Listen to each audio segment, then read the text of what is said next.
Wild Justice by Ruth M. Sprague. Wild Justice Ruth M.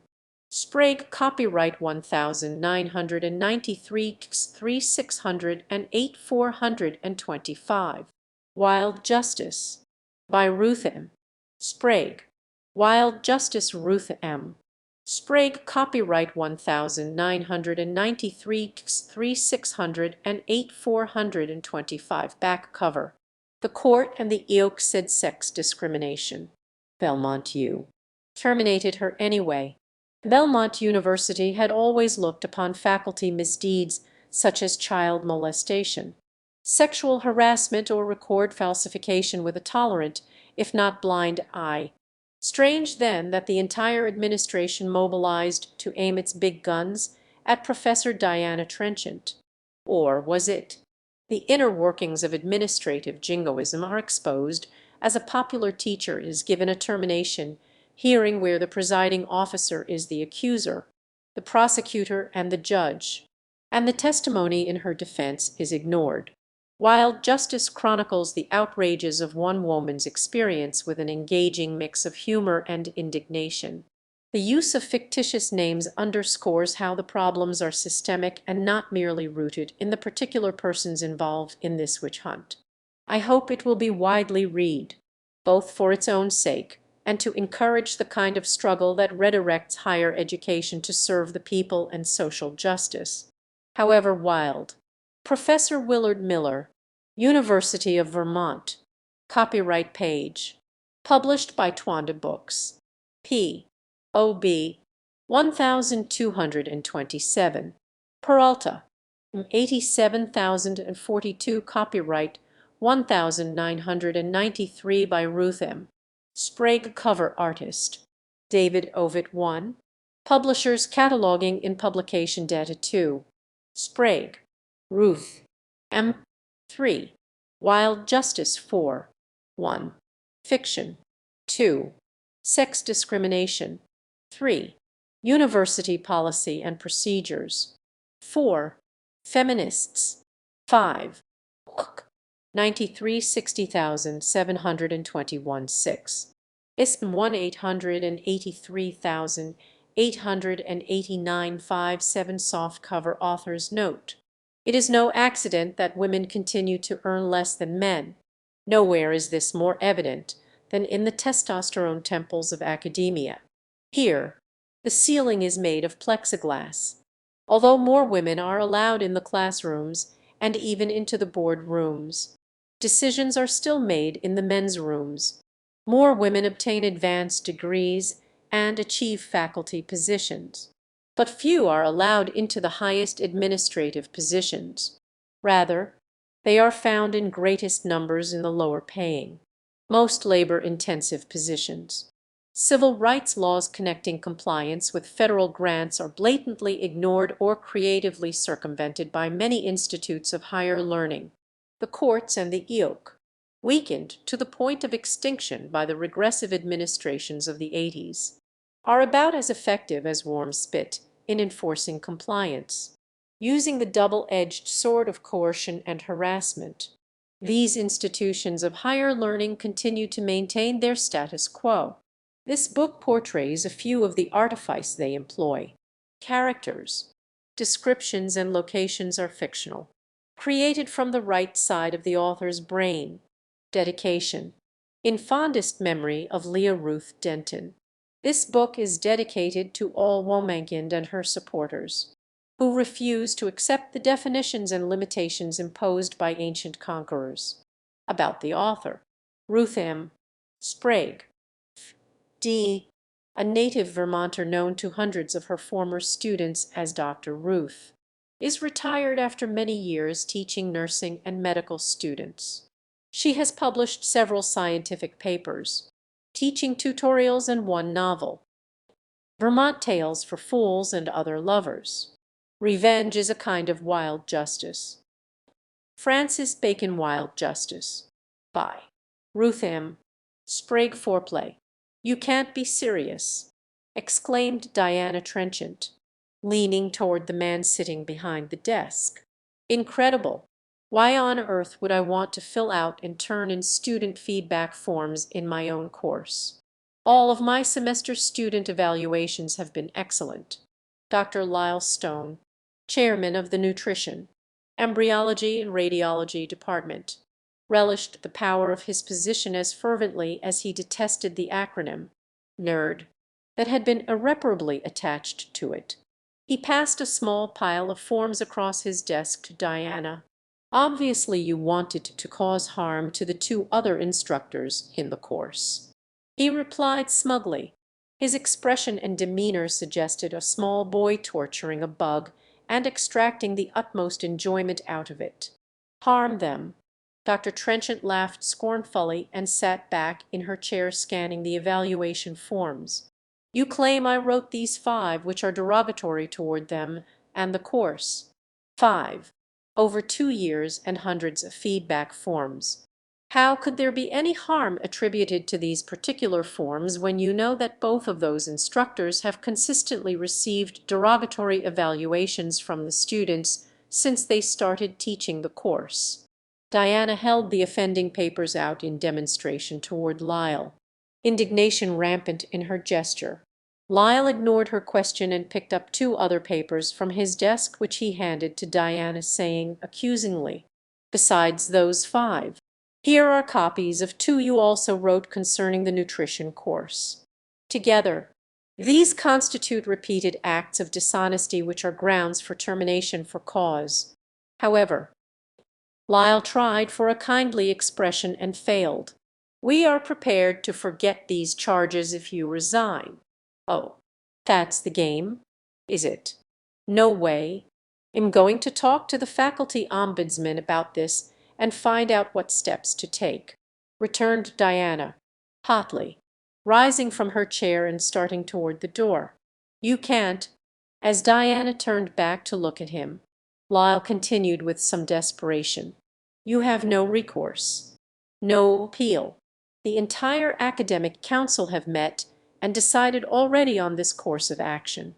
If you do not resign on your own, you will be terminated, but not without a hearing certainly, according to the faculty handbook, or you suspending those rights along with my access to the ombudsman." Grabbing up the copies of the forms, Diana left the room. As the door closed behind her, Lyle reached for the phone and dialed with considerable agitation. "Henry, she won't resign. She's gone to see Jonathan and intends to make a public mess of it." He babbled hysterically. "Calm yourself, Lyle. I've already spoken to Jonathan, and if it comes to a hearing, well, don't forget, I select the hearing panel and chair it. Her public mess be damned. All our hearings are closed to the public. Get a grip and stop blubbering. Give the devil her due. Chapter 1, it was going to be a perfect June day. Already a cloudless, azure sky, promising no hint of rain, arched over a shimmering campus. All shades of green were represented, and so was every color in the flowers that lined the walks and burst forth from the beds. In perfect complement, the lovely old brick and stone buildings sat around the campus. Complacent and secure, full of pride and tradition, the library building, squat and solid, redolent with the collected tomes of the ages, stood as a testament to humanitous progress, works of ancient poets and philosophers. Sinners and saints filled the shelves commingling with the more recent and modern books. Here were the records of man's highest achievements and his inhumanity to man, but as yet this building catalogued few, if any, records of woman's highest achievements and man's inhumanity to woman, the former being seldom recorded or remembered, the latter too usual and customary to remark upon. Whistling softly to himself, Jonathan Bambridge, Professor, D. Faculty Ombudsman, left the sidewalk and entered the administration building. He proceeded directly to the vice president's office and entered through a door already open. "Jonathan, good of you to come on such short notice," greeted the academic, waving Jonathan toward the inner office. One wall of the office was devoted to art. The entire grouping reminded Jonathan of different aspects of the same road kill. On a day like this, "It is a pleasure, Henry. Looks like the weather is cooperating for graduation this year. Well, it's about time. 2 years in a row we've been rained out. Drop your bag, grab a cup of coffee and sit down." Henry Tarbuck, academic vice president, picked up his own cup from his desk and went to the conference chairs arranged for conversation in the office alcove. From here he eyed Jonathan reflectively. Good man, he thought. Saved us a batch of trouble by coming to me right off. Tarbuck adjusted his 6'2", rather heavy-set frame more comfortably in the chair. Young for his position, barely in his 30s. He directed seasoned professors twice his age and experience. This, along with his imposing height and bulk, had caused some resentment, but Henry just ignored it. As first assistant to the president of Belmont University, he reveled in power and position and firmly believed that those that can do like him and those that can't teach like faculty. He covered this attitude with a hearty, down-to-earth, back-slapping manner that fooled no one but himself. Bambridge joined him in the alcove, holding his coffee cup out ahead of him like an offering. Damn good coffee. Henry, must have made it yourself? At 55, Henry, Bambridge figured, had seen it all and most of the fight had gone out of him. Physically, he was the opposite of Tarbuck, slight in build and not quite 5'10", but looked shorter. His features were finely drawn, almost feminine in contrast to the dark, craggy, nearly simian countenance of Tarbuck. Let's get down to it. Henry Tarbuck radiated impatience as visible as the steam rising from newly deposited excrement on a frosty day. For a time, the men went over the schedule of events slated for the hearing. "Everything seems to be in order," Jonathan suggested. "Right. It's a go. I want to tell you, Jonathan, you've done a damn fine job so far." Henry gestured expansively. "By advising Diana Trenchant, you saved us all a great deal of trouble." The ombudsman acknowledged the compliment with a nod. Jonathan knew his job was to provide just such a service to the administration. He understood that the ombudsman's function was ostensibly created to provide the faculty with a neutral source to handle complaints. Most times the illusion of impartiality was well maintained, but the reality of the position was otherwise. It was the administration's ear and eye on the faculty. "Just followed your suggestion," Jonathan replied, preening self-consciously, feeling himself in the good graces of the. He continued, "What's the story here, Henry? Why is this being handled so harshly? Her transgression is fairly innocuous, and am surprised it's even coming to a hearing panel. Why not slap her down or suspend her? Hell, it would be less trouble to retire her. She's been here nearly 25 years. Henry twitched with ill-concealed indignation for an instant, then answered calmly but with some passion. "Between you and me, Jonathan, the bitch needs a taking down. You know how we've adjusted to federal and state mandates that women be accepted, even encouraged to work and matriculate here. All in all, it has been a bad deal for us. Sure, we've had to raise some salaries, but, well, give the devil her due. Most women do seem to work hard and get a lot accomplished.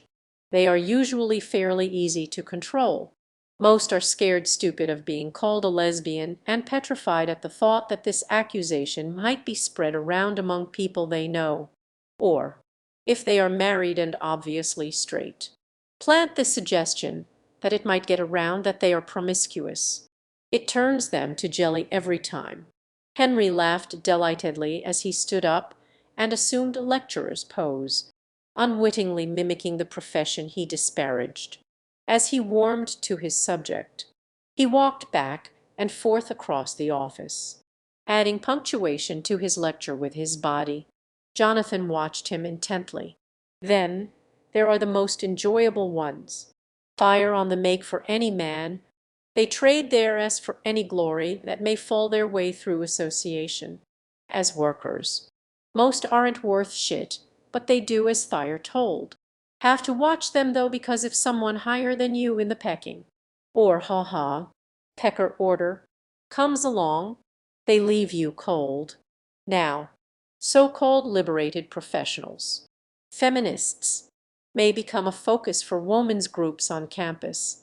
They get a name for being champions of women's causes. However, jerk their chain and they are a hodgepodge of insecurities. They have worked so hard to attain their position and the prestige and power that goes with it, that they are our best allies against women's movements and demands for equal wages. In short, any kind of problem we may encounter. How can that be? Henry, Jonathan was finding the impromptu lecture not only informative, but very interesting. We just put them on committees or hearing panels, such as the one coming up. In appearance, we are being fair by having women represented. Not just women, but women who are vocal regarding their movement. Actually, because they want so much for themselves. They are easy as hell to buy. We provide perks that make them feel important. They get invited to presidential teas, trusty cocktail parties, anything that puffs them up, makes them feel good. That's the carrot. The committee chair lets them know how to vote and how well pleased their dean will be with them, and voila. Believe me, they well know how bad it can get if they fall out of favor with the boss. If this isn't convincing, just indicate to them that they can be made to appear mentally unstable or morally deviant. That's the stick. Very few women fight back or quit a committee even if they become uncomfortable with what it is doing. Most just keep their heads down and hope nobody finds out how they voted. I've appointed 3 women to the trenchant hearing panel.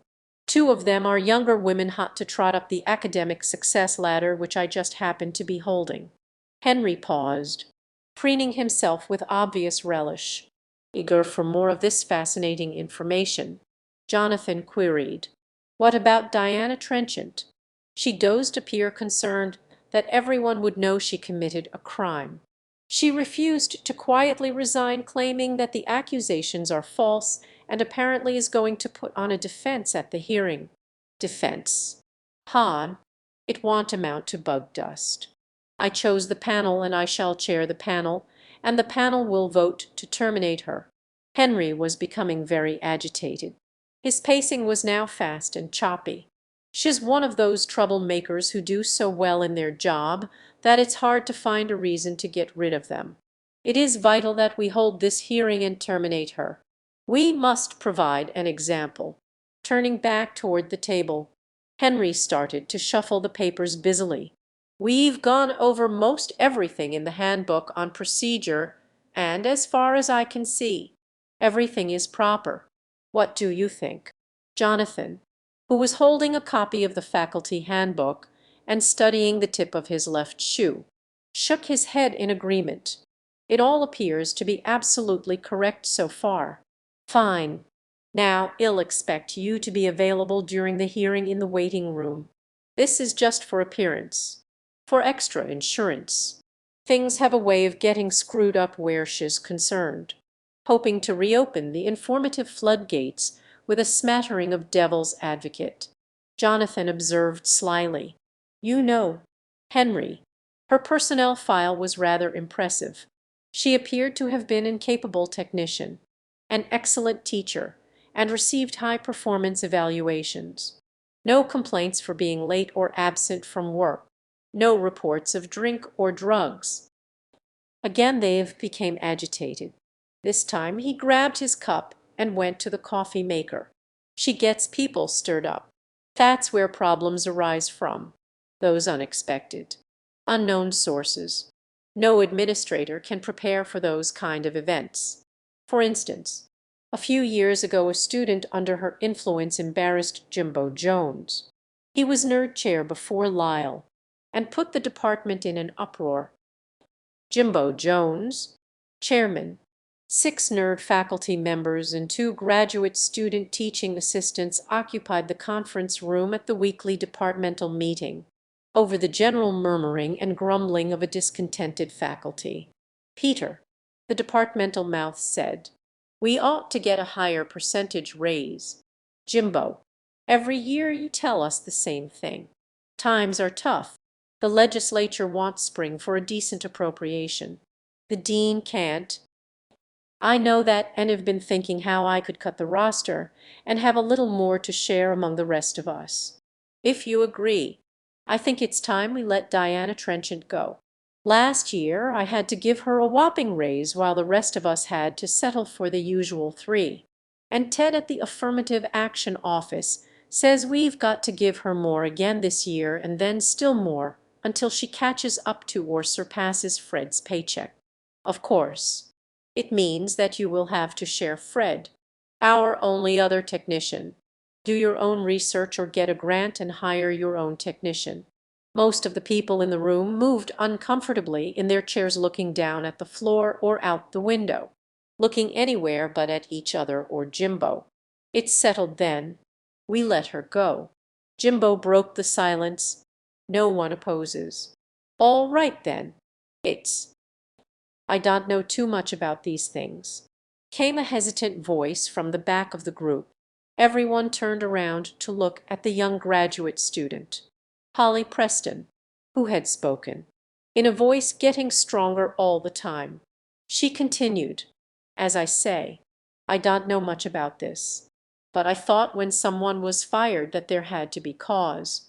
That is, that they were not doing their job properly or whatever. Since I've been in the department, I have been impressed with Diana Trenchant's hard work and knowledge. I've gone to her often for help. What reason will you give for firing her, Dr. Jones?" A taut silence descended upon the room like a malignant fog. Then an angry, red-faced Jimbo Jones glared at Holly, declared the action tabled, and adjourned the meeting. The nerd faculty Judas goats shuffled out sheepishly, having been well and truly sheared by a lamb.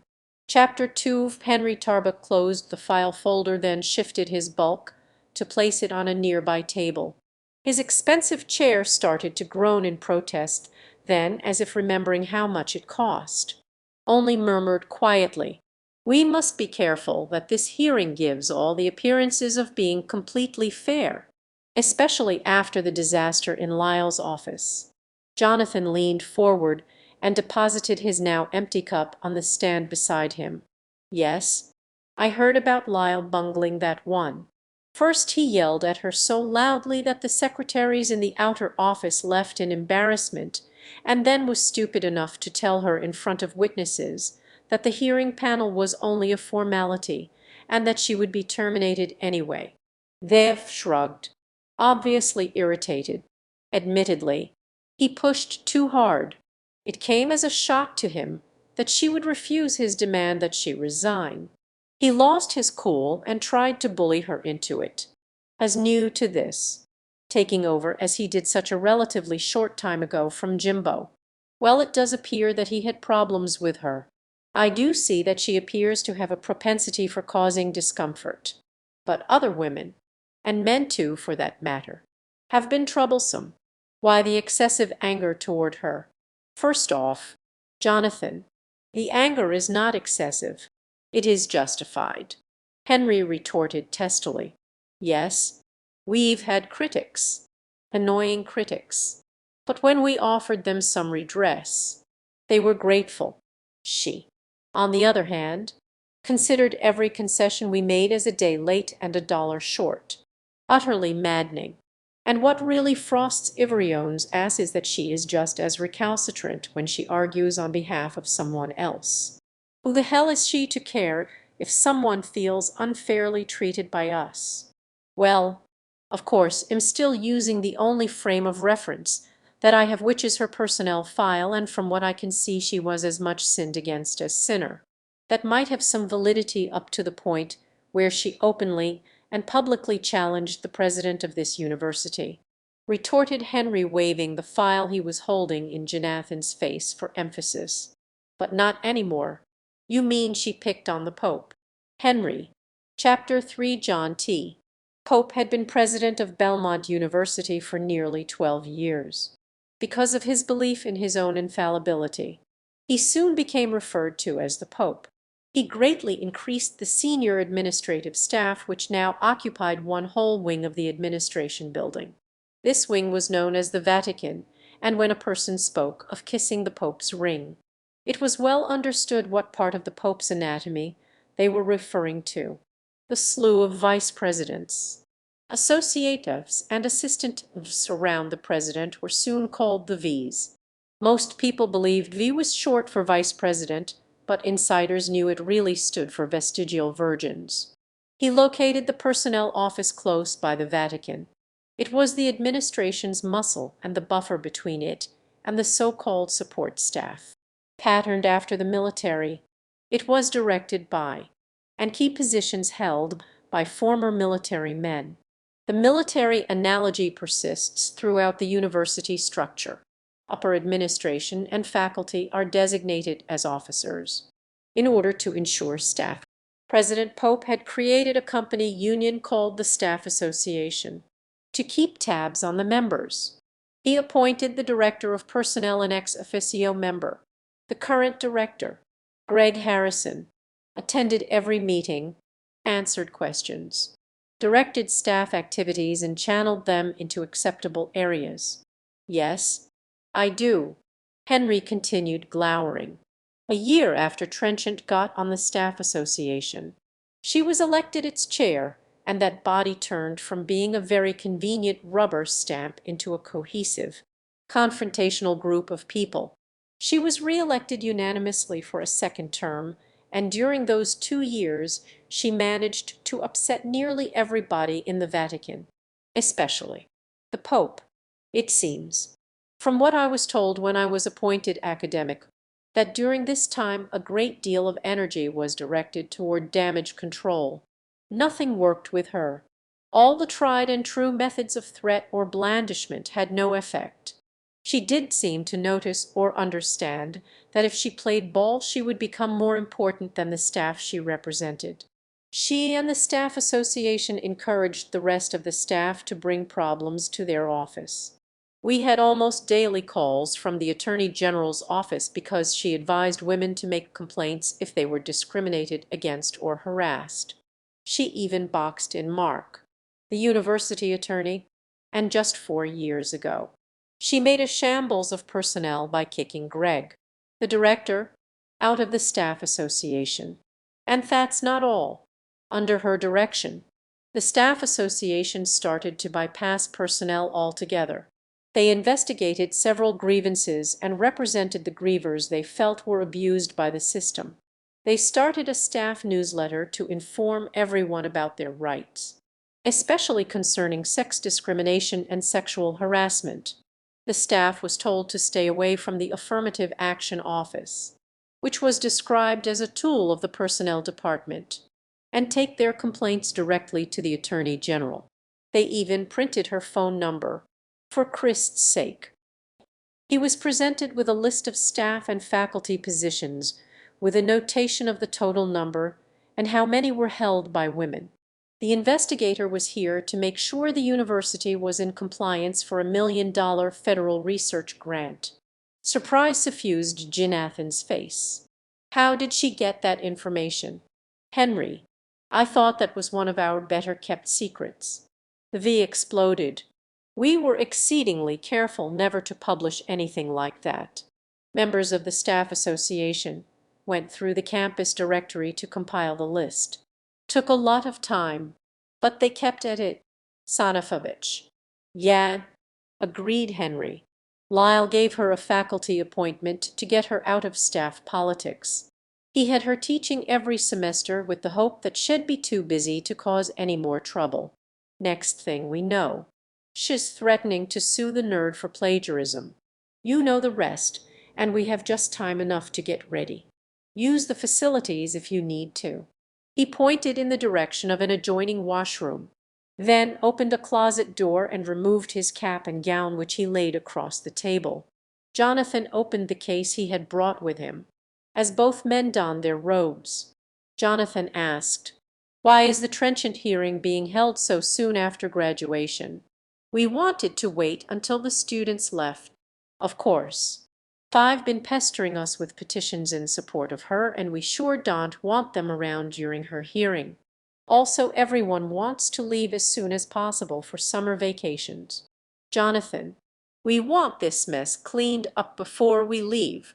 "Well, my station for the Grand March is West Campus. Yours?" Fully garbed in medieval academic splendor, Jonathan paused by the open door. "My department forms up in front of the library. See you next week." "Right." The two men left the office together, then separated at the founder's statue to reach their appointed destinations. "What a farce!" ruminated Jonathan as he made his way between the colorful plantings bordering the walk. "Shakespeare would have loved it. Much ado about nothing and a tempest in a teapot. What a hoot! Making all this fuss about 7 student feedback forms. Nobody ever pays any attention to them, yet suddenly they are so important. Hard to figure a valid reason for such violent reactions from the V. Just a couple of years ago, Professor Beand was convicted of child molestation. He was suspended for a few months, but they took him right back with no loss of pay or position. And then there was that dean in the history department who altered faculty promotion papers. Nothing happened to him. I remember one of the V's saying at that time that he shall be disciplined for it because other faculty had done far worse things and were not punished. That's sure true. I remember several incidents involving students. Alcohol, drugs, all swept quietly under the rug. It's obvious what is going on here.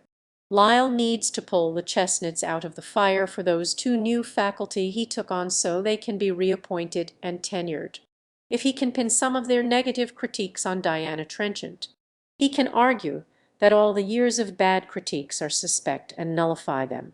And, of course, Henry and the rest are going along with it out of revenge. They are just plain pissed off because they cowed twin her over with snob appeal. She scorned them, their exalted positions and their offerings. That's it. I bet anything that's it. Silently apologizing to William Congreve, Jonathan paraphrased. Heaven has no rage like love to hatred turned, nor hell more fury than a good old boy scorned. The medical student that wrote the open letter to the Pope was right. This hearing is an administrative gang-bang. Jonathan was soon joined by others in brightly colored or richly black gowns. Peacocked with the educational badge each had attained and crowned with a mortar board which got its name from a board used by masons to hold cement. How appropriate that it is worn on the head. Commencement. A colorful, glorious grouping traditioned by time, all nicely covering the decay and tarnish of some of its stewards. The hearing, day 1, chapter 4, the hearing. Oh yes, that is being held in this room right here, advised Lorraine Deeby, head custodian of Howard Hall. Diana Trenchant and her witnesses had arrived early. One of the witnesses asked Lorraine where the group might wait. "There are 2 rooms, I was told, to open. This is the best one right opposite the hearing room," she offered, walking ahead of them into the room, proud as a general leading the troops to battle. "I'll give you guys the best one since you are here first, and because of what you are doing." As she turned to leave the room, she put her hand on Trenchant's shoulder. "Hey, good luck. You know, you are the only person that ever tried to help us custodians get a fair shake. When you were head of the staff association, you made those guys in administration treat us decent." The 6 witnesses and Trenchant spread themselves out comfortably on the plush sofas and soft rugs individual preference dictated. Good feelings washed over them, mixed with pride and determination. It was as if their cause, their righteous quest, had been anointed by a high priestess. "It's nice to have friends in high places," commented Andrea, looking around appreciatively. They were in a large, rectangular room outfitted as a lounge. At the front facing the entrance hall, The walls gave way to glass. So it was something like being in a fish bowl. Someone suggested shutting the curtains, but Helen objected. No, don't. I want to watch for them to come in. I'm going to take their pictures. There was general laughter at this, and Andrea slapped her on the back. Go get 'em. Helen. Roz advised the other witnesses not to be intimidated by the panel. Hey, I've known most of them for years, and they are no better than we are. She had held a full-time job at Belmont for nearly 2 years. Roz had been around and was no spring chicken, so the group nodded and took comfort from her. She, like some of the other witnesses, was also taking courses in the nursing school. One of these courses was taught by Diana Trenchant. Look, here they come now. Helen yelled as a group of men came into the hall through the open front door. She grabbed her camera and shot out of the room. One of the men broke from the group and came into the witness room saying loudly, "Who are you and what are you doing in here? This room is reserved. We were told this was a witness room and we are witnesses," said Roz. Flatly, "Who are you?" glaring at Roz and throwing his entire body into an intimidating pose. The man said angrily, "I am the academic vice president, Henry Tarbuck, and I reserved this room for the university witnesses." "That's oak, then," said Roz cheerfully and completely unimpressed. "We are university witnesses." Diana stepped forward. "Is there a problem?" "Oh, it's you. You were supposed to go to a room upstairs. We asked and we were directed here," interjected Roz. Smiling up at Henry innocently, she continued in a child's sing-song voice. "Finders, keepers. Well, we'll see about that," was the disgruntled, graceless retort. As he turned to leave, Trenchant stopped him. "I have requested an open hearing which you have denied me. I again ask that the hearing be open." "No, absolutely not. The hearing is closed. A closed hearing is to protect the rights of the accused. As the accused, I waive that consideration and again request that the hearing be open and that any person who wishes may attend." "No." The V closed the door of the witness room behind him with an indignant slam. "Now there's a sweetheart," murmured Roz. "Hey, did you guys notice we got our own phone in here?" An obviously annoyed Henry Tarbuck sought out the custodian. "Lorraine, I ordered that downstairs room to be held for the universitas witnesses." He barked at her. "Not me, you didn't. I was told to open 2 rooms for the hearing witnesses. That's all." Lorraine, all 4 feet of her bristling, stood up on her toes and duplicated the V's tone, jaw to jaw, always outmatched when encountering any female who did not smile, cringe, grovel, or otherwise conform to his typing. Henry turned away from her and fumed his way to the hall phone booth. Reaching his secretary, his tone took on the whine of a young boy. "Lynn, something terrible has happened. That woman took the good room, the one with the good chairs and the telephone, in using the booth in the hall. How could this happen?" "I don't know. Henry, I told the custodian over there to reserve the 2 rooms as you directed me. I don't recall that you gave me specific instructions as to which room was for which group. I assumed." Henry broke off as he caught sight of the dean and 2 medical school faculty coming in the door. "We'll get back to you and get this straightened out. Got to go? Right this way. Gentlemen, we've had a slight mix-up in the waiting rooms, and I apologize in advance for any inconvenience it may cause. I'm going to have a phone put in soonest and some decent chairs." Still talking, Henry led the men upstairs. Downstairs, Helen returned from a self-appointed scouting mission, breathless and amused. "Oh," she panted, "you should see the room they have. It's a lecture hall. Hard. We sure lucked out by getting here first. We sure did, but our luck was in having Lorraine as custodian in charge. Obviously, We were supposed to get the upstairs one, and I'll bet you dollars to doughnuts that it's been bugged," asserted Roz. Helen had recovered her breath by now and readily agreed. "Yeah, I bet. You know that Jimbo was so threatening.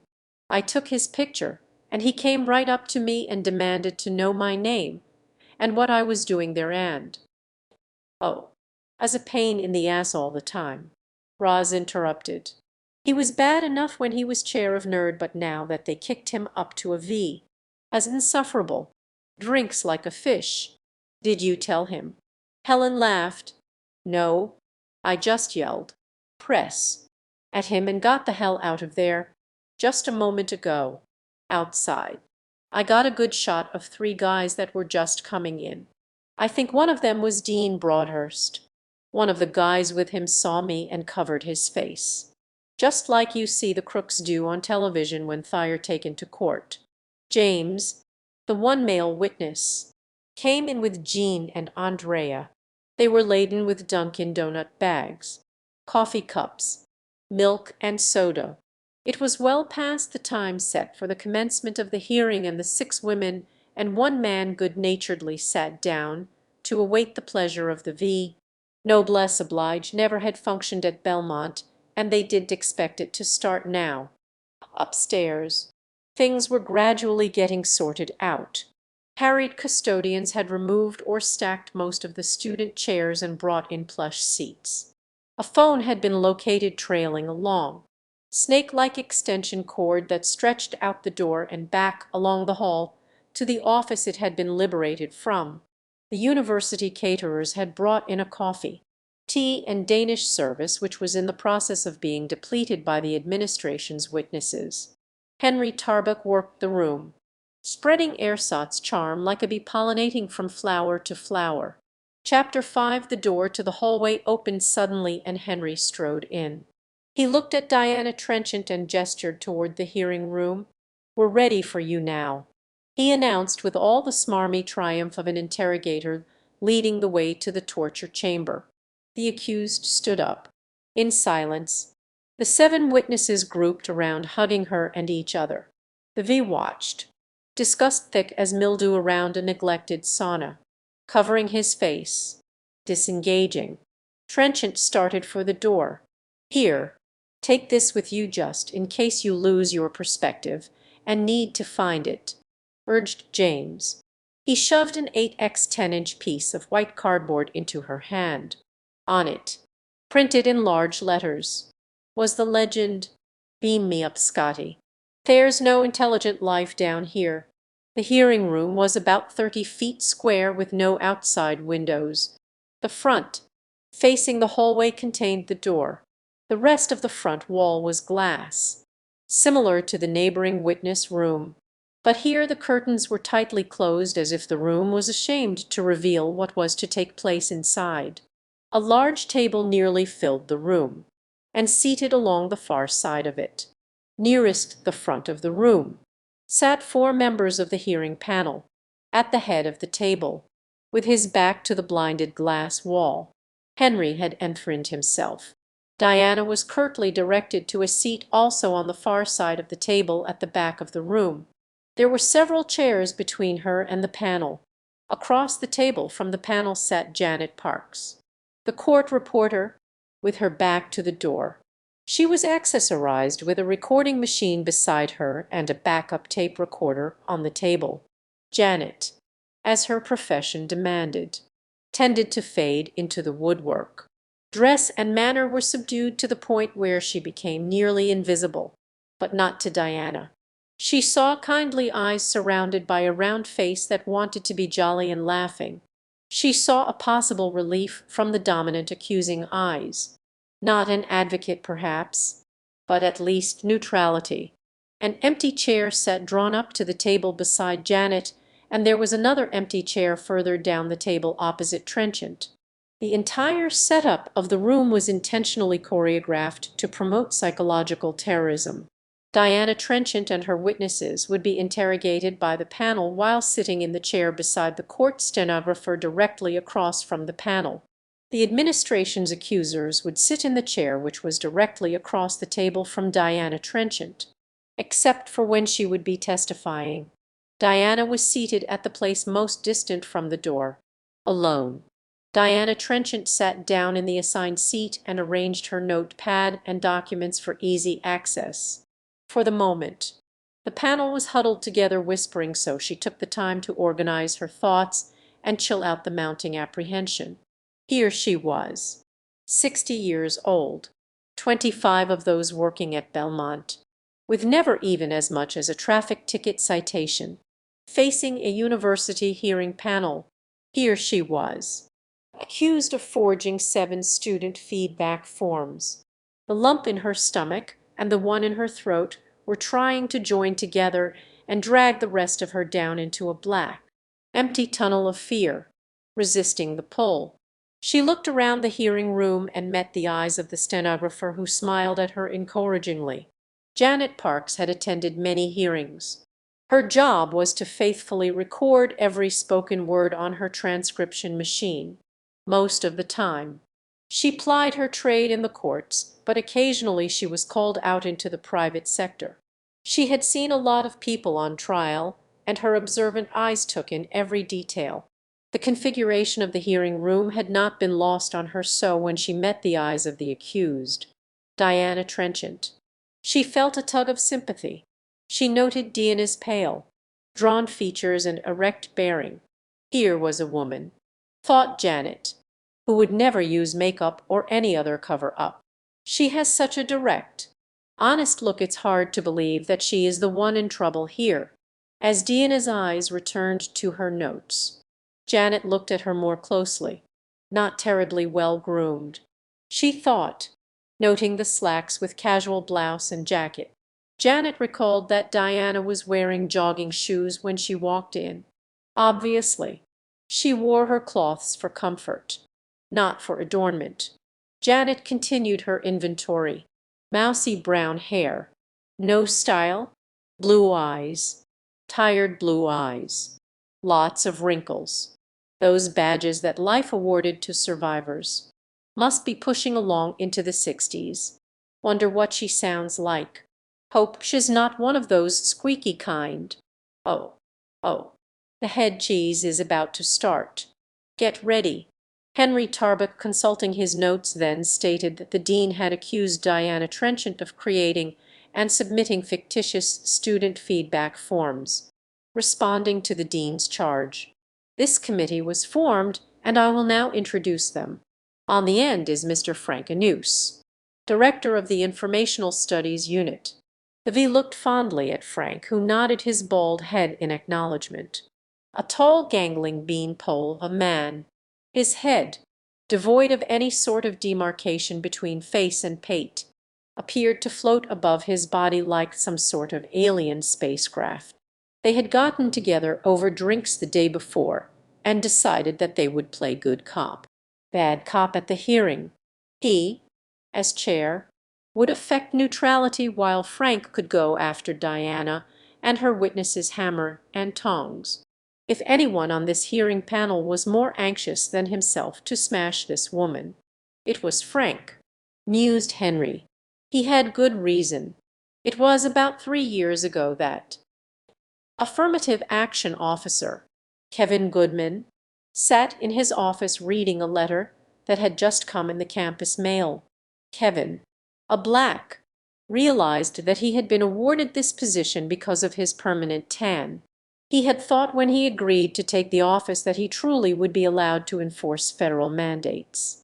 Now, 2 years into it, the bubble had long since burst. His office was there, it appeared, only to satisfy the law that such an office be maintained. However, deans and directors of departments seldom did as he directed, and if he went to the Pope, well, he found out pretty quickly that did no good. He was actively seeking another appointment at a more enlightened and humane university. Enough was enough. But while he was still here, he would do the best he could or was allowed to do. He smoothed the pages of the letter flat and reached for the phone. Professor Anuse. Kevin Goodman here. Affirmative Action Office. Yes. What can I do for you? I have a complaint regarding your hiring process that I'd like to discuss with you at your earliest convenience. Nose fine. What's the problem? It's alleged that you will not interview or otherwise consider males for positions in your division. Kevin said, carefully, can't interview or consider anyone who does apply for a position. Ken, shit. Men just aren't interested in the jobs in my unit. Kevin blinked and cleared his throat. Well, I called the personnel office, and they informed me that they had sent you a file of a male for the last 2 positions you posted. I was told that you did not interview him. Could be, I suppose. Probably he didn't qualify. Personnel says that he is very well qualified. Frank Anuse made a face at the telephone. The supercilious bastard. He thought, who is he to check up on my hiring? They do. Frank's predilection for hiring only women, preferably young, was well known throughout Belmont. He laughingly referred to himself as the Sheik and the girls as his harem in conversations with his male colleagues. His girls referred to him as Jack the Ripper. Turnover in his department, in all senses of the word, was active. Yes, Kevin continued, in light of this complaint, my office will have to review the records of all of your hiring for the past 2 years. Would you please have this material ready for my assistant to pick up tomorrow? Kevin spoke firmly, looking down at his crossed fingers. All those files? Christ, you think you've got nothing better to do then. Who in the hell made this complaint? Anyway, the letter came from the chair of the Staff Association, Diana Trenchant. Evidently several complaints have been brought to her attention. She can go to hell, and you too. For that matter, what business is it of yours who I hire? Federal law prohibits discriminatory hiring practices. This university has to comply to receive federal grants. My job is to see that the university is in compliance. Well, everyone knows that just applies to women in spa. Minorities. That is incorrect, Mr. Anuse. Anti-discrimination laws apply to anyone who is being discriminated against. Please have those files ready for pickup, said Kevin, and firmly hung up the phone. Frank looked at the phone for a beat and then walloped it to get a dial tone. He punched in the number for Mark Rogers, the university attorney, reaching his party. He said, Mark, what do you know about the bitch chairing the Staff Association? Chapter 6. Agriculture. Frank beamed at Esther, who simpered in return. A large woman. Esther wore her white hair in an old-fashioned pug at the back. She had been at Belmont longer than anyone could remember. She dressed conservatively and was always on university committees. Esther was at the forefront of every woman's movement on campus. She was quick to rush to any woman's defense and agree that yes, they were badly treated. This allowed her a podium to broadcast how badly she was used by the university. With all her experience, with all her hard work, she was shafted at every turn, was her cry. Any serious group of women who might band together to effect change were usually derailed by her, and the administration loved it. An unsuspecting woman who confided in her thinking she was a fellow sufferer found to her sorrow that Esther was only out for Esther. Any confidence given her was nearly always violated. This queen bee just shrugged and stung them to death. A cinch, thought Henry. Then Professor Jane Astori. Physical therapy. Beside Esther, tiny Jane appeared almost doll-like, even though she was only a little shorter than average. Her blonde hair was worn long and fastened with a barrette at the back. It swished like a horse's tail whenever she moved her head.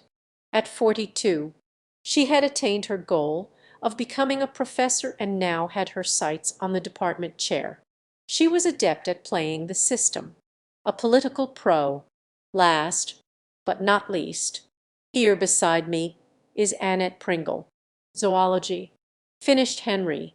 Annette nodded in recognition of the introduction, and then turned her eyes again to the stack of papers in front of her. She was scared. It was her first committee assignment since her appointment as assistant professor at Belmont, and she didn't want to be here. Everything was wrong about this hearing. It was plain as could be that Trenchant was being railroaded. Nobody at Belmont ever considered student feedback forms anything more than an exercise in futility. What a nothing, inconsequential charge. Yet here she was with the rest of the panel who all appeared to think this was the most serious crime since the Holocaust. Annette had dared to refuse Henry's request after the way the V had questioned her. He had come unannounced to her office to ask her to serve on this hearing panel. He explained to her how important serving on university committees could be, and how they beefed up a curriculum vitae.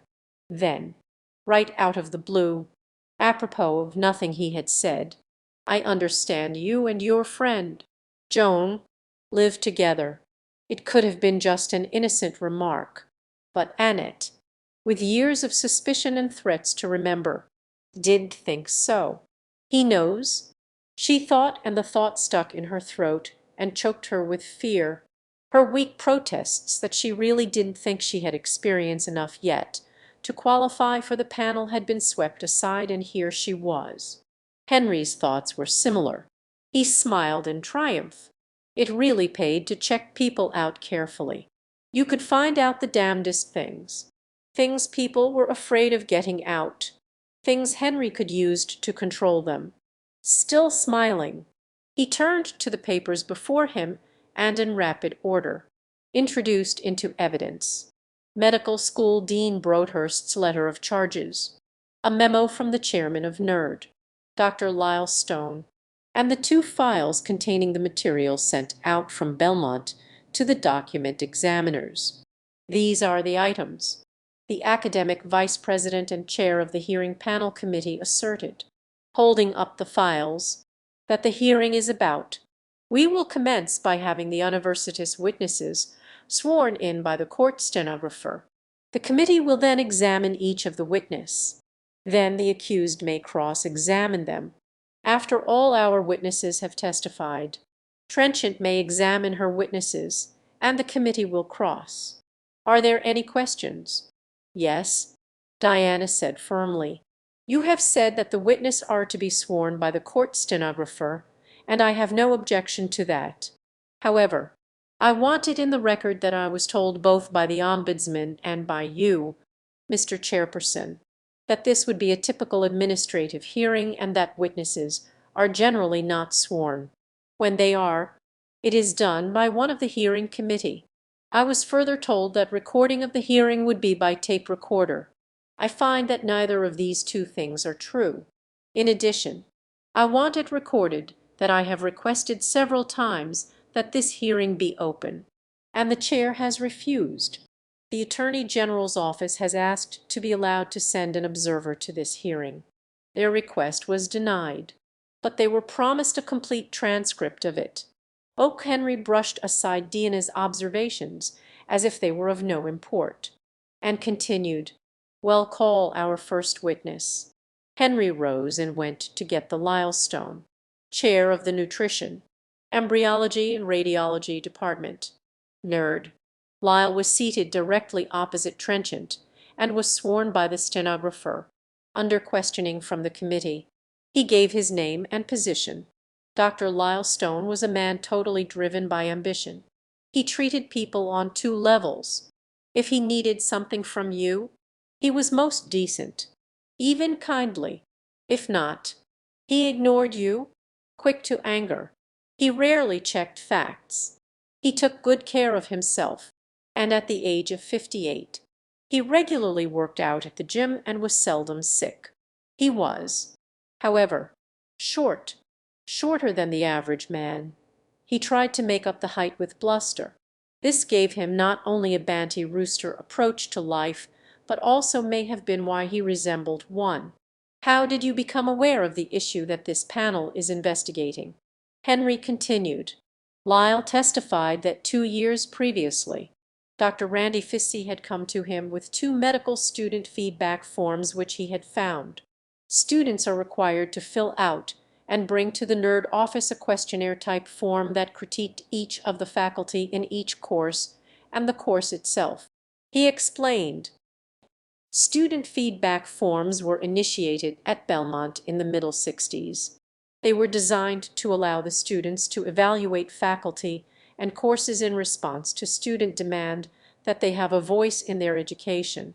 Although the professors of each course at Belmont routinely handed the forms out and collected them, they were never taken seriously by any department or dean unless they were uniformly derogatory to a course or professor, and sometimes, even then, they were ignored.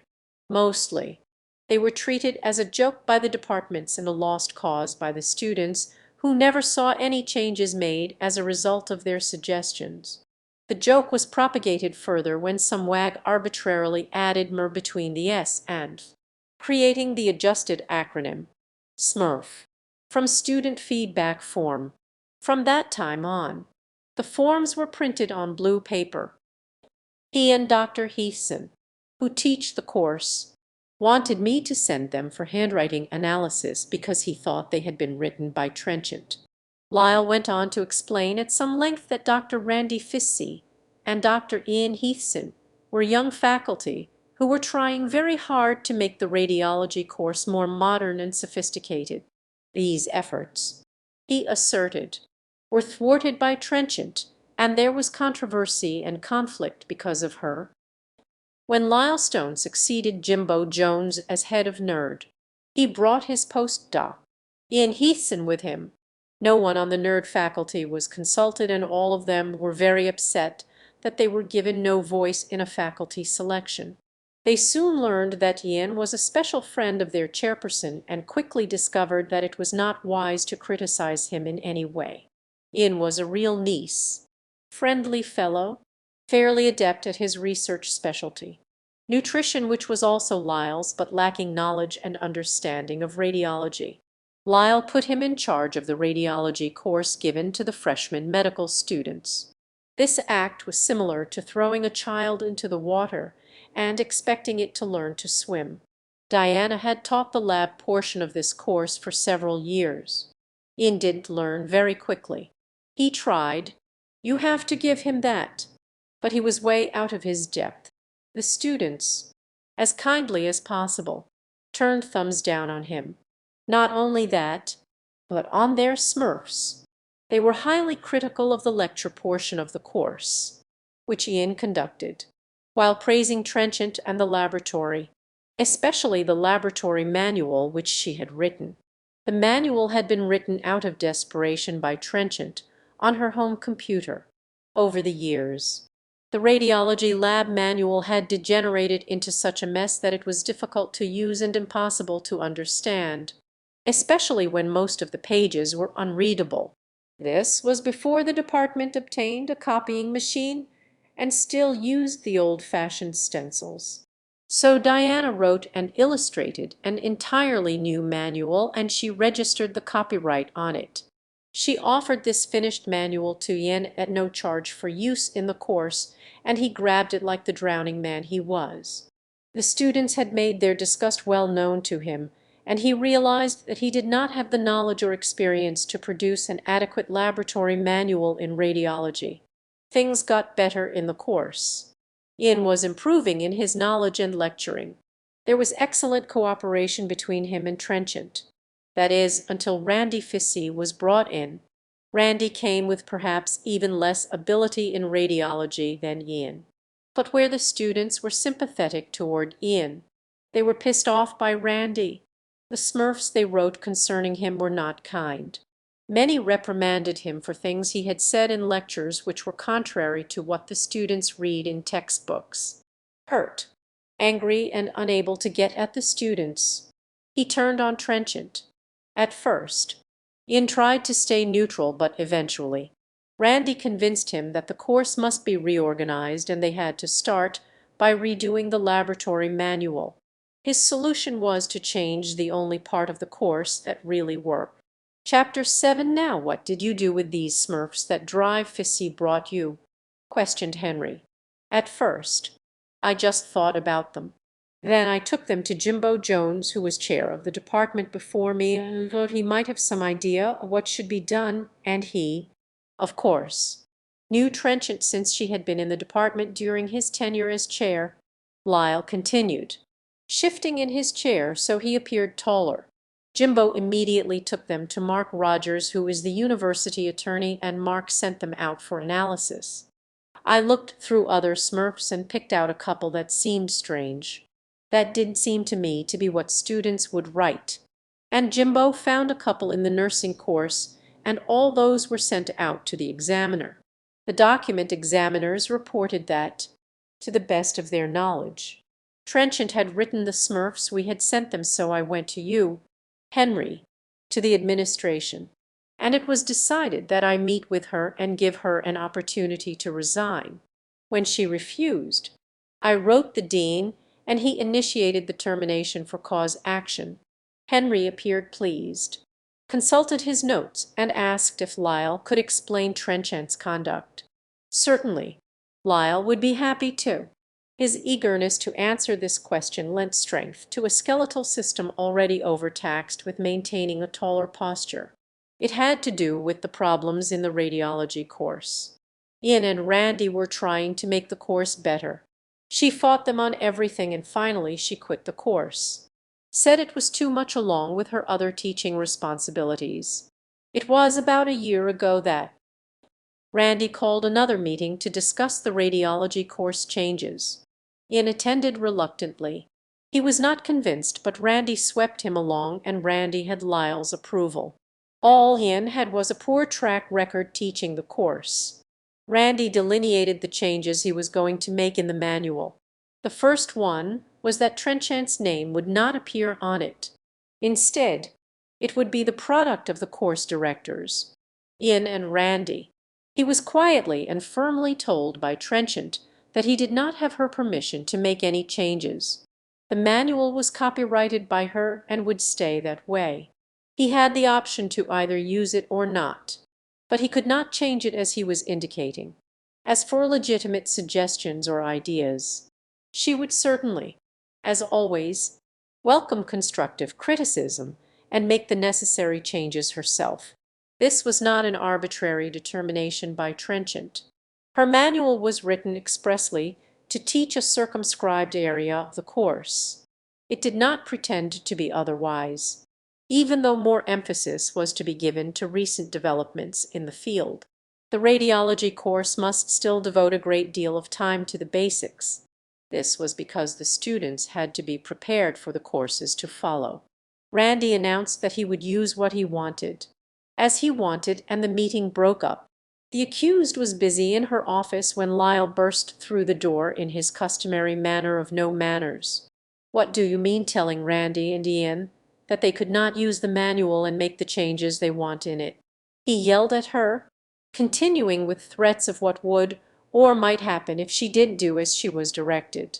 When Trenchant was finally given a chance to answer, she told him simply that the manual was copyrighted, and that she had told Ian and Randy that they were free to use it or not as they chose. They were not to edit it or change the authorship.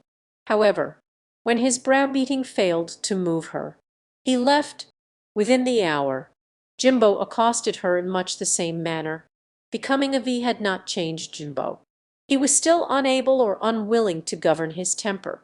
You cannot claim copyright to the radiology manual, because it is illegal and the university will sue you and put you in jail.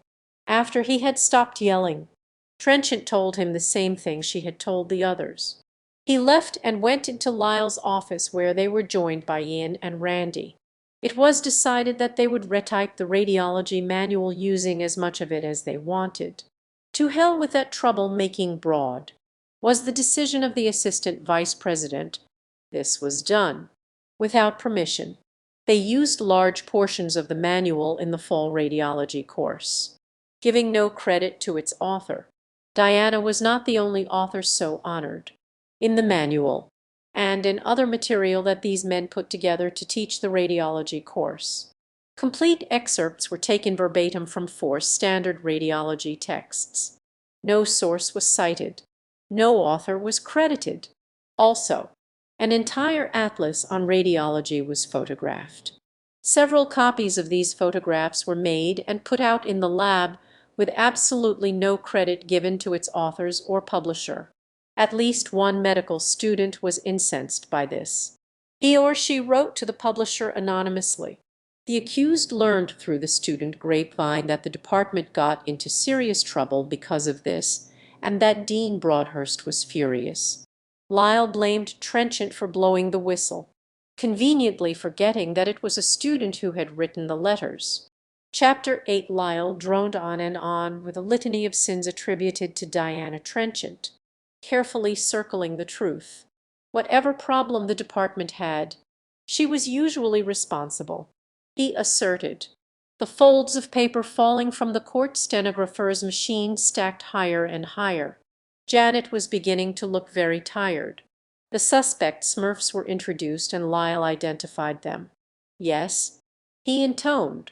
When I spoke to Trenchant and told her she had the option to resign and nothing further would be said or done to her, I gave her all of the handwriting evidence. All of these Smurfs. At that time. Now, Henry allowed questions from the rest of the committee, who started to slowly wake up. Nearly 20 minutes was spent answering their inane questions regarding how many courses were involved and who found the suspect critiques. Most of their questions had been answered previously in the material given them, the dean's letter and Lyle's memo. Esther, however, alertly noticed that some of the Smurfs in question had no dates and inquired how these could be said to come from a certain year. The answer given was a model of obfuscation. Lyle replied, "The critiques from those 2 years came in a packet to me from Randy and Ian. Those were the years that Trenchant was indeed involved in teaching this course." Satisfied with the answer apparently, Esther questioned why one of the suspect Smurfs had a note stapled to it. Diana sat up in her chair. This was a question she wanted answered. Lyle replied that it was a note from Trenchant, and that he had stapled it to the evaluation prior to sending it off to the handwriting analyst. None of them questioned why a note in Trenchant's handwriting was made a part of the document that the analysts were to analyze for authorship. Annette wondered if she understood correctly. Did Lyle say that he kept all of the critiques in his office? When Lyle answered yes, she asked how it would be possible for Diana to submit falsified ones. The silence in the room was deafening. Janet, lifting her hands from the keys, massaged her fingers. The suggestion of a smile floated mischievously over her face. Panel member Anus finally came to the rescue with a queuing question, and a long discussion ensued as to how Smurfs were handled in the department and what happened to them. Many of the answers given by Lyle were false. Diana made a note of these. The chair now looked expectantly at Professor Jane Astory. So far things had gone very well. Everyone had been on cue, and except for those 2 surprise questions. Well, they were fielded quite adeptly. His chest expanded with pride in his ability to bring this thing to a smooth conclusion. Now it was time for Jane to ask the questions that would delineate the magnitude of this crime, that would certainly figure in the Attorney General's evaluation of the hearing. Since all of the comments on the suspect Smurfs refer to Randy, Jane began, "I'd like the details of how this could impact on Ian." Well, Jane had come through all right. A little too direct for comfort, but then she had the gift of subtlety that he, Henry, had acquired. At any rate, Lyle was well prepared, and the gates opened, and the Ian story poured forth. How hard he had worked at the course, what it had cost him in research time and time away from loved ones. In answer to further questions from Jane, he covered everything, all the trips to the dean's office in Ian's behalf. He emphasized that the disparaging student critiques suddenly got better when Trenchant was no longer in the course. Over and over, he stressed that it was all the fault-finding Smurfs that were coming in that were the problem.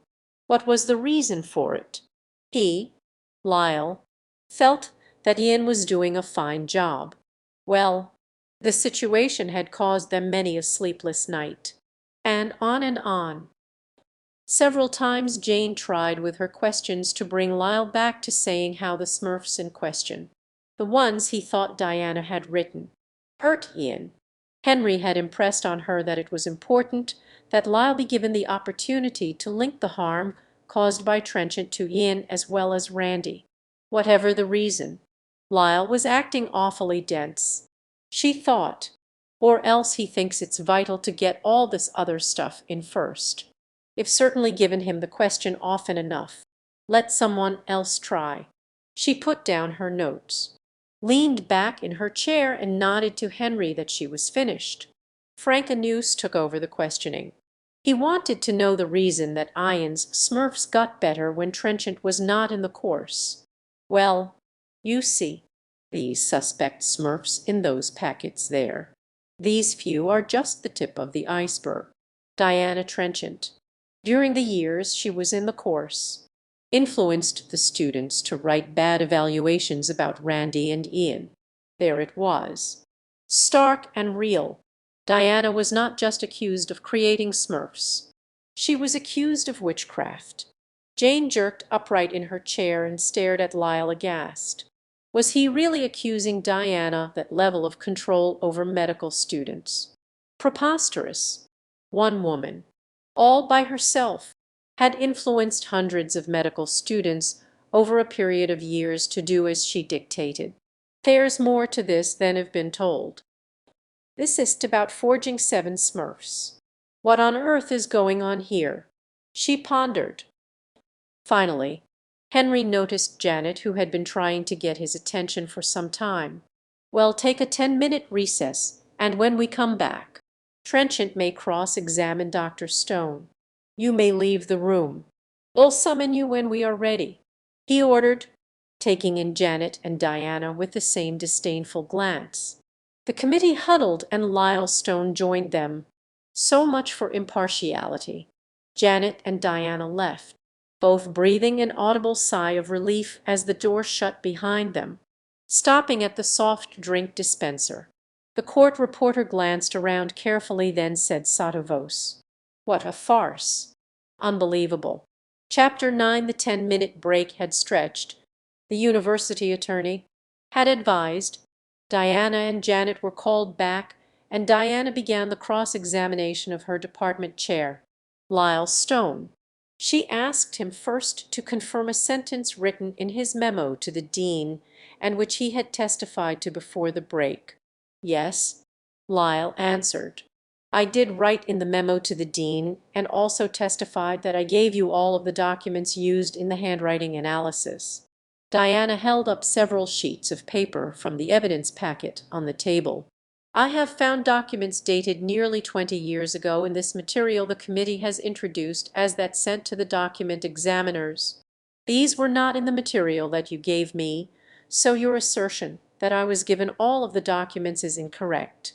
Henry searched quickly through his copy of the evidence that had been sent to the document examiners as standards.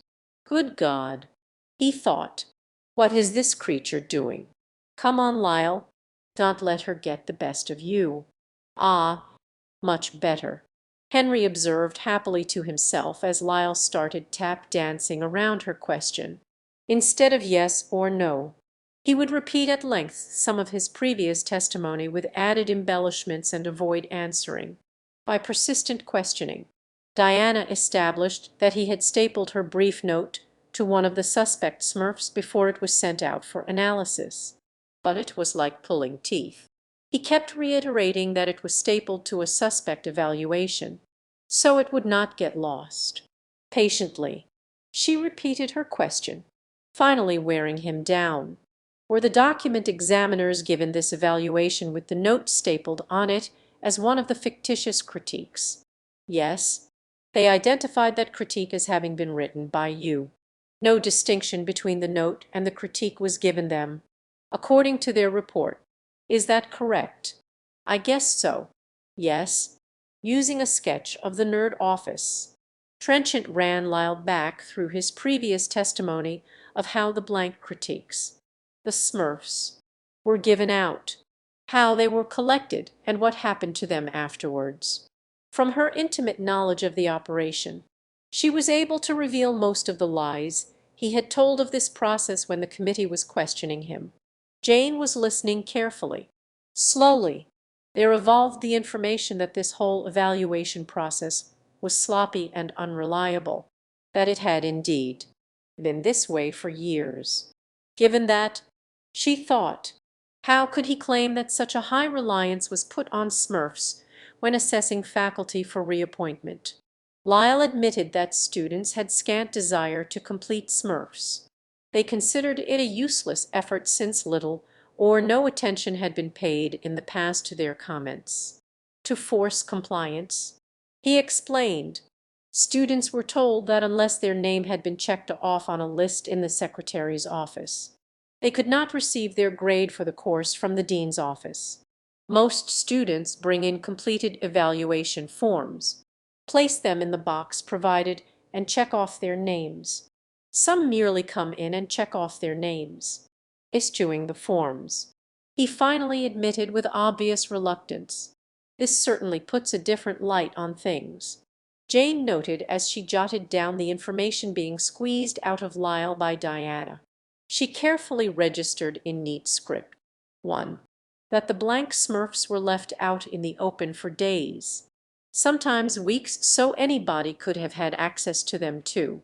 That the completed Smurfs left in the box, supposedly by radiology students, were separated and given to each instructor. The course critiques went to Ian and Randy 3. No tabulation of the number of critiques was carried out 4. Anyone could come in, etc. 5. Since the critique form, etc. 6. Most of the submitted critiques were not dated. The accused was left out of course planning meetings when Ian and Randy met with Lyle, contrary to what he had just told the committee. None of the documents he had sent to the analysts contained anything detrimental to Ian Heathson, as claimed in his memo to the dean. She reread what had written in the memo. These fictitious student critiques were very detrimental and personally injurious to 2 junior faculty members. Under Trenchant's quietly relentless cross-examination, Lyle became flustered. First he claimed that perhaps his language had not been perfect in that phrase, but what he meant was that manipulation of critiques in general would be detrimental to any faculty member. Trying to bring him to the point, Trenchant read from a signed, dated student critique that had not been deemed suspicious by Lyle. It had been submitted during the same period as the questioned critiques. Quote, I think Randy needs to be more than 1 page ahead of the class in understanding the material. How can you teach what you do not know? I was also offended by the so-called anthropological function he gave of the female breasts. I am familiar with some of the literature which support the statement in the handouts. In a lecture, Randy had emphasized that the primary function of the female breast was to attract a mate, but was not aware that The Naked Ape, Penthouse magazine, Playboy magazine, and so forth were regarded as competent medical school publications.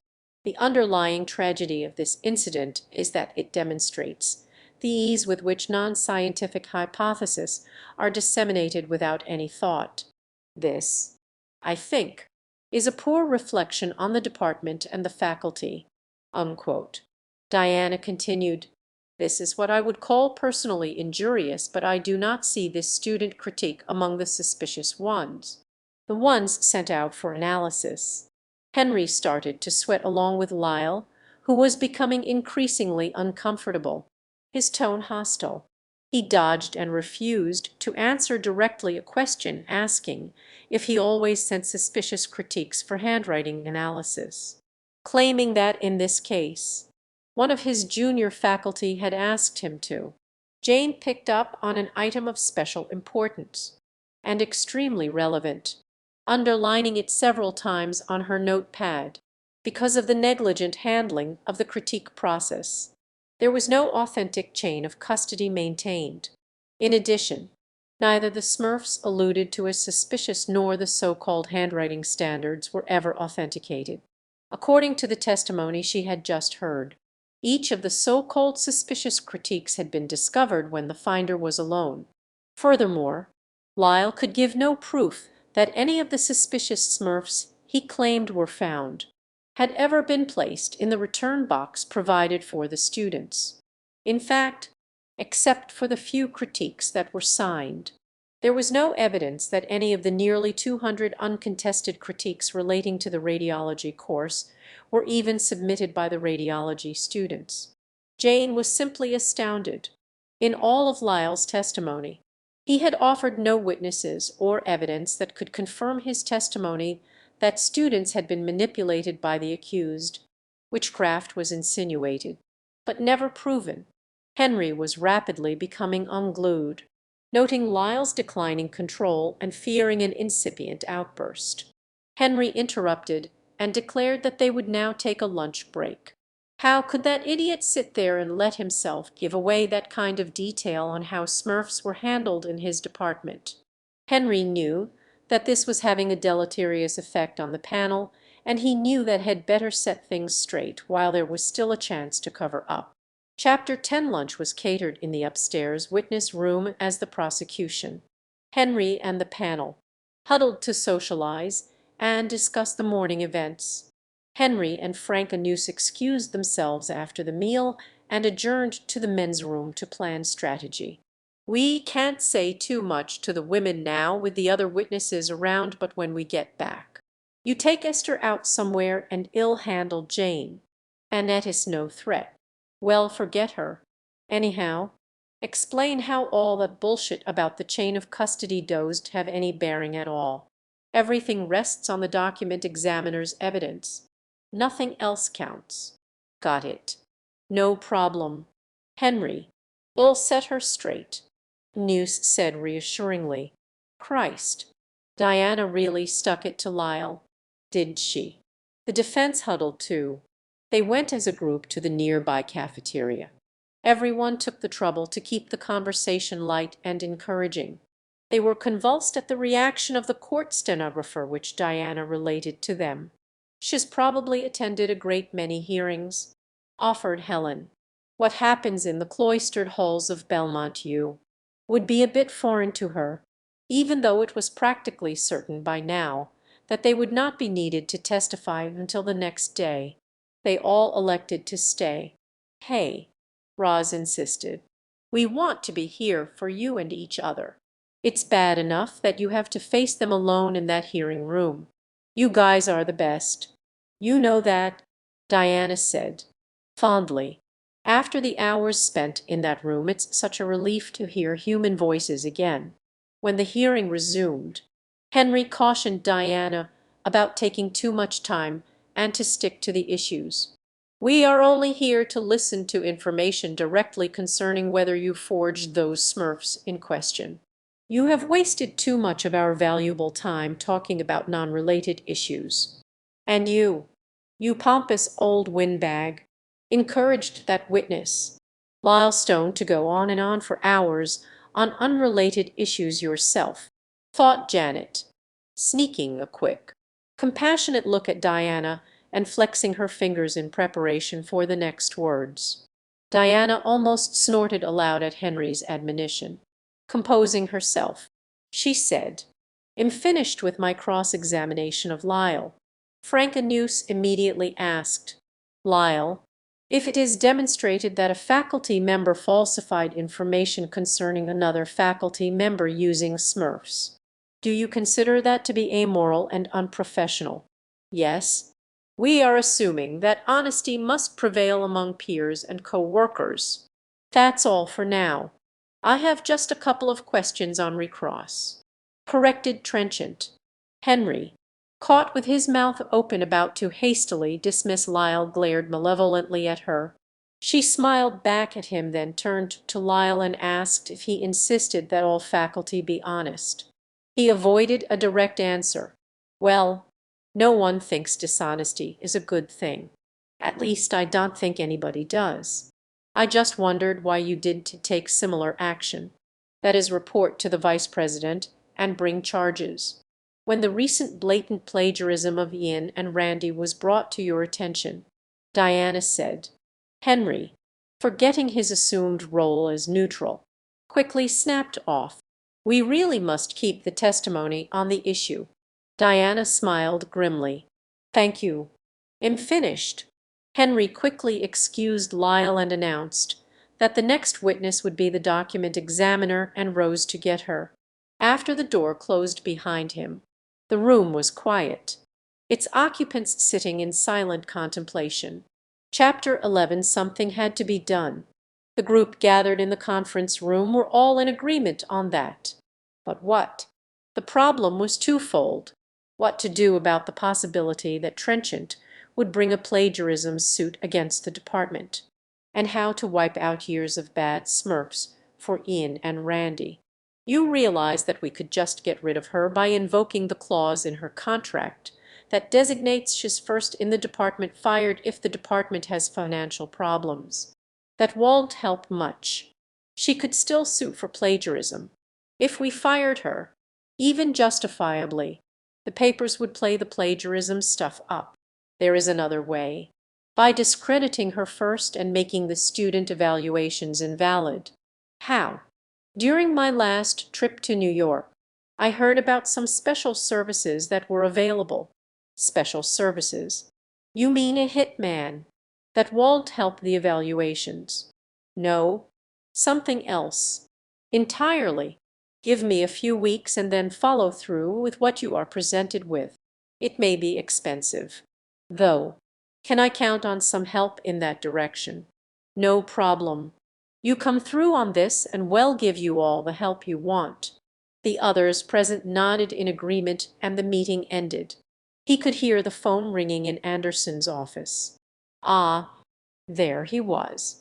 Andy. No names. Please. Am on the office phone. You recognize my voice? Yeah. Sure. How they hanging? Remember our conversation where you told me about the special services guy? Yeah. Can you put me in touch with him? Yeah. Thanks. Later. He got to the appointed restaurant early and asked for the booth reserved for Smith, as he had been instructed. It was amazing how those New York City taxi drivers knew a hole-in-the-wall place like this. Soon he was joined by a well-dressed, obviously well-educated man who ordered drinks for both of them. I understand that you have need of our services. How may we be of help? I need to have some papers forged. It has to be a foolproof forgery that will not be exposed if the papers are examined by a handwriting analyst. That will be expensive, but not impossible. We charge by the number of words and the number of papers or documents you need. The price of each was then given. Woo, that is steep. Yes, it is. But you want foolproof. Ordinary forgers are a dime a dozen. But we employ only the most expert. These are people who are trained in document examination. They know what a document examiner looks for and what tips them off to call something a forgery. For example, if a person is trying to disguise his or her handwriting, they make it bigger, wider, smaller, or larger. Our forgers, as trained document examiners, look for unique or individualistic handwriting characteristics and make sure these are included in their forgeries. They first find all the characteristics, even the microscopic ones, of the individual's handwriting, just as a document examiner does. Then they utilize this knowledge in making a foolproof forgery. All this takes time, of course. How do you recruit these people? I should think it would be difficult, since they work fairly exclusively for attorneys or police. Don't they? Well, I certainly can't share our methods, but I will remind you that money talks. These people are paid very well for what they do, and they know they are protected. I hope you are not so naive that you believe all lawyers and cops are honest. They are easy to recruit because they may have worked for years for very little. That's why, to get the best, you have to pay for it. Oh, here's what I need.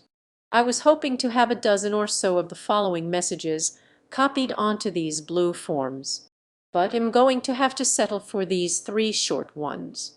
I understand from the man that introduced us that this will never be traced back to me correct. I am only a broker. I do nothing criminal. You do nothing criminal. The forger never sees either you or me. Someone else takes the material to her or him. That's another thing that makes our service so excellent. I will use a former document examiner who is the same sex and about the same age as the person you want blamed for these documents.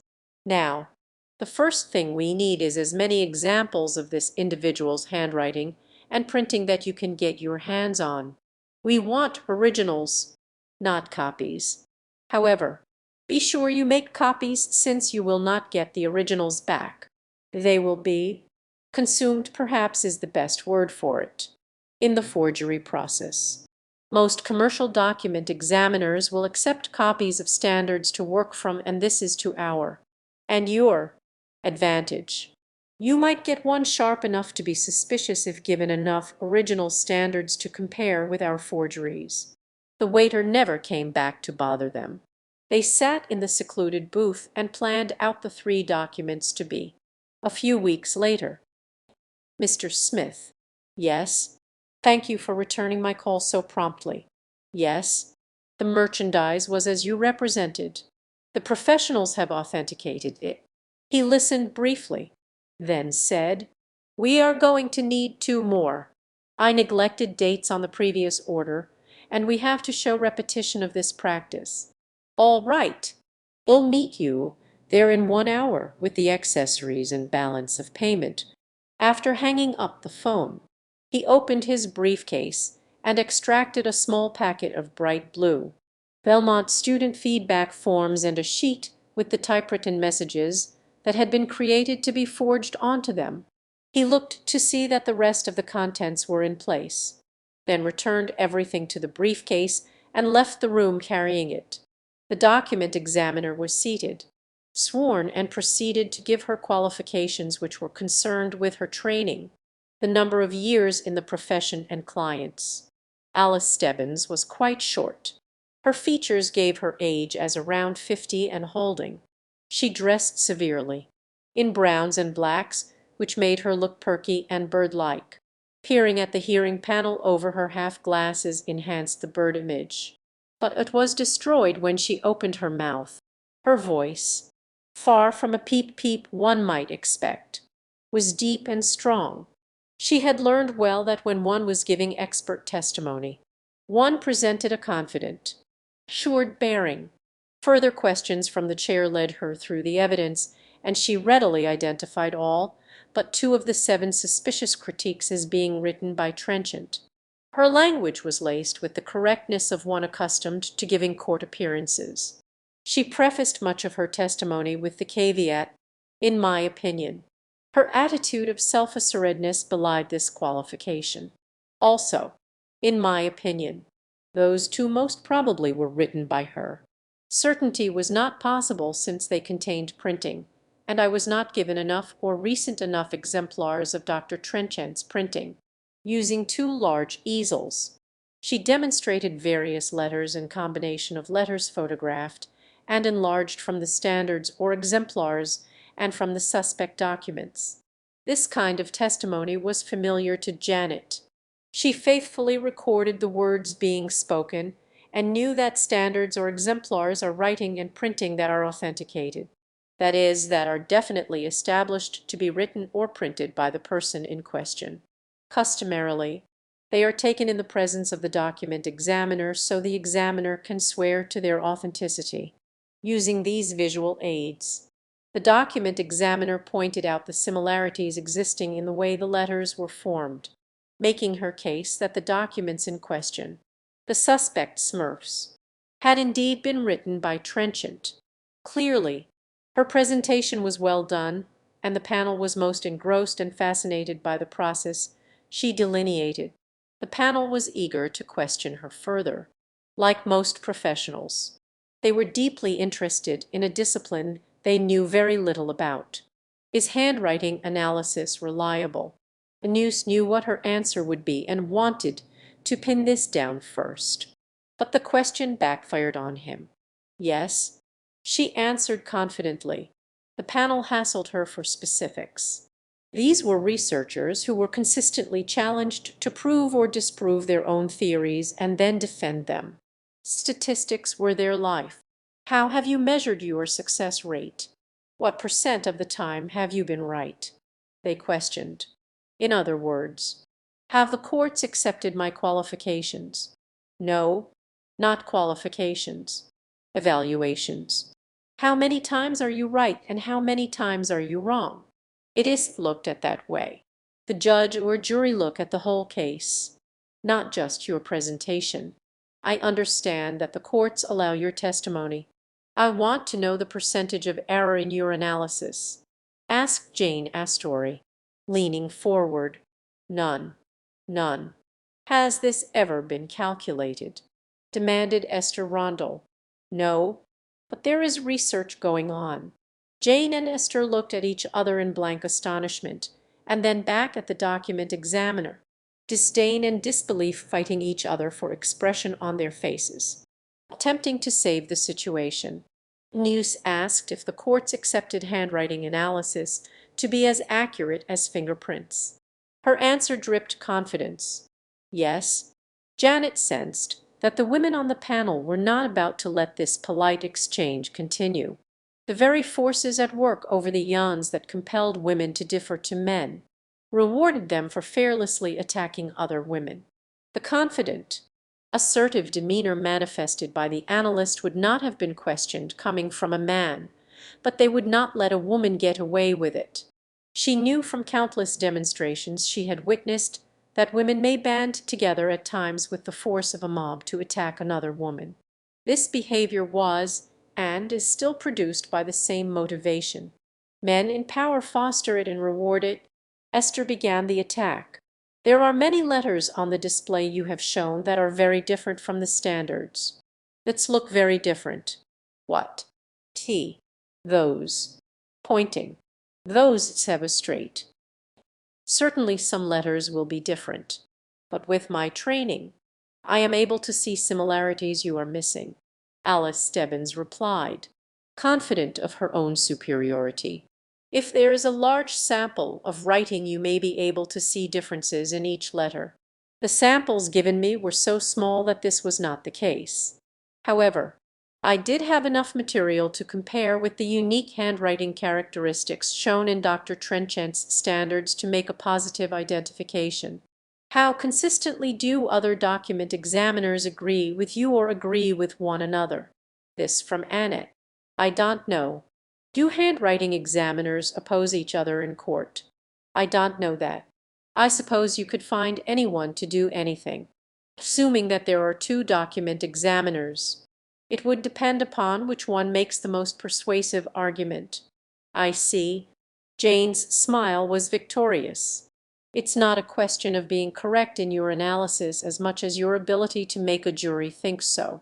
Henry hurriedly asked loudly, I understand you are court qualified. What do you mean by that? Every time I have gone into court, my qualifications have been accepted by the court. I have never been denied. That is what is meant. The chair indicated to Trenchant that she might ask questions of the document examiner. First, Trenchant confirmed all of the documents given the examiner, and again made the point that many of these had not been given her before the hearing, as had been sworn to by Lyle and also written in a letter to her by the chair. She next established that all of the exemplars that the analyst worked from were copies. Continuing her questioning of the witness, she asked, you must be aware that people in your profession pretty much insist on seeing original standards. Alice dodged adroitly. I saw the originals of the questioned documents. Trenchant pursued, but only copies of the standards. Alice allowed. Correct. To escape between clenched teeth. You have been testifying throughout saying that I wrote the standards you used. I put it to you, is this something you were told? Or do you know of your own knowledge that I wrote those standards you used to compare with suspect Smurfs? What was that? News interrupted. They'll ask the question again. Please let the witness answer. Specifically, did I write those standards in front of you so you know positively that they were written by me? No. I assumed that the exemplars that I was given were authentic exemplars or standards of your own writing, just as you assumed that I wrote the question documents. Diana paused just long enough for that to sink in, then asked, "It has been pointed out that some of us see many dissimilarities in the exhibit you have shown us. Don't these carry any weight? If, in my opinion, the similarities outweigh the dissimilarities, or vice versa, that would be the basis for my opinion." Alice answered, then forcefully added, "My opinion is based on training, not assumptions." "Thank you very much, Miss Stebbins. I'm glad that we clarified that the standards were assumptions." Noose promptly went into a damage control frenzy trying to destroy the point made that the exemplars were not authenticated. He would probably have succeeded had not the examiner been so haughty, so confident. At least 3 of the panel were not convinced by her testimony. Janet chuckled to herself. She didn't particularly like the fact that many women never figured out their intolerance of their own sex. But she was delighted to see anything working in Diana's favor. Evidence was evidence, and courts made it clear that you can't manufacture it. Evidence had to be proven authentic. She knew that a judge would throw this case against Diana right out on the testimony of this document examiner. There was a delay while Alice Stebbins was escorted out. During this time, Janet rested her fingers and recanted her previous thought. Actually, she amended, it would never have gotten this far.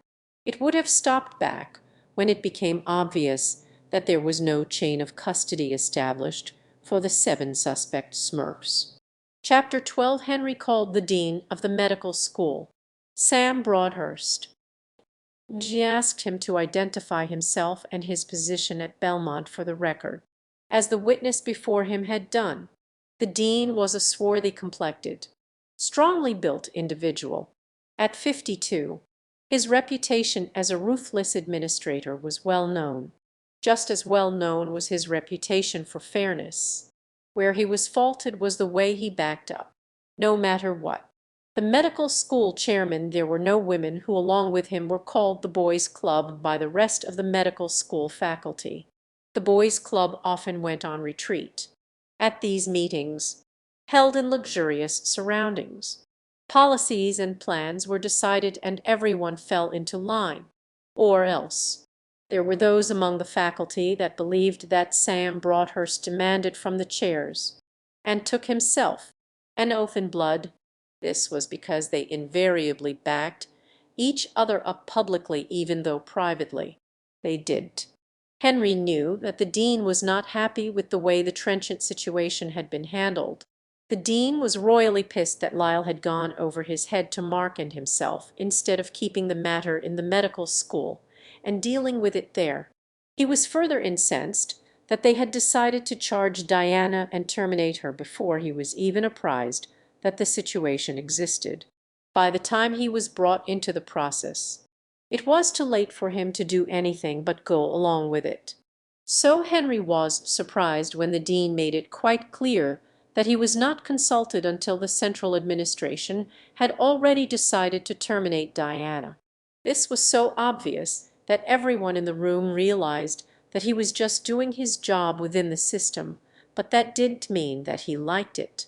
Having thus vented his spleen about the way the affair had been handled, Dean Broadhurst clearly and forcibly added his opinion to that of Lyle's in almost a carbon copy of Lyle's relevant testimony, clearly and succinctly without the wandering, self-serving side trips taken by Lyle.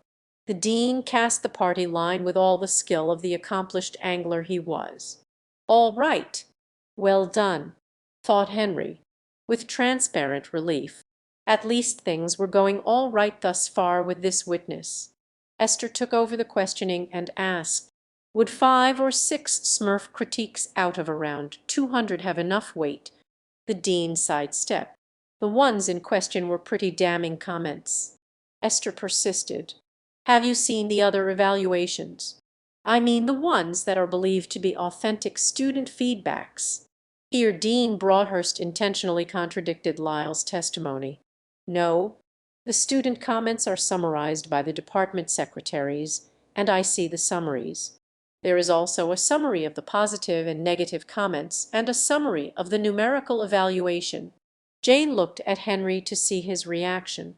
She remembered that Lyle had testified that all the Smurfs were given to and reviewed by the dean. Perhaps, Sam Broadhurst thought to himself, it is all I can do for her. The panel has the information, if they choose to hear it, if there was manipulation of the evaluation process. It was the product of 5 suspicious ones out of some 200 that were considered valid. Statistically, the evidence stunk, and he knew it. He also knew a lot more. 2 of his children had gone through the medical school when Diana taught in the radiology laboratory. The dean remembered the many occasions he had seen fit to compliment Trenchant on her teaching, saying that he was giving her this critique first-hand from one or the other of his children. Perhaps, thought the dean, if witchcraft was the real charge, the panel would insist that it be proven, or maybe not. The administration appeared to be out for blood, and he was sure that Lyle was still licking the wounds of a few short months ago. He had Lyle on the carpet. He had summarily called him down to his office to read him the riot act. Here are the letters I've received from 3 top publishers of medical texts. Each one of them protests the plagiarism that a medical student told them your people have committed in preparing course material. I went to the radiology lab after I received the first letter and talked to some students. Although no one wanted to admit to contacting the publishers, they did show me the areas in their manual and notes that had been copied directly from different texts without citation. They also showed me the notebooks filled with diagrams that had been copied from a published atlas. Again, nowhere in the book was there any mention of, or credit given, to the source. Hell, your guys didn't even get permission to photograph the material. The dean continued telling Lyle that quite a sum of money would have to change hands with the publishers. It must be her. Lyle whined when he could get a word in. She must have put the students up to writing the publishers. The dean knew who he meant. Lyle was a chronic complainer. Did Trenchant put your boys up to plagiarism too? Ridiculed the dean. I understood from you that she was no longer in the radiology course. She's not. But the students from previous years have told this year's students about her, and they all go to her when they don't understand something. She's really a menace to Randy and Ian. One day she even got a classroom and held a review just before an exam. I got wind of it and sent an bigot to audit, and said that most of the radiology class showed up. The students told and afterwards that they had been the ones to ask for the review. Now you know how that must have hurt Ian's feelings. His reviews were only attended by a handful of the students, and no one came to Randy's. You should be able to handle a situation like that. Tell her to stop it if you think it undermines your faculty. Lyle was not a happy camper. He left, enraged, as soon as he reached his office. He called for Ian. Ian, I know you've got a lecture in a few minutes, so it'll be brief. After the lecture, I want you to tell the students that they must not consult Diana anymore because she is not involved in teaching radiology and is much too busy to be bothered. Also, you lay it on the line about your job. You tell them that unless your critiques improve, you are out. Work on their feelings. Most of the students like you and would hate to have you lose your job on account of them. After you finish that, you and Randy get in here. I want to talk to you both about that lab material you plagiarized. When the panel had finished its brief examination of the dean, Diana simply said, I have no questions. She understood the constraints he was under and appreciated how much he had tried, in spite of them, to help. He had given the panel some vital information. The question was, Did they hear it? Dean Broadhurst was excused, and the next witness was called. Chapter 13. Randy Fissy sat in the witness chair and raised his hand. He was going to enjoy this. A wispy, rather nondescript person. His main aim in life apparently was to live up to his name. He sported a crew cut which bristled, much like his ever-present bad temper, above bright beady eyes which were forever darting around undressing every female in sight, although he had some talent in research. Having received a sizable grant, his conceit and arrogance got in the way of establishing a rapport with students. It also prevented him from really understanding how very little he knew about radiology. Henry had spent a great deal of time with Randy preparing him for today. It had been a harrowing ordeal. Perhaps the actual testifying would be more harrowing. Henry thought as he nervously reviewed to himself what he had learned about Randy from Lyle. Randy had come to Belmont from a college in Ohio, having sufficiently outstayed his welcome there. As is true in most college administrations, faculty sexual misconduct was considered mere professorial peccadillo and was studiously overlooked. If a woman student appeared to be on the verge of making a fuss, administrators had a remedy called the grievance procedure. Administrative personnel talked to the woman and were able to subtly or directly lead her to understand that problems would arise in her matriculation if she persisted with charges of sexual harassment or rape. If this didn't work, a brief investigation identified her friends, and she was appraised of situations that might affect them should she remain recalcitrant. Most didn't. This was all done under the aegis of academic freedom. Mused Henry.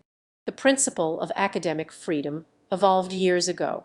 It sheltered serious scholars from the whims and avarice of the shifting politicians and their politics. Now it was made better use of. We administrators use it as a tool to circumvent trouble. Nearly all institutions, battling the emergence of women and other minorities into the collegiate arena, use it to maintain the status quo, and rightfully so. Henry decided academic freedom was used to shield the many ways we avoid compliance with both federal and state laws. If we opened ourselves to public scrutiny, we'd never get anything done. Universities were and should be a law unto themselves. They can tolerate only those who are willing to make sometimes painful compromises. Those who could not, and were compelled to fight for so-called human rights and the original meaning of academic freedom, soon left or were not reappointed. Randy Fissy was, despite his foibles, a prime commodity. He was funded. This made him much sought after since colleges were looking to capture research dollars. There was good reason for this, Henry noted, because it paid better. Colleges and universities had stopped putting the emphasis on teaching and instead looked for research potential. This meant that candidates for a tenure-track position were not looked at for their teaching experience, but for their ability to bring in research dollars. Competition was fierce among these institutes of higher learning, and much was done to attract suitable candidates. Heat hunting became a profitable business in academia. For the last 10 years, teaching had taken a back seat at Belmont. Crowded classrooms attested to the lack of adequate teaching space. Much of the space formerly assigned as classrooms had been rebuilt into laboratories. At the medical school, prospective recruits were lured by promises of plenty of laboratory space, unremitting stroking, and very light teaching duties. The reality was that once the entrant was hired, adulation ceased. For Randy, this was a problem. In addition, he had to even try to clean up his act, and Lyle did nothing except encourage him to be pond scum. Thought Henry, Randy expected the medical students to worship him, and instead they found him appalling because of his lack of expertise in the subject he taught, and for his repeated, haughty demonstration of it. Having his way with women took a beating too. Usually, he ignored any female who didn't fit his image of perfect enough for him to notice. However, if he needed something, He would approach these females in a sexual manner and was usually rebuffed. Since Lyle had already established Trenchant as the whipping girl of the department, Randy readily fell in with this designation and laid all his problems at her door, when she refused to photograph the pictures in a radiology atlas. He was furious. He ran to Lyle and claimed that she was obstructing his efforts to modernize the course. He neglected to tell Lyle that she had said she would be willing to do it if the publisher gave written permission. Lyle, of course, encouraged him to proceed with his innovations and just ignore her. Randy took this to mean that he had carte blanche, and it led to his plagiarizing her laboratory manual as well as the published texts and atlas of other authors.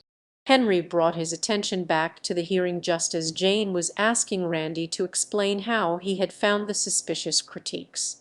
He answered, leaning forward toward her in his eagerness and excitement, "In looking through the student critiques, I found these that didn't seem to be right. That is, the comments were not expressed the way a medical student would. I also saw that the handwriting was different, not the way students write, but like the handwriting of old people. So then I went back and looked through other years for similar handwriting." He explained that he, Randy, had found all three Smurfs, which he had brought to Lyle, and asked that they be sent to a document examiner because he thought these were written by Trenchant, responding to a very leading question from a noose. Randy agreed. Yes, these evaluations had been very harmful to me in that they tended to undermine my confidence in my ability to teach radiology and could affect my reappointment. Esther broke in. 5 evaluations out of nearly 200. Well, most of the 200 were pretty bad. Suddenly realizing how this sounded, he quickly amended. You see, it was the kind of comments that tipped me off that they were not real student feedbacks. They didn't sound the same. She was making these kinds of comments to the students, exerting influence on them to write the derogatory remarks. That's what was undermining my confidence. Noose brought him sharply back out of harm's way by asking if there had been trouble between him and Trenchant. This opened a floodgate of accusation and crocodilian remorse. He had no idea why she would be so resentful of him, since he had gone out of his way to be nice to her. Once I even complimented her on the cute sweater she was wearing. Instead of acting normally, she complimented me on my cute shirt. Go figure. Pressed to answer what he thought might be her reason to sabotage him with fictitious student evaluations, he lost it, although he had been carefully coached by both the chairman of NERD and the university attorney. All that training went out the window. The mask slipped and his answer was pure, vitriolic, undiluted. Vintage Randy. Perhaps it was because he sensed a kindred spirit in Frank Noose. Well, sneered Randy, you know broads. They get crazier than ever at that age and— Oh, God, thought Henry, and nearly shouted. It's getting late, over the rest of what Randy was about to say. This would be a good time to adjourn for the day. All right. He glanced around quickly, stood up, and was halfway to the door before anyone could disagree. Damned idiot, he thought to himself. He'd see to it that this boy got a talking to and had his priorities straight as well as his head before he came back the next day. Henry kept his bad mood at bay with difficulty during the drive home by thinking only of his comfortable chair and a huge drink or two before dinner. He had just entered the door and placed his briefcase on the hall table when his wife's voice floated down the stairs, jarring the hell out of him. That you, Henry? Hurry up now and get dressed. We're due at the baker's in half an hour. Henry groaned. Not tonight. Shit. Then almost immediately he recollected that the bakers were giving a party, and it was most important that he be present. No help for it. He'd have to bite the bullet. Casting a fond look at his lazy boy as he passed the entrance to the living room, he ascended the stairs feeling like a doomed man mounting a scaffold. You look like death warmed over." "His wife, Kate," announced caustically, as she met him at the top of the stairs. "You're no raving beauty yourself." Henry thought. Kate was an athletic, slender woman of 42. She neither thought herself beautiful or required that others did. Henry often lamented the fact that with all the money they had, she could afford to go to one of the many body shops and get some or all of her sagging flesh lifted. But Kate opted to live naturally and age gracefully. He was continually after her to at least wear make-up when they were married. Henry didn't mind the over a decade age difference between them. Kate was an exciting woman. An exciting, rich woman. Her money had been the deciding factor in asking her to marry him, and it was one reason he stayed married to her. The other was that he basked in the prestige her place in society lavished on him. "Go on in and get your shower and hurry up. We're going to be late as it is. Oh, hell! It doesn't matter if we're a bit late for this. Everyone understands that I'm really busy with this damned hearing." Henry grumbled as he made his way to the ornate bathroom. When he entered his bedroom a few minutes later wrapped in a towel, Kate called through the connecting door from her room to ask how the hearing was going. Her innocent question brought the whole disgusting mess back, along with the foul humor that went along with it. Henry sat down heavily on his bed. What a day! You won't believe the absolute stupidity of that nerd chairman and his little boy Bad. Fissy. You'd think after all the trouble they took to have this hearing take place that they would at least be prepared. But no. While can't even remember how many Smurfs were involved. 2 or 3. As if that wasn't bad enough. He let that damned woman, Trenchant, tie him up in knots on cross-examination. Then Fissy testified, as the guy that actually found these suspicious.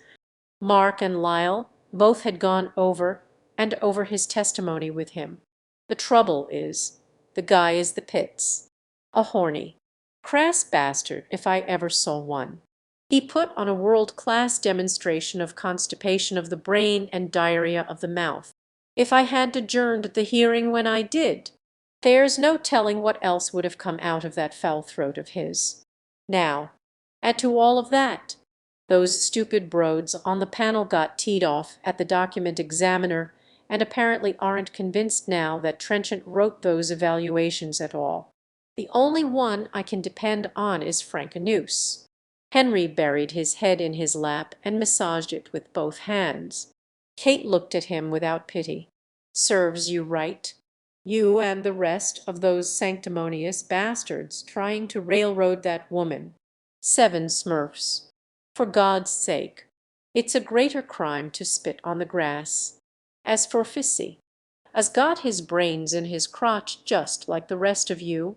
The only difference is that he doesn't pretend otherwise. As a little too direct for you, is't he? Since this whole thing started, I've had more people ask me what the real reason is for going after Diana Trenchant, because they just can't believe the Smurf crap. Everyone on campus knows the Smurfs are a joke. But nobody takes them seriously." Henry defended himself vigorously.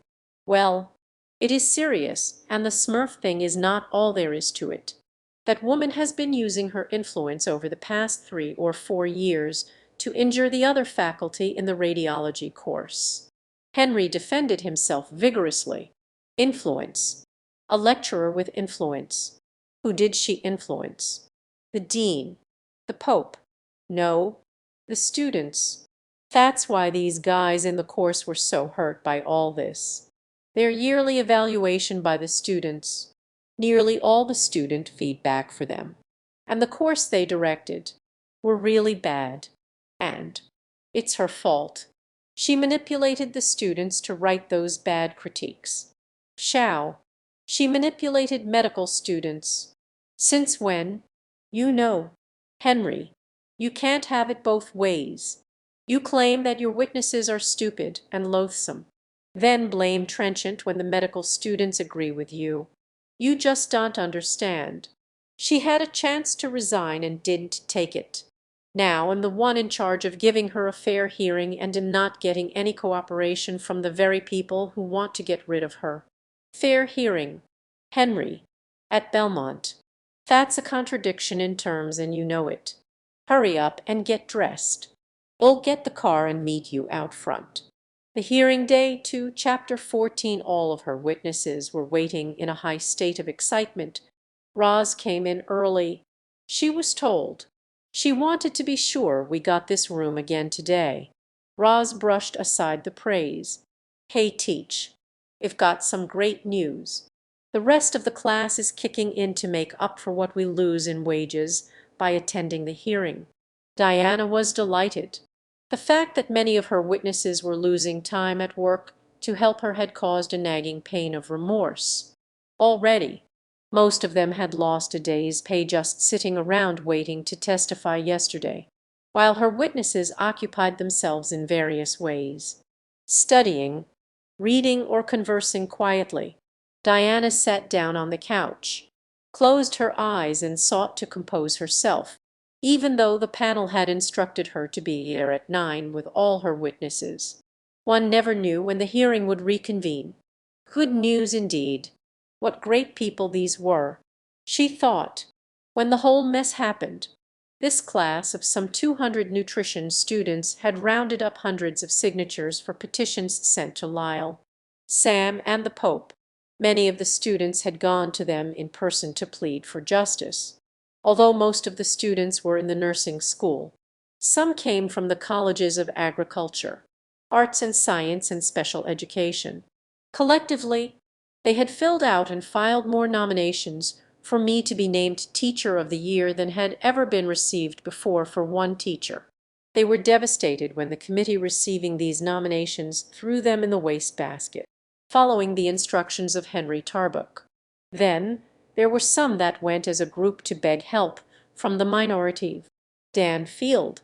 Dan talks a good game against discrimination and even pretends to speak for the black community.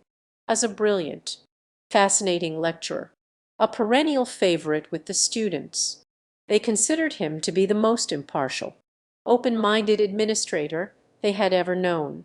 His feet of clay surprisingly revealed when he washed his hands of the students' pleas and sided with the administration, telling the students who petitioned him for help that I am a criminal. At least the blacks on campus weren't surprised by this. They had long ago discovered he was not only a smart cookie, he was an Oreo. But Diana mused on gratefully. Dan was the exception. Many pleaded on my behalf.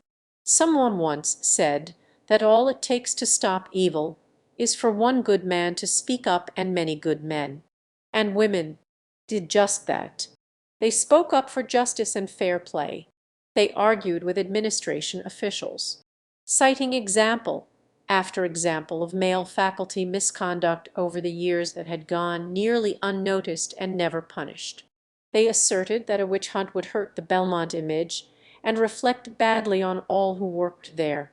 They all knew what a farce the Smurfs had always been, and all this fuss over 7.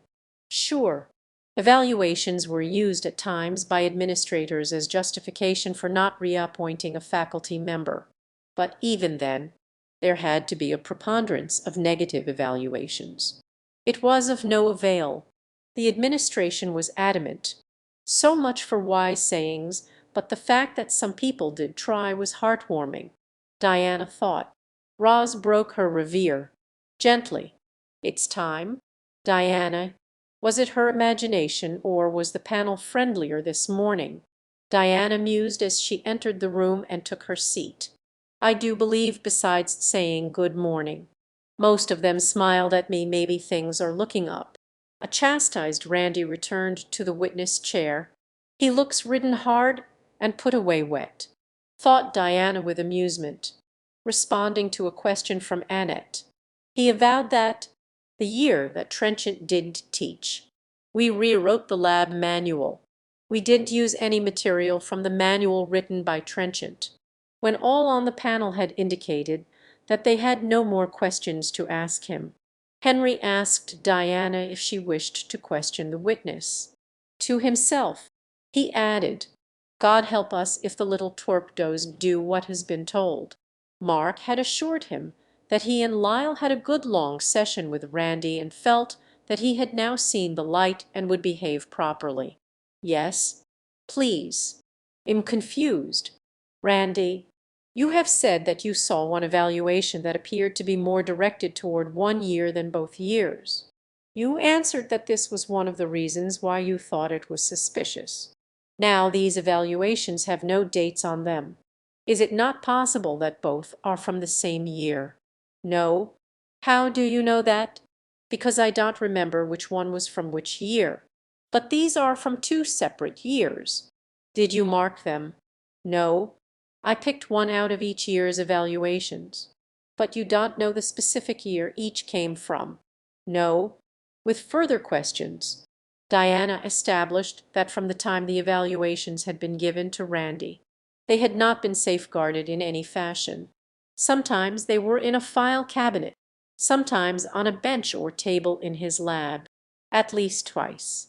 They had left his possession when the secretaries had called for them to use in tabulating the synopsis for the dean. It appeared that there was some confusion as to when he took the suspicious documents to Lyle. I don't know the exact date. Certainly after the 2nd year I was in the course. January or February. Lyle said it was a year later than that. He said it was last year. Pressed Diana, interrupting imperiously. Noose jumped in to lead him with careful questions in a direction away from that subject. When he finished, Diana summed up his testimony.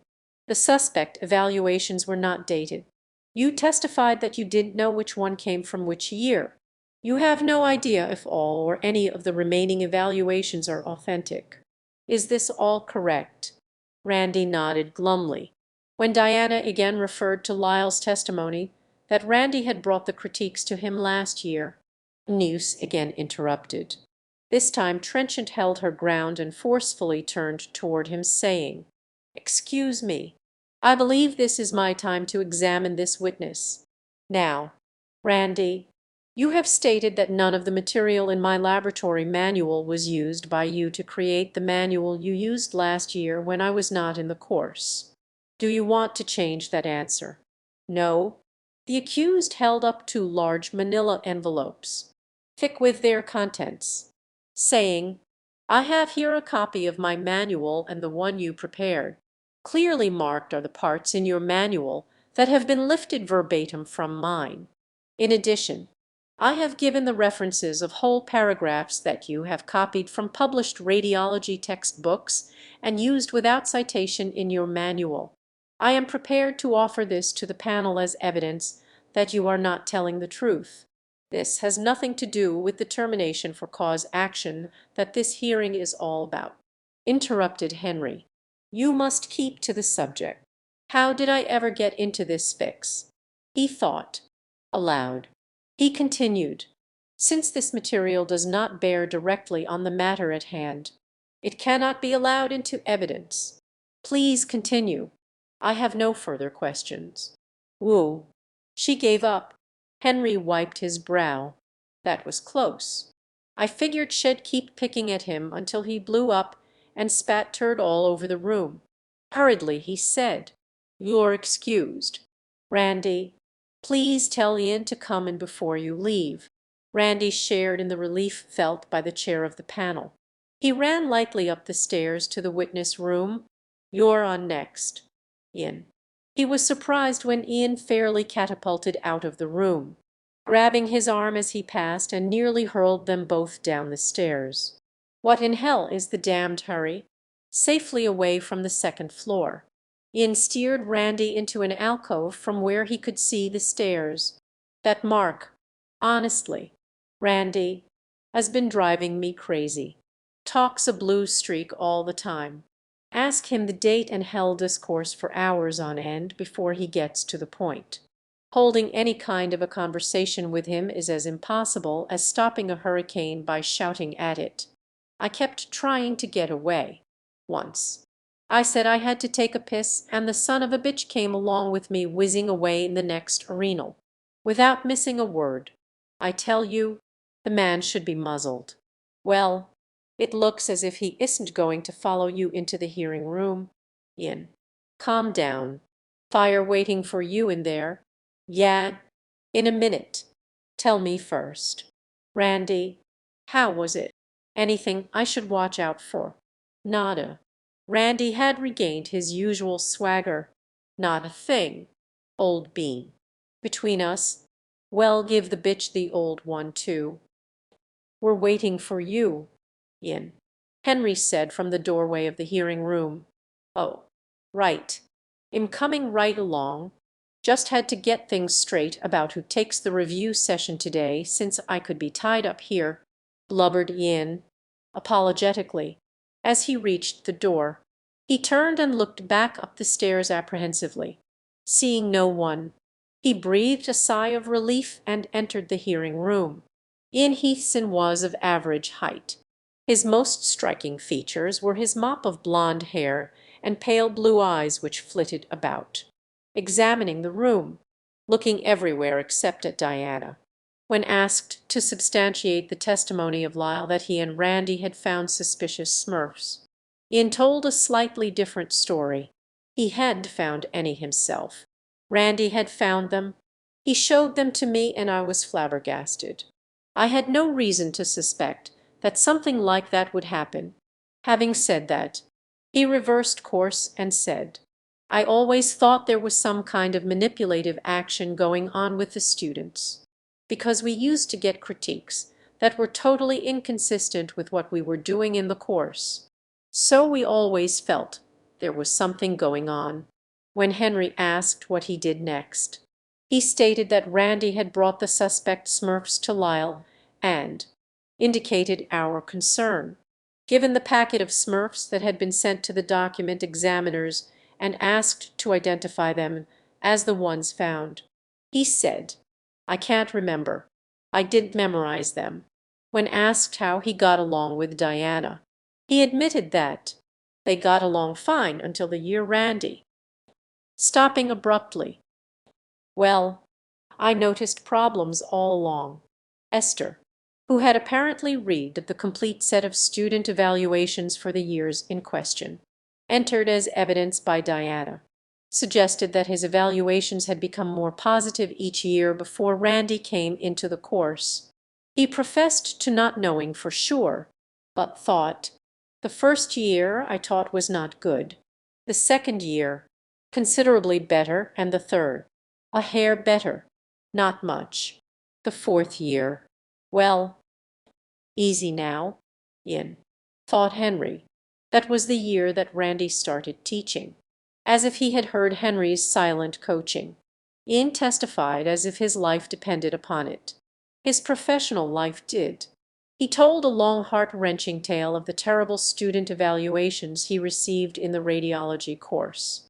He had very nearly not been reappointed a couple of times, but Lyle had fought for him, over and over again, at every opportunity.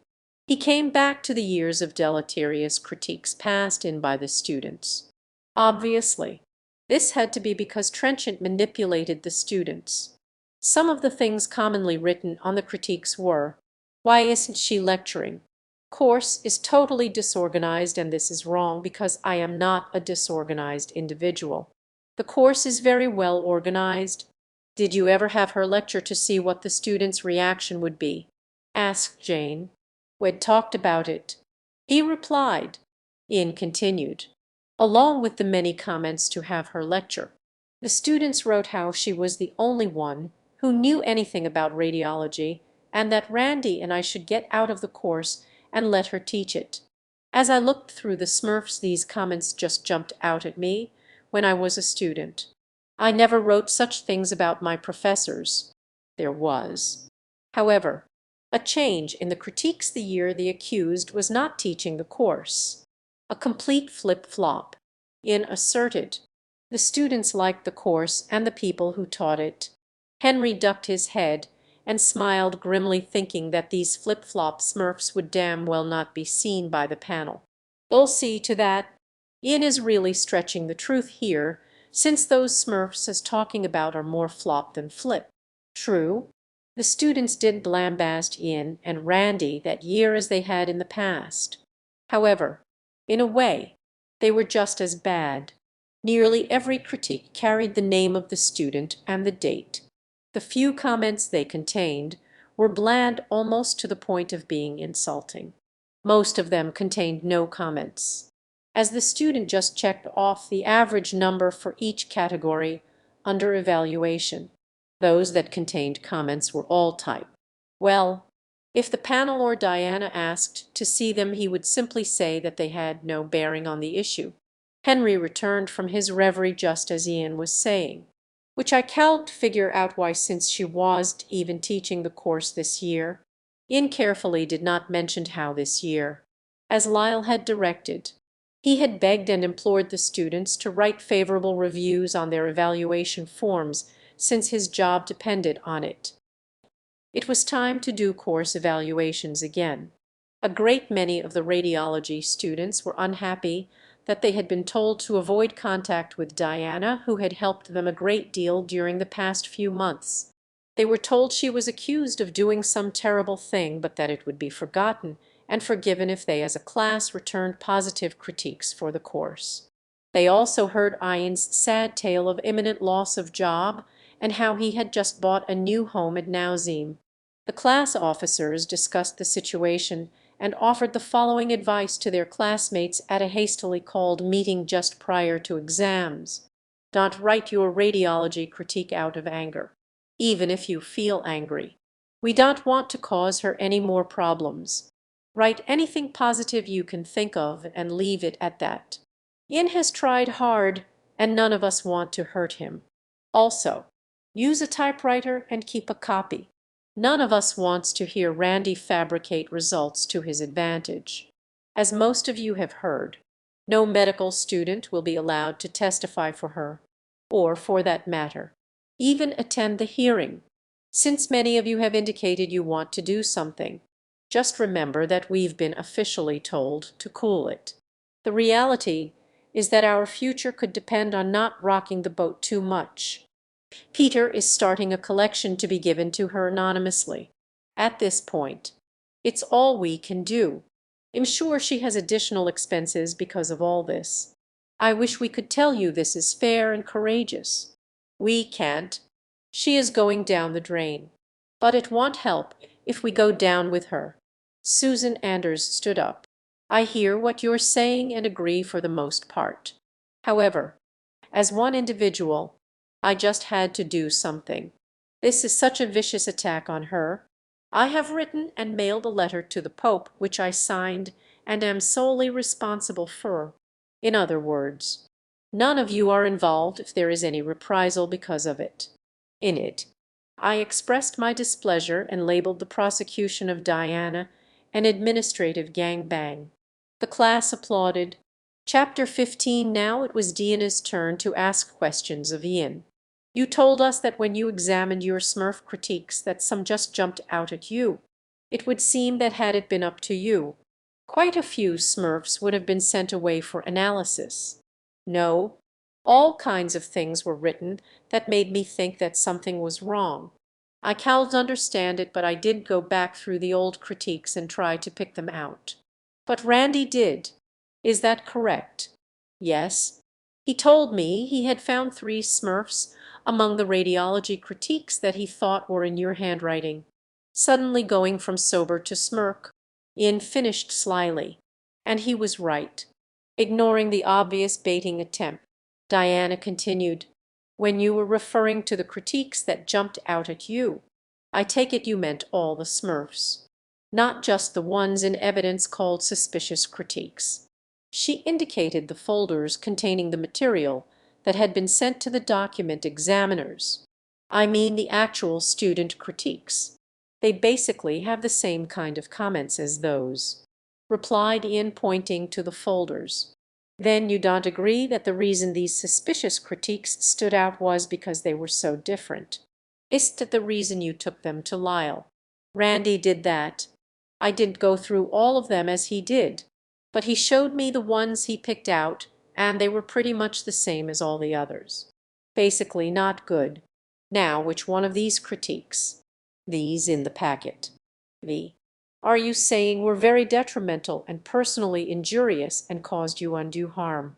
I haven't read them. Am talking about all the critiques in general. Then you are alleging that I wrote all the critiques. No. A psychologist would find that a person would have to have mental problems to sit down and write all the critiques like that.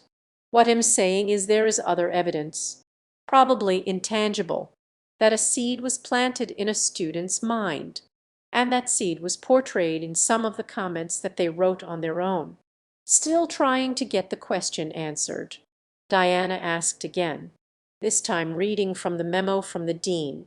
The dean wrote that I am, quote, accused of creating fictitious student critiques which were very detrimental and personally injurious to 2 junior faculty members, unquote. So I am asking again, which one of these have you selected to— Oh, Ian's in trouble, thought Henry, interrupting quickly with, have you seen this memo? Ian. No. The chair handed a copy of the memo and the packet of suspicious critiques to Ian, saying, he has not seen the memorandum you are referring to. To himself, he said, come on, Ian. Get it together. This is dangerous ground. Ian read the memo and then looked at the critiques. Well, there are things in here. Randy's and my teaching effectiveness down to 2 and yours up at 5. A comment that you are an excellent lecturer. This one has to do with sexism. I don't know about that. Now, I haven't gone through these. These are things that Randy found. Things he pulled out and brought to my attention. When was this? Queried Diana. Oh, I can't recall the exact date. According to this memo that you say you haven't seen, Lyle has written that during the early part of last fall, you came to him with 2 critiques. Now, I assume he means 3. Does that— That sounds reasonable, but I don't remember exactly what month it was. Was it before or after the problems that you had with publishers regarding copyright infractions in the radiology course? The year I was not in it. Henry felt as if he had been punched in the stomach, and the gasp of surprise escaping from his lips was audible to everyone in the room. Before any of the panel could react, Trenchant held up her hand in a gesture universally representing stop. Let him answer the question. She insisted. My God, the bitch has pinned him, and I can't think what to do to stop this. Come on, Ian.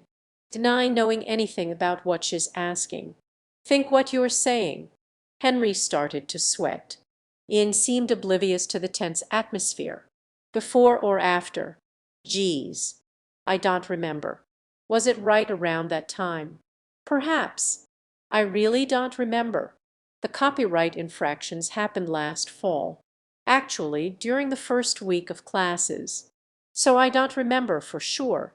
But I think Randy came to me after that with these smurfs. Good Lord. The asshole is admitting to plagiarism. Henry found his tongue finally. The reason we are here has to do with these suspect evaluations and irrelevant matter should be left out. He protested with a warning look at Yin. Interesting, thought Diana. It's oak to bring in anything that is derogatory or even believed to be derogatory about me and my casting spells on the students. But anything about their admitted dishonesty is verboten. Beam me up. Scotty. She turned her attention back to Ian. Just a few more questions. You have said that Randy picked these evaluations out, and I see no date on them. Do you have any idea of the year they refer to? I assume that they were the Smurfs that he had received recently, but am not sure. We just keep them all in one pile. Now, usually after the students have handed in their Smurfs, is it not correct that you are given yours and the course critiques and you keep them unless Lyle wants the secretaries to summarize them for the dean? Right. That is all I need to ask. Thank you. There was a short break while Henry dismissed Ian and called the panel into a whispering huddle with him.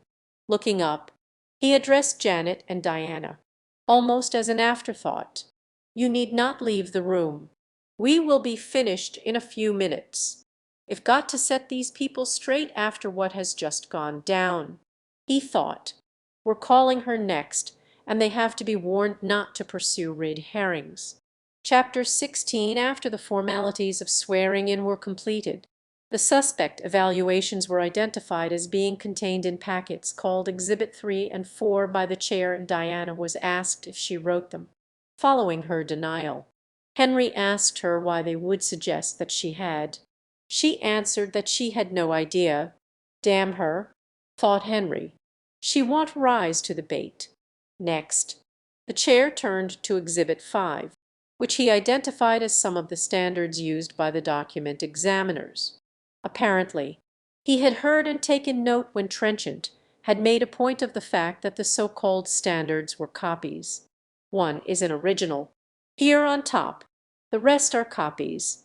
Then he continued, obliquely, asking, "Have you seen these before, since these exhibits were passed around and discussed yesterday?"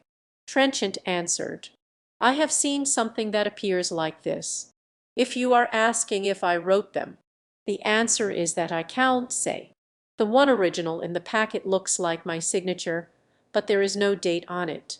I don't know when it was written, and do not recall writing it. These others show dates of a long time ago. We're in the late 80s now, and these are dated 61, 69. We have some dated more current that the document examiners used. I can send over to Mark's office for them. Oh, you have additional evidence that I was not given before the hearing. Is that correct?" "No." "Well, I mean no one has looked at it. No one on this committee either. This was handled between Mark and the document examiners. I will call Mark right now and have him bring them over." Henry left the hearing room and headed up the stairs to the witness waiting room, where Mark was standing by for just such emergencies. "You'd think we were the ones on trial," he grumbled to himself. "Why does she persist in this inane manner when I've got everything so well planned out? Mark, Trenchant's called us on the remaining standards that you sent but that we decided not to include in the material we gave her. Please go and get them and bring them to the hearing room as soon as possible." As the men descended the stairs, Mark to leave and Henry to return to the hearing, Mark asked, "How did she find out about them?" Henry: "She was making such a fuss about all the standards having dates so far back that she can't identify them, and the panel apparently thinks this is a valid reason why she won't identify them. I had to say the document examiners had more recent samples of her handwriting or—" Henry broke off quickly as Helen came out of the room used by Diana's witnesses at the foot of the stairs. "Hi, guys," greeted Helen placidly. "How's it going? Are you on a break? Spare me these emancipated females," thought Henry as he angrily ignored her, waved goodbye to Mark, and re-entered the hearing room. Congenial old Mark, badly in need of a conversation fix after Ian had left, approached Helen with a wide smile. "No," he said to her, "Henry just had to step out for a minute so he could tell me something he needed me to get for him. I'm on the way over to the admin building right now. You must be one of the witness for Diana. Sure hope this isn't too traumatic for you all. It really is a terrible thing to have happen at Belmont, and am sure that as much as you all must like Diana and want to help her, that as soon as you understand the preponderance of evidence against her, you'll decide." Strange woman, he thought, as Helen went back into the waiting room and firmly closed the door. Oh well, I might as well go over and get that stuff for Henry. Inside the hearing room, Henry had ruled that they would go ahead for now and introduce the material when it was brought over. Continuing her challenge, Diana said, "I repeat again, this is evidence. This is material that was sent to the document examiners that I have not seen. Is that correct? Even though you and Lyle have both assured me that I was given all the evidence. Well, that only meant that you had all the material sent at that time. This is additional information that the document examiners brought with them, material that I was not privy to and had no opportunity to question the document examiners on. I consider this most unfair." News smirked. "Well," Henry replied, "you will see it presently, so that's all right. The committee may now ask additional questions. Esther wanted to know what was going on in the department. We have heard from Lyle, Ian, and Randy. What is your perception?" "Damn the woman," fumed Henry. "I purposely warned her against asking that kind of question." He turned his full attention on Deanna's answer. "I will confirm first that there were problems. When I was in the course, I objected to using published material without permission from the publisher and credit to the author. I also refused to allow them to use the manual I had written and copyrighted, which they wanted to present to the students as their own after they had added to it. I was ordered to do this by Lyle, and when I refused, I was threatened with a lawsuit and then told that they would take what they wanted anyway. When I first wrote the manual, I offered it free of charge to Ian for the course. He was delighted and most grateful that I had undertaken the project. The manual was well accepted by the students and was used in the course for 2 years. I had no objection to it being used the next year, the year I was not in the course. But I would not allow them to revise it. Diana Trenchant went on to explain that her manual was strictly concerned with basic radiology information that would prepare students for the more demanding courses in radiology therapy that they would encounter the next year. 1 year, I audited those courses so that when I wrote the manual, I could make sure that students would be well prepared for them. There was never any question that I supported the presentation of experimental material in addition to the basics contained in the manual. Actually, what they proposed adding to the course was not new. We have been doing this for several years, before Randy came to. Nerd. Using legitimate reference material obtained from publishers. Was there any connection between all this and the alleged fictitious Smurfs? Pursued Esther.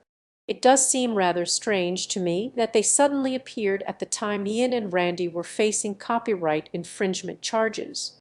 According to Ian's testimony, Diana continued by telling the committee that there had been no problems until Randy had come into the course. When she worked with Ian, things went fine. They conferred and cooperated with each other. Ian's evaluations gradually got better. After Randy came in, I was left out of the loop. He, Ian, and Lyle made decisions and I was not informed. For example, 2 years ago, Randy was made co-director of the course with Ian. I was not told about it. The door to the hearing room opened and Mark's head floated through the opening. "Ah, good," thought Henry. "Just the kind of distraction I need to stop this line of questioning. We will now introduce this material," he said as he got up to take the large brown envelope Mark produced in the doorway. "The dates on these documents, used as standards by the document examiners, are more recent." Smugly, he handed copies of these documents to each of the panel members and then to Diana, keeping one set for himself. "These documents appear to be copies from personnel files," observed Diana, looking at the chair for confirmation.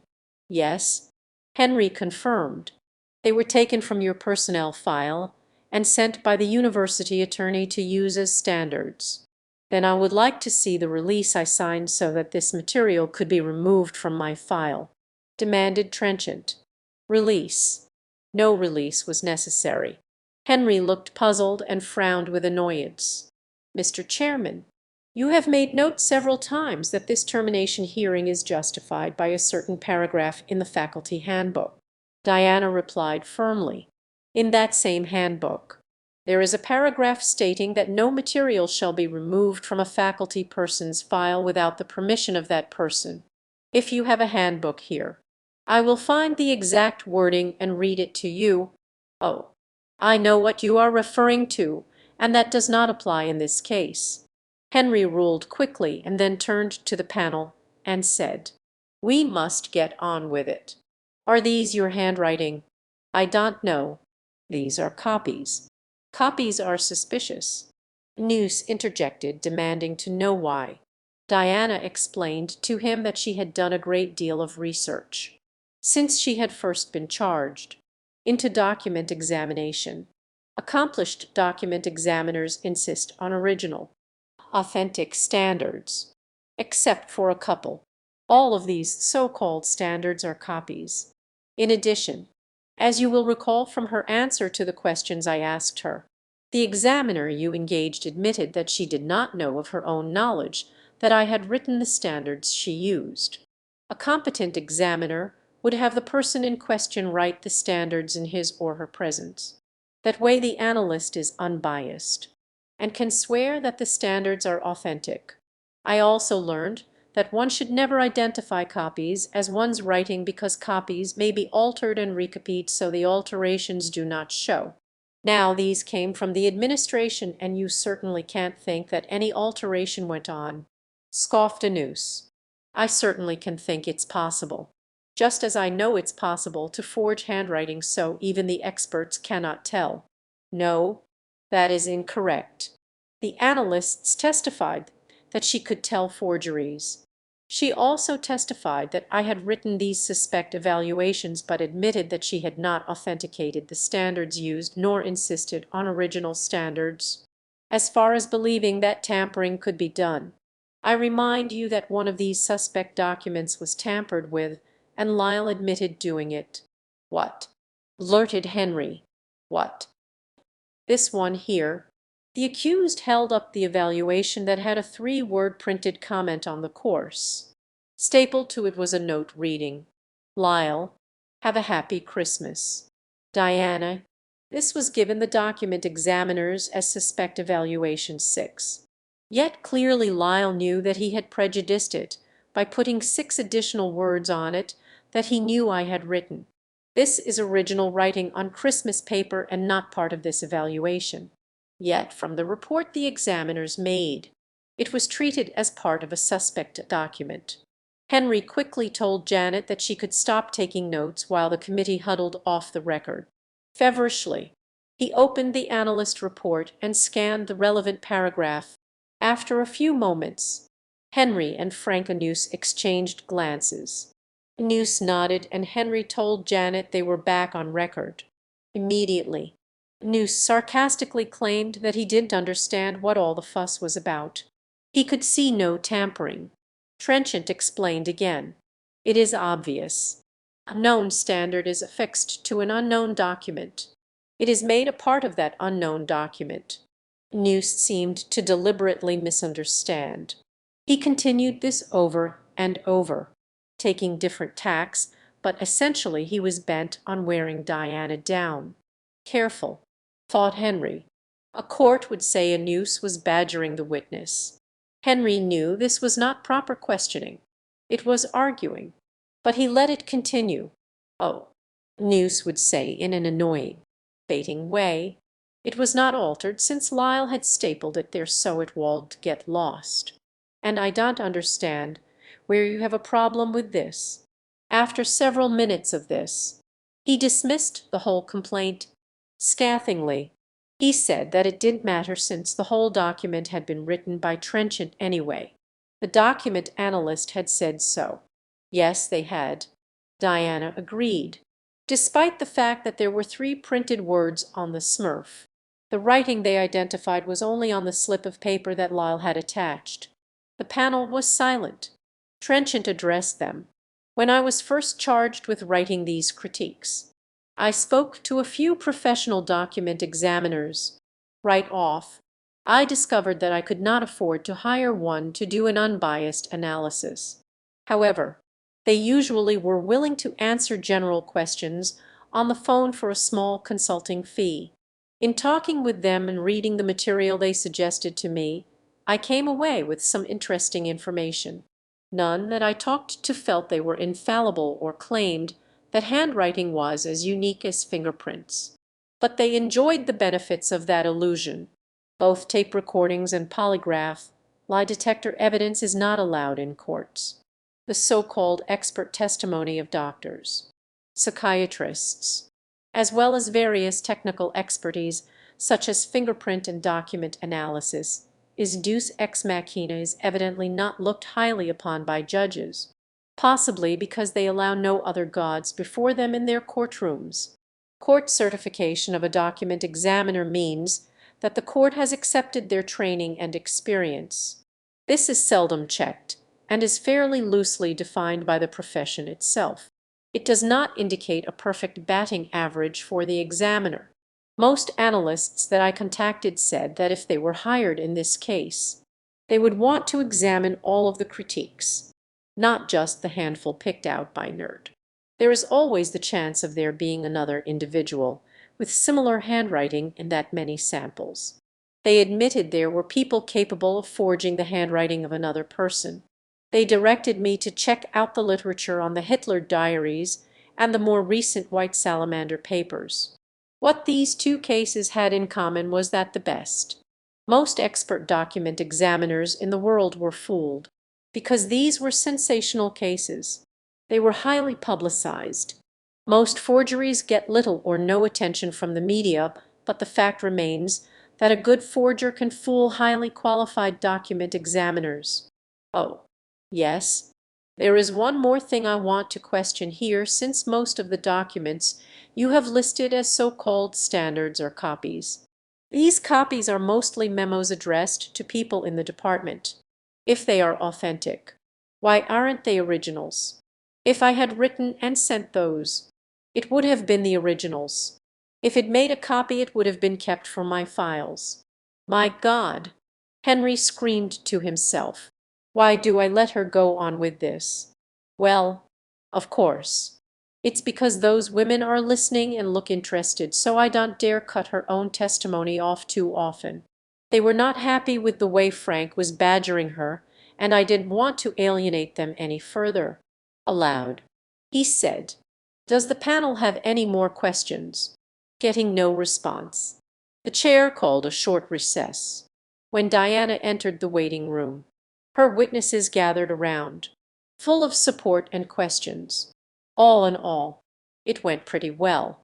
She told them the real victory was getting out of there without throttling Frank a noose. He asks question after question, always discounting your answer. He doesn't come right out and say you're lying, but it is implied in his manner. The rest of the panel aren't bad. Esther gets a little mixed up in what she wants to say at times and is a bit hard to understand, but she appears to be trying to be fair. I think the other two women on the panel are more sympathetic toward me now. It isn't much fun, but you shall be in there very long, so that's some compensation. They were at you for a long time. Sarah's voice quavered ever so slightly. Yes, but am their designated criminal. I really don't think they will treat you badly, but if they do, get up and walk out. I mean that. It goes for all of you. Trenchant said firmly, "There's the summons. Go in there and give him hell." "Andrea, it's party time," said Helen, patting them both on the back as they left for the hearing room. Chapter 17. Andrea Stern was barely sworn when Esther demanded, "Are you a medical student?" Then, suddenly realizing that she had spoken out of turn, since it was Diana's prerogative to question her witnesses first, she apologized. Trenchant immediately asked Andrea to give her name and occupation for the record, replying to further questions. Andrea testified that she had known Diana for many years and had rented a room in her house for 6 of them. She attested to the overall integrity of Trenchant, boldly, mincing no words. She fixed the panel with a friendly smile and continued, "I think these charges are ludicrous, for 2 reasons. One is that when Diana Trenchant has a problem with someone, she marches right up and tells them. She is very forthright and would not do anything devious or underhanded. The second reason is that she has always had a high opinion of academic honesty. A young woman of exceptional intelligence and ability, Andrea had graduated from Belmont, summa cum laude, with a B, after completion of a double, self-designed major. because of her great love and knowledge of books. She found employment in the library, where she soon became indispensable. There were those at Belmont who recognized and revered exceptional ability, and were not threatened by it. On being questioned as to what she knew about work conditions in Nerd, she observed that from what she had heard from Diana, it was a very happy place to work. Directing her answer toward Trenchant, she divulged, "You were not my only source for this information. My aunt works in the department, and I heard from both of you enough to form that impression. Just last month, my aunt told me that you may have been given an excessive course load in an attempt to break your spirit or drive you out of the department, much in the same way that she was given a very minimum salary increase, in an attempt to get her to move on." Andrea continued by confirming that the laboratory manual that had been used in the course for 2 years was indeed written by Diana in her own home, with her own equipment and on her own time. She, Andrea, had witnessed this and had helped with the proof reading. Feigning a bored expression that he did not feel, Henry asked if she had any evidence specific to the critiques in question. No, nothing specific, except if she were out to discredit someone on the faculty. She would certainly have brains enough to do something effective, not play with Smurfs. Andrea delivered, with a chuckle. Then she continued in a serious, almost censoring tone, "I'm surprised that you actually take this charge seriously. You should have better sense. The whole campus is laughing at you." As Henry seemed on the verge of apoplexy, News quickly asked who her aunt was. Andrea looked directly at him and answered, "Dr. Bigot. She teaches nutrition to the freshman medical students." Esther wanted to be clear. Your aunt confirmed in both cases, hers and Trenchant, that this was an underlying way of getting rid of them. Exactly. She felt that they were not welcome in the department, and that this was a way to encourage them to move on. Now, we'll have no more of this. Henry interjected, "We really can't take second-hand information here. I have already warned you people on the panel about this. All I did was have her repeat what she'd said already." Esther squeaked, "I did ask the question." Henry was not pacified by her remark. More information positive toward Trenchant was being presented than he was willing to hear, or than he wanted the panel to hear. He turned to Trenchant and said harshly, "Your witnesses must address the charge here. Since this witness does not have any information directly relating to that charge, she is excused." Andrea glanced at Diana, who nodded. Then, smiling brightly, she thanked the panel for listening and left the room. "Eventually, I will call witness that will speak directly to the charge you refer to. Right now, since you have allowed massive testimony against me that had nothing to do with the specific charge you keep referring to, I mean to respond to all of those allegations. You wrote me a letter which I have here, saying that the hearing would not be conducted with strict rules. You stated that I could present anything that I deemed important, and that is what I am doing, and, in a much briefer manner than you have presented the evidence against me, I'll remind you that you allowed plenty of hearsay testimony when your witnesses were testifying." Henry let out an exasperated breath, turned toward the panel and said, "I think we'd better break for lunch and discuss how much of this irrelevant material we are prepared to listen to. We also will have to consider having Ann Bigot testify and bring Lyle back. We cannot let these unsubstantiated charges stand." At the word lunch, the stenographer packed up her gear with alacrity and headed out the door, closely followed by Trenchant. No words were exchanged this time, just a mutual groan of relief at their escape. Chapter 18. Lunch was again catered to the upstairs witnesses' waiting room. A rather pensive panel gathered around the table to help themselves to sandwiches, fruit, cookies, and a beverage. Henry had the floor and continued to speak while they were getting their food. "There is a limit as to how much of this insignificant twaddle we should allow." "I agree," Frankenmuth said. firmly. "We should tell her that we will hear no more testimony from these witnesses of hers unless it bears on the specific charge. She did write and submit those evaluations. The document examiner was certain of it." "Well, I don't agree." Jane spoke sharply. "I, for one, didn't find that document examiner particularly convincing." "How can you say that?" News blurted. "She had impeccable credentials. She's allowed to testify in court. Never been refused. She said, 'Mark told us that handwriting is as exact and individual as fingerprints.'" "Am not convinced," returned Jane. She had no independently researched data on her success versus failure ratio. "You heard her say, in her opinion, she was 100 correct." "Well, nobody's perfect." Glancing at the two other women, Henry observed them nodding their heads in agreement. Trenchant had made some other good points. He thought, "She picked up on the lack of original standards and cited that rule in the faculty handbook that forbade an individual's personnel file from being revealed to others without the individual's permission. Damn the woman." This hearing was supposed to be a lead pipe cinch, and all it had been so far was trouble. It'd better call for Mark to come over and talk to them. Perhaps even have him testify. Mark could say the right things to bring the women around. If only he did bore them to distraction first. As he walked toward the phone, he called help, but feel a bit chagrined that his own letter had been read back to him. The one had sent Trenchant outlining the rules for the hearing.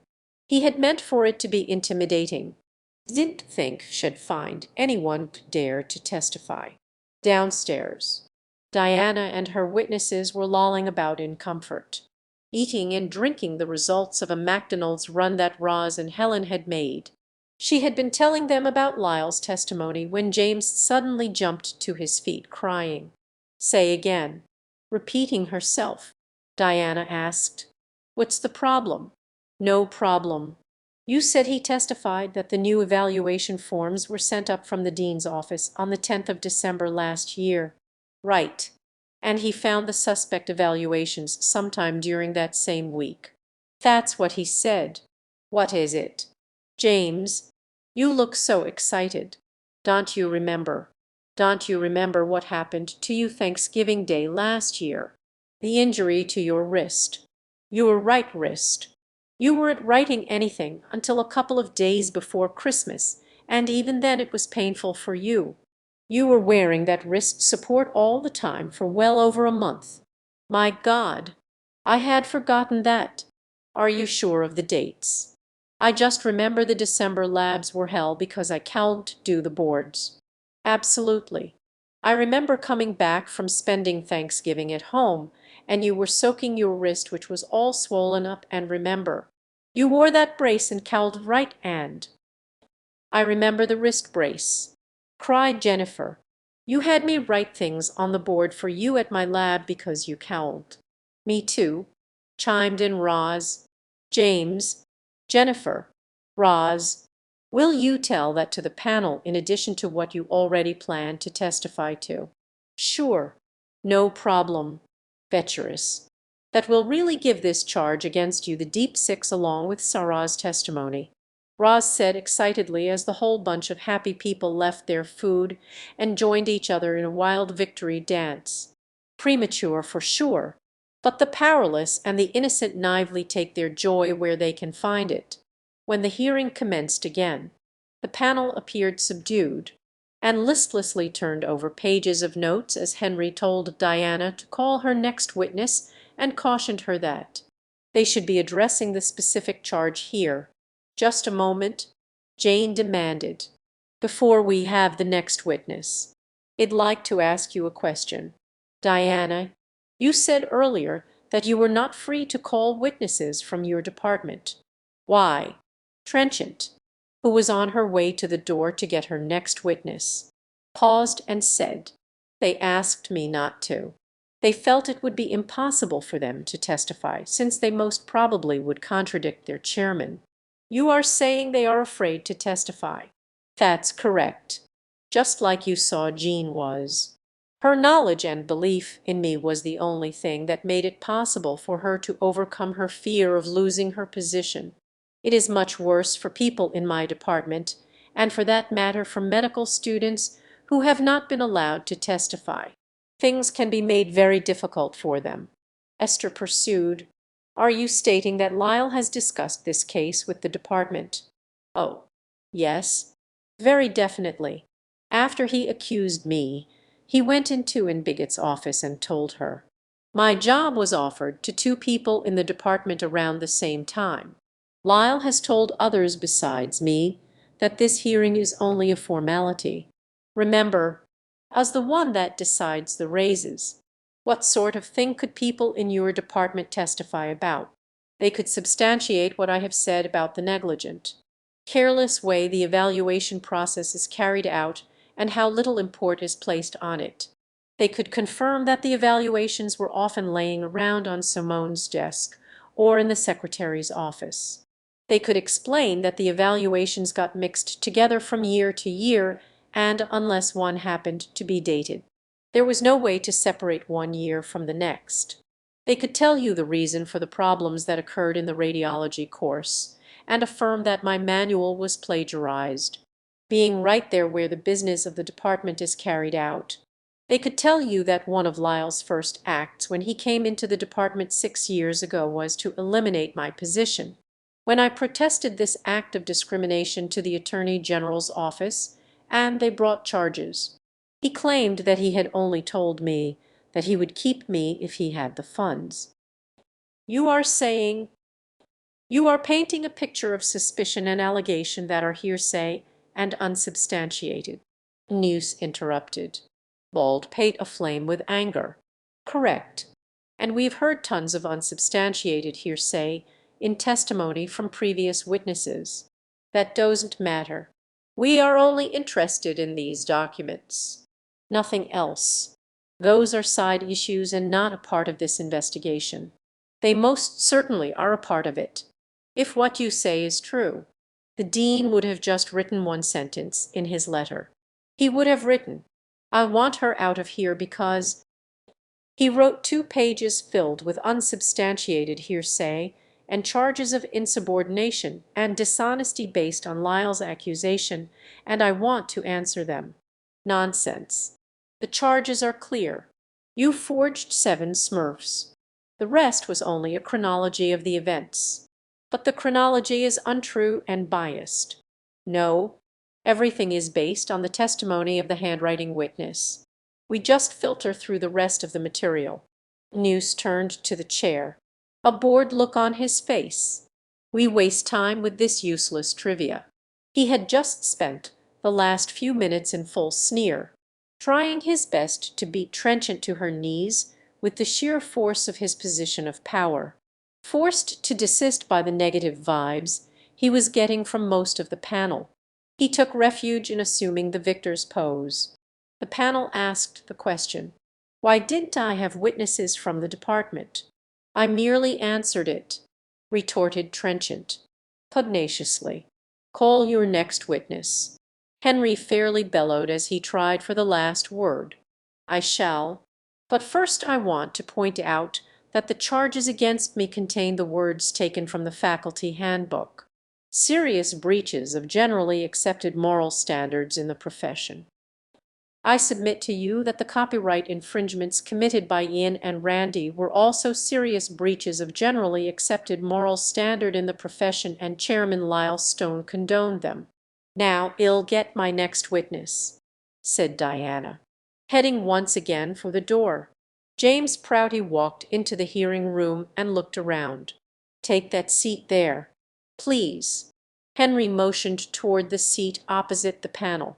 "Oh," said James, in a surprised tone of voice. "I understood from someone who had testified earlier that the witnesses sat across from Diana. Well—" The chair cleared his throat and looked uncomfortable. "Things get shifted around, you know. Sit right there and be sworn in." That James, thought Diana, barely stifling her laughter. Trust him to say something disconcerting. He knew darn well that there was a different seating arrangement for the two sets of witnesses because she had told him about it. Under questioning, James Prouty said that he had rented a room in Diana's home for 4½ years. He could and would affirm that she had written a radiology manual at her home computer. He could also confirm the great animosity held against her by the former chair of NERD, Jimbo Jones, who was now one of the many associate academic vice presidents. James had been a work-study student in NERD and had heard Jimbo yell and verbally hammer at Diana any number of times. As you all are aware, James said, smiling at the panel, besides the 5 medical student Smurfs, there are 2 Smurfs that Dr. Jones is said to have found in the nursing nutrition course that he lectures in, and that the document examiners are sure Diana wrote. News crowed, breaking in triumphantly. But all this tells us nothing new concerning the charge. This is repetitive, time-wasting information. Mr. Chairman, may we get on with it? James, were you living in my home last December? Yes, I was. Would you please tell in your own words why I could not have printed or written the 2 suspicious evaluations found by Lyle, who claims they were written and submitted by me that year? James turned his agreeable, smiling face once more toward the panel and said clearly, because you sprained your right wrist and were unable to write or use it until shortly before Christmas Day, the 25th. How do you confirm that I could not write? Several ways. For example, I saw the swollen condition of your wrist daily and observed your limited use of that hand. Telephone messages for me were left on the printer when they used to be handwritten in notes. Leaning toward the panel, James confided, you see, she could one-finger the computer keys with her left hand. I filled out the order forms for her children's Christmas presents that year since was unable to write enough to complete them, round the 22nd or 23rd of December. She could use her hand well enough to write the checks for her bills. It was painful for her, and she had some difficulty doing this. We made a joke of it. Whether they would turn off the electricity or telephone because the signatures on her checks were not at all like her normal signature. Questions exploded from the panel like hail on a tin roof. Was her wrist wrapped? Did she have a brace? Did she see a doctor? Although Diana had not completed her examination of her own witness, the panel jumped in and took over the questioning.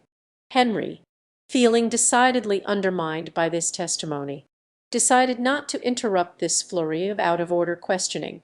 He realized that this tactic of interrupting greatly hampered the smooth flow of information a witness had to give. It also served to confuse the witness since questions were coming from more than one panel member at a time. He decided that he would not stop it. He never paused to think that the transcript of the hearing would show that Diana was interrupted in this manner more than 20 times. This would become significant when the Attorney General made the report of her investigation.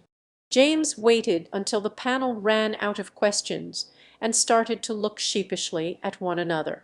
Then he said, yes, her wrist was wrapped. She did not see a doctor but was treating it herself.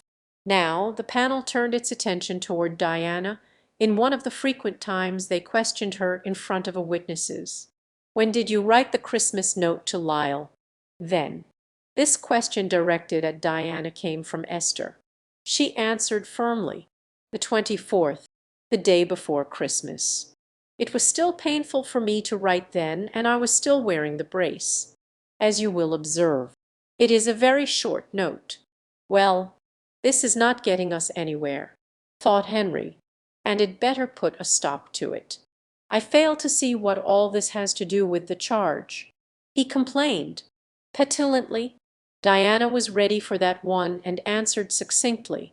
According to Lyle's testimony, he received the unused student evaluation forms for that year from the dean's office on the 10th of December. Lyle testified that they were given out to the students the same day. He could not remember the exact day that he claims to have found the suspect evaluations, but he did say that he found them sometime during the same week. During that time I could not use my right hand, and I was not doing any writing, or printing for that matter. Oh, the sigh that went with it escaped before Henry could even realize the O had departed from his mouth. He looked frantically at Anuse, who appeared to have lost it, and just shrugged his shoulders at Henry's glance, wanting to spare James, if possible, from attack by either Henry or Anuse when they recovered from shock. Diana quickly said, "Thank you, James." As soon as James had left, Diana continued, "Before I get to the next witness, I refer you again to this memo." Trenchant replied. She held the paper aloft in her hand. Contained in the memo Lyle wrote to Dean Broadhurst is the assertion that on March 17th he discussed the charges with me and recommended that I resign. This is patently false. He accused. He demanded. He was angry. He yelled. He said, "You must resign. You have no recourse. The President, the Vice President, and the Academic Council have met and demanded your resignation." He would not listen to me. He repeated several times that I had been nothing but trouble to him ever since I took him to court 6 years ago. He was abusive and he was angry. He said nothing about a hearing. When I got a word in edgewise, I told him that I was going to contact the ombudsman, and he said that I cowed, that I had no recourse. Later on, when he finally stopped yelling and heard me deny his charges, he told me that since I would not resign, there would be a hearing, but it wouldn't matter. It was just a formality. I would be terminated, no matter what. You should have brought that up when Lyle was here so we would have his response. Henry returned vigorously. I have to get on top of this hearing and stay there no matter what. He thought, should I have? Am not a lawyer and am not trying to be one. The university ombudsman told me not to have a lawyer present. He said it would just anger you and turn you against me. He advised me to prepare my case well and present it in good order, and that is just what I am doing. Right now, I am telling you my side of this story. You have been listening for hours to the nerd's allegations, and I have the right to respond. At the beginning of this hearing, you announced that the panel would question its witnesses, and then I would cross-examine them. You never said anything about debating them. You have already heard from Lyle. Again, I remind you that your letter to me, sent in advance of this hearing, contained nothing about specific order of presenting my evidence. Should I read it to you again? You are trying to introduce new rules in the middle of the game. Mr. Chairman, I think that we must ask Lyle back here to clear up these fabricated charges we have been hearing, said Anuse in a bored tone. He made a note and then looked toward Henry again. His look plainly said, "Ignore her." Yes, the chair agreed. Then offhandedly, as if he had not heard a word of her argument, he said to Diana, "Call your next witness." Jane watched the interchange between Henry and Anuse with disdain. They are in league together against Diana, she thought, and this testimony has thrown them for a loop. They are going to have to start considering the information we are hearing in a professional, impartial manner now. They have got to concede that these charges by Nerd may be false, or at the very least, unsupported by real evidence. So many things about this hearing are strange. You've noticed that although the charge against Diana, initiated by Lyle, specifically related to the 5 suspect medical student evaluations, 3 other documents were sent to the document examiners and were marked as evidence. She mused. No one has questioned how these other documents were deemed harmful to 2 young faculty members, as Lyle claimed in his charges. According to the dean's letter, 2 are suspect smurfs from the nursing nutrition course, and the third is a printed note found by one of Lyle's closest friends. The explanation for the note Henry gave us was that when Lyle told his friend what was going on, she just remembered a note found in her mailbox last year that she thought was suspicious, so they sent that to the document examiners as well. The examiners concluded that one of the nursing nutrition evaluations was written by Diana. The other and the printed note they were unsure of, in beginning to feel like Alice in Wonderland. Jane rubbed her eyes and studied her notes again. How do they expect to prove that this hodgepodge of unrelated evidence threatens two men who only teach in the radiation course? Chapter 19, when the nursing students heard that some of their evaluations had been sent off campus, in defiance of an explicit ruling pertaining to student confidentiality. Diana was blitzed with students clamoring to testify at her hearing so they could protest this indecency. As a group, they obtained hundreds of signatures on a petition requesting the C.L.U. to take up their cause. The C.L.U. was most sympathetic, but on finding that the evaluations sent were not signed, felt there was nothing they could do. The students argued that since the administration put such emphasis on handwriting identification, it might use this method to identify the writers of Smurfs, which were supposed to be anonymous. The group sent a strong letter of protest to the Pope and continued their campaign across campus. One of the leaders of these concerned students, Jennifer Glass, was the next witness for Diana. Jennifer Glass worked in a downtown social service agency full-time. She was taking the nursing nutrition course under the continuing education department. A rather large woman of 30. She dressed well and showed no embarrassment or nervousness. She was educated extensively in New York State schools and had graduated an education major. Erudite and accomplished, she faced the panel with a most positive sense of anticipation. Yes, she answered the direct examination question posed by Diana. I am in your nutrition lab, and I have talked with you extensively about the way evaluations are handled in the medical school. I came to you first to complain, thinking that the department was lax leaving them around in the lecture hall. I or anyone else could have filled out any number of them, since we were told to leave our finished evaluations in the nerd office. I was disturbed that the students were not taking them seriously. It seemed to indicate to me that the nutrition course was not considered important enough to be properly evaluated. That bothered me. You assured me that the evaluation process was unique to the nursing course and took me to the nerd office to see how the medical students' evaluation was conducted. I was appalled. Throughout my training, it was stressed how important the process is. At the colleges I attended, they were taken seriously. A representative from the student government would sign out the required number of forms from the administration official and bring them to the classroom. All teachers or instructors had to leave the room while we filled out our evaluation. They were collected, counted, and brought back to the administration official. The data was given to the instructor, but never the evaluations themselves, because student confidentiality was considered to be an important step in the process. In contrast, at Belmont the evaluation process is a joke.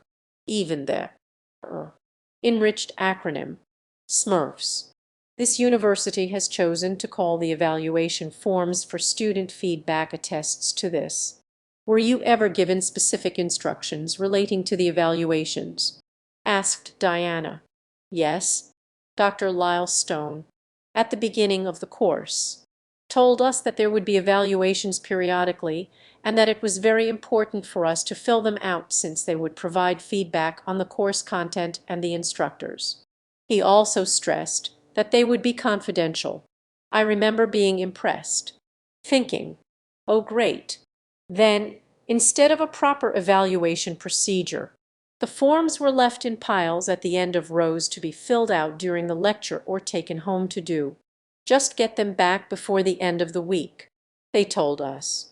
Did you ever initiate a conversation with Lyle Stone regarding how you felt about document examiners and student confidentiality? Yes, right after the lecture. The first part of this May Roz Peel and a couple of other students, and I went up to him after lecture. We told him that we were concerned that our student evaluations, which we had been told were confidential, and which we had been told had a specific purpose, had been sent outside the university without permission or knowledge of the students. Would you be referring to these documents? Trenchant got up from her chair and walked around the table until she came to where Jennifer was sitting and handed her Exhibits 3 and 4. The Smurfs Jimbo Jones was reported to have discovered. Yes. What happened then? He said that no student evaluations were sent out and that our confidentiality had not been breached. I disagreed with him and said that I had seen copies of those evaluations and the report of the document examiner. He started yelling then and became very defensive. He said that the only evaluations that were sent out had been written by you. We said that if he knew that, why send them out? Then he got abusive of you and said like you were crazy to do something like that. He said that they sent them to a document examiner because they knew you wrote them. He said he would never do that with any evaluation that a student made out. Can you recall any time during the first semester that I had an injured wrist and Cal put instructions on the board? Yes. It was in December, exam week, the 9th through the 13th. I did some of it for you. The panel started to bombard Jennifer with questions. Good, Henry thought. Apparently they aren't interested in her direct evidence relating to the incapacity of Diana, as they are totally ignoring that testimony. Instead, they are giving all indications of being hurt by her denunciation of the way the evaluation process is carried out at Belmont. A typical faculty reaction. Henry chuckled to himself as he listened. They aren't asking questions. Fire defending our evaluation process by giving long speeches. Hares and Noose explaining at length that the university takes student confidentiality very seriously and pays a great deal of attention to evaluations. As trying to stroke the witness into backing off from some of her allegations, and it appears to be working. No, not any more. He went too far. Jennifer was quite sharply reminding Frank that she had written her concerns to various administrative officials around campus, and the fact that student evaluations had been misused had been confirmed. It better help, thought Henry. You must understand that Lyle Stone had to give the answers he did because by that time he knew the results of the examiner's report, and anything he said was referring to that. The witness, however, remained adamant. It was her distinct impression that Stone had already convinced himself that Diana had written the critiques before they were sent to the examiners. The witness, however, remained adamant. It was her distinct impression that before they were sent to the examiners Stone had already convinced himself. Henry was massively uncomfortable with what this suggested. It walled due to have the panel hear much more of this. He commenced another long speech, explaining that Lyle Cowles had said anything like that because it was not Lyle Stone that sent the suspect Smurfs out. It was Mark, the university attorney. So you see, you must have misunderstood, he concluded, patronizingly, before the witness could respond. Noose professed not to understand why it made any difference how the evaluation was conducted. He went on and on in this vein in a querulous, whining voice. Once he had wound down. Esther started to muddy the waters because she didn't understand what was sent out and when. Are you saying all the Smurfs were sent off campus? She asked. No, the discussion is about these suspect evaluations, explained Jane, indicating the exhibits. Well, that's all right then, Esther explained in a motherly tone to the witness. Those Smurfs never left. The examiners came here yesterday and looked at them. Esther had become more of a space cadet than ever, thought Jane, and obviously Henry and a Noose are disturbed by this. Stupid broad, thought Henry. He signaled Janet that the hearing was off the record and gathered the panel into a huddle to straighten out Esther before she did some real harm. When the hearing reconvened, all the players went round again with paternal and maternal advice, rather than asking for information from the witness. They took turns telling her that she had heard what she was testifying about. Obviously, She was mistaken. Now, I'm sure you see that no one was trying to attempt to have any student identified by having a document examiner look at these, cajoled Anus. That's what you say, but I think what you have done is illegal. I really think it is illegal, and if I find a way to do it, I am going to stop it. Anus tried to interrupt, but Jennifer was on a roll. We had an oral contract.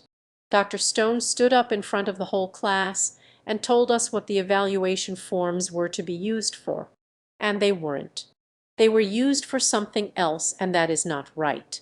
Henry was stung into action. He interjected to assure her that she must not worry, because the administration would never violate a student's confidentiality or go back on its word to them.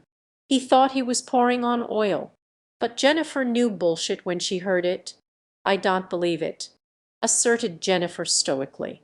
Diana took this opportunity to reinforce Jennifer's testimony with another example of the kind of honesty and fair play that the administration practiced. You are arguing with my witness, not questioning her. She has good reason for her belief.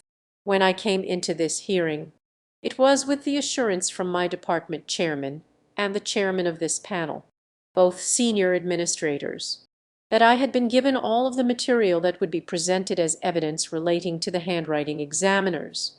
This proved to be unequivocally false. The evidence you have introduced, Mr. Chairman, contains many documents that were never given to me to examine before the hearing. This started another bout between Diane and Anus, who, apparently able to read Lyle's and the chair's mind, kept insisting that what Lyle and Henry meant was that Diana had been given all of the material available at that date. Henry rushed into agreed that yes, that was what was meant. Lyle gave you everything he had at that date. Then it was incumbent upon this committee to see that I had all of the evidence before the hearing. But, protested the chair, we didn't get all the evidence ourselves until today. Then it shall have been presented until I had an opportunity to examine it. I am finished with this witness. Henry quickly announced that there would be a break. When they were back on the record, Henry announced, once the witnesses for Diana complete their testimony, we will call Lyle back to clear up the misconceptions this last witness has introduced. Also we will call and Bigot and Mark to straighten out the panel on the document examiners. He thought to himself. He continued, while we are at it, we should probably hear from Jimbo. Apparently, thought Jane, if he hears anything contradictory to what is already established as correct, someone has to come back and explain it away. Chapter 20. The next witness was Roz Peel. Throughout the ordeal of the hearing, Roz had been the spark-plug of the outfit. Her high spirits and unquenchable optimism lifted the whole group of witnesses. Here was a young woman who had known severe adversity in her life, which she had battled and continued to battle. Few knew the particulars because she was a very private person. She didn't feel that anything was accomplished by bleeding all over other people about her own troubles. It was much better for her and others to be positive and upbeat. When she identified herself, she told the panel that she was a full-time student in the College of Agriculture and worked part-time at the Belmont print shop. A petite woman in her late 20s. She sat back in her chair, larger than life, and twinkled merrily at the panel. Her good humor was so contagious that the panel, as one, smiled back at her. She readily confirmed the testimony of Jennifer, announcing clearly that she was present when the conversation with Lyle took place. He said many times that no student evaluations had ever been sent to the document examiners. When we asked him how he knew beforehand that none of the ones he was sending were students, he replied that he knew who had written them before they were sent away to be analyzed. Diana asked her to think carefully. Are you sure that he meant that he knew this before the documents were sent and not as a result of the report of the document examiners? Ra's reply was good-natured but firm. Yes, I am certain. We asked him the question several times because we found his answer a little odd. I mean, why would he bother to have them analyzed if he knew who wrote them? He said clearly, more than once, that no student evaluations had been sent because he knew beforehand who had written the ones sent. Did he have any opinion on why I would do such a thing? Prompted Diana. He said you had a psychological problem. He inferred that you were sick, but he was not a psychologist, so he can't define it. How did he conduct himself during your conversation? He was very angry and seemed threatened by us. I backed away many times when he raised his voice and shouted. I thought it was a little strange that two undergraduate women would be a threat to him. Maybe he needs psychological help. Roz turned to the panel with a big smile to share the joke with them. Diana placed her hand firmly against her mouth and looked down at her notes until the bubble of mirth that threatened to overcome her had dissipated, then continued with her questioning. On a different subject now. Do you have any contact with medical students? Yes. Working right in the medical building as I have for the last 3 years. I get to know a lot of them. Last year, during the first semester, that would be from September through December. Do you recall any impressions you might have gotten as to their feelings about the radiology course? Yes. They felt that the professors knew very little about what they were teaching, so it was a waste of time to go to lectures. Now, interposed Henry, we are getting into second-hand information and we should be hearing from the medical students themselves. Fine, rejoined Diana. If you can get them over here, do that. I would be happy to have them testify. In the meantime, you wrote in your letter to me that I could present whatever I felt was germane, and since the medical students are not allowed to come, this is the best I can do. It will be noted that it is second-hand information, said Henry haughtily. He pretended to appear unconcerned with the testimony and adopt Anuse's strategy of ignoring anything Diana might say that was bothersome. I agree. The testimony should be labeled clearly as second-hand. Diana pounced on Henry's depiction of Ra's testimony. Now let us go back over the testimony your witnesses gave, which alleged that students had been manipulated for years by me. Let us get all of the student evaluations for all of the years that your witnesses testified to, but never produced. Let us get all of the prior information out into the open and let's honestly label it for what it is, second-hand information. Henry rolled his eyes back in resignation. Get on with it. Thank you, Roz. During the 3 years that you knew freshman medical students that were taking the radiology course, did you ever hear any of them say that I had tried to influence them in any way or told them how to write their evaluations? Certainly not. Roz was very firm on this. If they could be such pushovers as to be influenced by a non-tenured faculty member, the university should reevaluate its admission policy. Thank you. I have no more questions. Henry knew he had to make a desperate attempt to trip up the witness in semantics. Always before, this had been the purview of Frank Anuse, but this time Frank sat silent, and for good reason. He had known Roz for some time, and was not about to go for 2 out of 3 falls with her.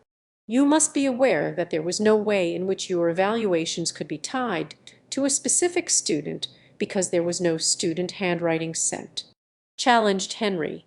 How was it known that no student handwriting was sent? Questioned Roz. Serenely.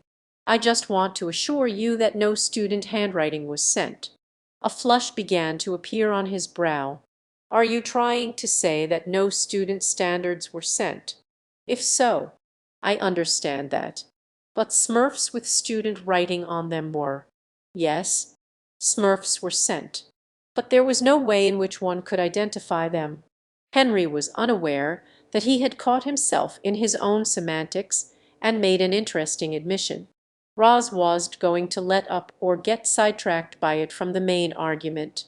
That is not relevant to what we are discussing.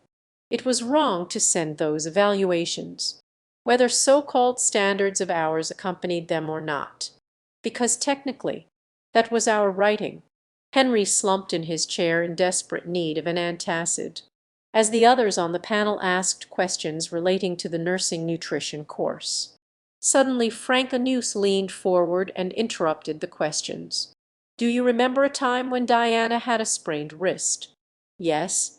She sprained it late in November, and some of us helped put notes on the board for the final labs in December. Blocked on that issue." News tried to maneuver her into agreeing that it should be wrong for anyone who was not a student. It could be very harmful for a faculty person. "Calved it. 2 evaluations out of 200. Twinkled Roz. "I think they would have survived. But to more fully reply to your question, it has not been proven that the evaluations in question were not filled out by students." "Oh, that's because you haven't heard some other testimony," Newst said happily and firmly back in control. "I agree that I have not heard all of the testimony. However, if that testimony was important, and it must be since you appear to believe it, why wasn't the hearing open as Diana requested? If it had been, I would have been here to hear the testimony you put such stock in and would be able to evaluate it for myself." Chapter 21. Professor Diana Trenchant was sitting at her desk preparing for the evening laboratory. Roz had just left with Jennifer to talk to as many students as they could find. It had been Jennifer's idea, and she had brought Roz along to help talk Diana into it. Ever since Jennifer had asked her what was wrong and Diana had explained and shown her the copies of the Smurfs she had been accused of writing, Jennifer had been pondering what to do. She was older than most of the students and had seen enough of life to know that one had to fight or be trampled. She didn't want to see a good teacher trampled. "You mean they have accused you of writing these and demand that you resign?" She was dumbfounded. After she had looked at them more carefully, she asked, "Is this all of them?" 5 medical radiology and 2 nursing nutrition. "That's it. This sucks. And this paper is the graphologist report." Jennifer used the scientific designation, graphologist, rather than the term document examiner. "Look here. These are what they call standards. Did you write these?" "I could have, I suppose. But the dates on them are so long ago that I just don't remember for sure." "Well, 2 of these evaluations are printed. There is no printing among the standards. Look, I know a little about graphology, and I know that they can't compare printing to writing standards. This looks like a setup. We need to put a crimp in Lyle Stone's tail. It's unconscionable that he would send student evaluations to a graphologist." Later, when Roz had come in, she had asked Diana if they could tell the other students in the class about the 2 nursing nutrition Smurfs. "Well, ask them to come up and see if they can identify if they wrote these. Then we'll check with the med students and have them do the same. Somebody must have written these, and we need to find out who." Diana agreed, but only if no pressure was put on anyone. "This must be absolutely voluntary. I will copy some completed forms from last year's class and put them with these 2 to be identified. No one will know which 2 are critical." Later in the day, several groups of students had wandered in to look at the pile of evaluations, shake their heads and wander out again. That is until Jenny Smythe bubbled her way in. Jenny was from England. Her husband was a doctor associated with the medical school, and she was continuing her education while he was posted here. She pounced delightedly on one of the forms. "This looks just like Sarah's writing. Sarah and I sit together at all the lectures, and have seen her handwriting so many times. We'll go get her." And Jenny was off with that efficient British walking gait that one associates with woolen socks and moors. The next day, Sarah appeared at Diana's door, tentative and a bit apprehensive. Sarah was a shy young woman barely out of high school, raised on a farm. She had not yet assumed the mask that so many of her more sophisticated classmates wore. "Jenny said I should look at some evaluations because you have some trouble because of them." "Yes. Thanks for coming by. They are on the bench there." Diana pointed. Sarah put down her books and started to look through the Smurfs. "Jenny's right. This one is mine," Sarah said, mournfully. "I was so hoping it won't be." She handed Diana one of the forms. It was one of the two that had been sent for analysis. With this proof that the graphologists had erred, Diana's hopes were raised and then quickly lowered when Sarah declared that she was afraid to testify at the hearing which was to be held soon. She was apologetic about it. Her folks had told her not to get involved, that it might mean trouble for her if she admitted to what she had written. Roz and Jennifer, by this time, were well into their campaign protesting the sending off campus of the student confidential evaluations. They were unhappy that Sarah Walt testify, but they respected her feelings. Later on in the week, Sarah appeared at Diana's office door again. "You know," she said softly, "I think my parents are wrong on this. I wrote something that got you into trouble, and I should stand up and admit it.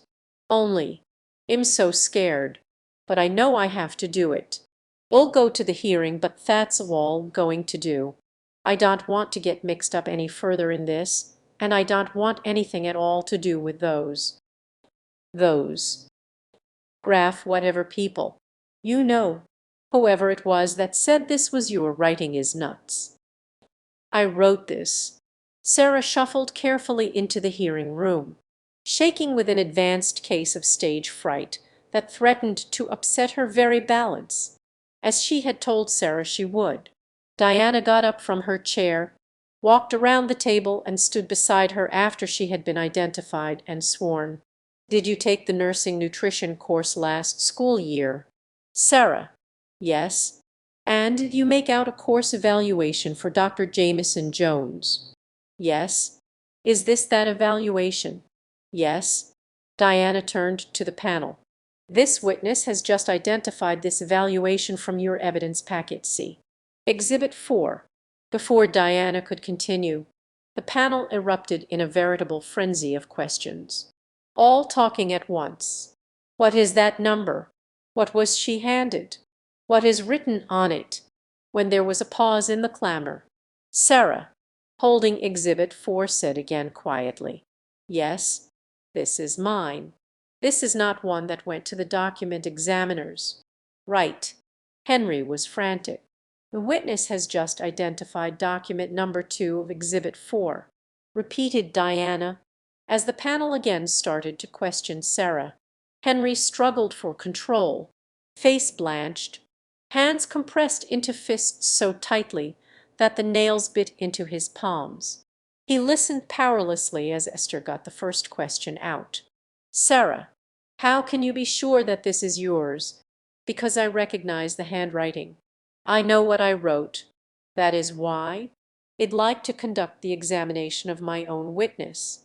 "If I may," snapped Diana, as the panel broke out in a flurry of questions after Esther's initial one. This angry outburst shocked the panel into silence. Temporarily, in a more relaxed voice, Diana nodded toward them and said, "Thank you. Now, Sarah, have you been pressured in any way to make this identification, or have you been promised anything for doing it? By me or any other person? Remember, you are under oath to tell the complete truth."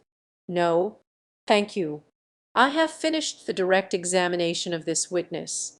May I see packet C to make sure I understand?" said a very flustered Henry Tarbuck. Esther started in on Sarah, even though Sarah had given her class and student status at the beginning of her testimony. Esther asked for it all again. Perhaps she thought Diana was ringing in an impostor. Others on the panel took over as Esther paused for breath. Sarah carefully answered each question, becoming confused only when 2 or 3 questions were thrown at her at the same time.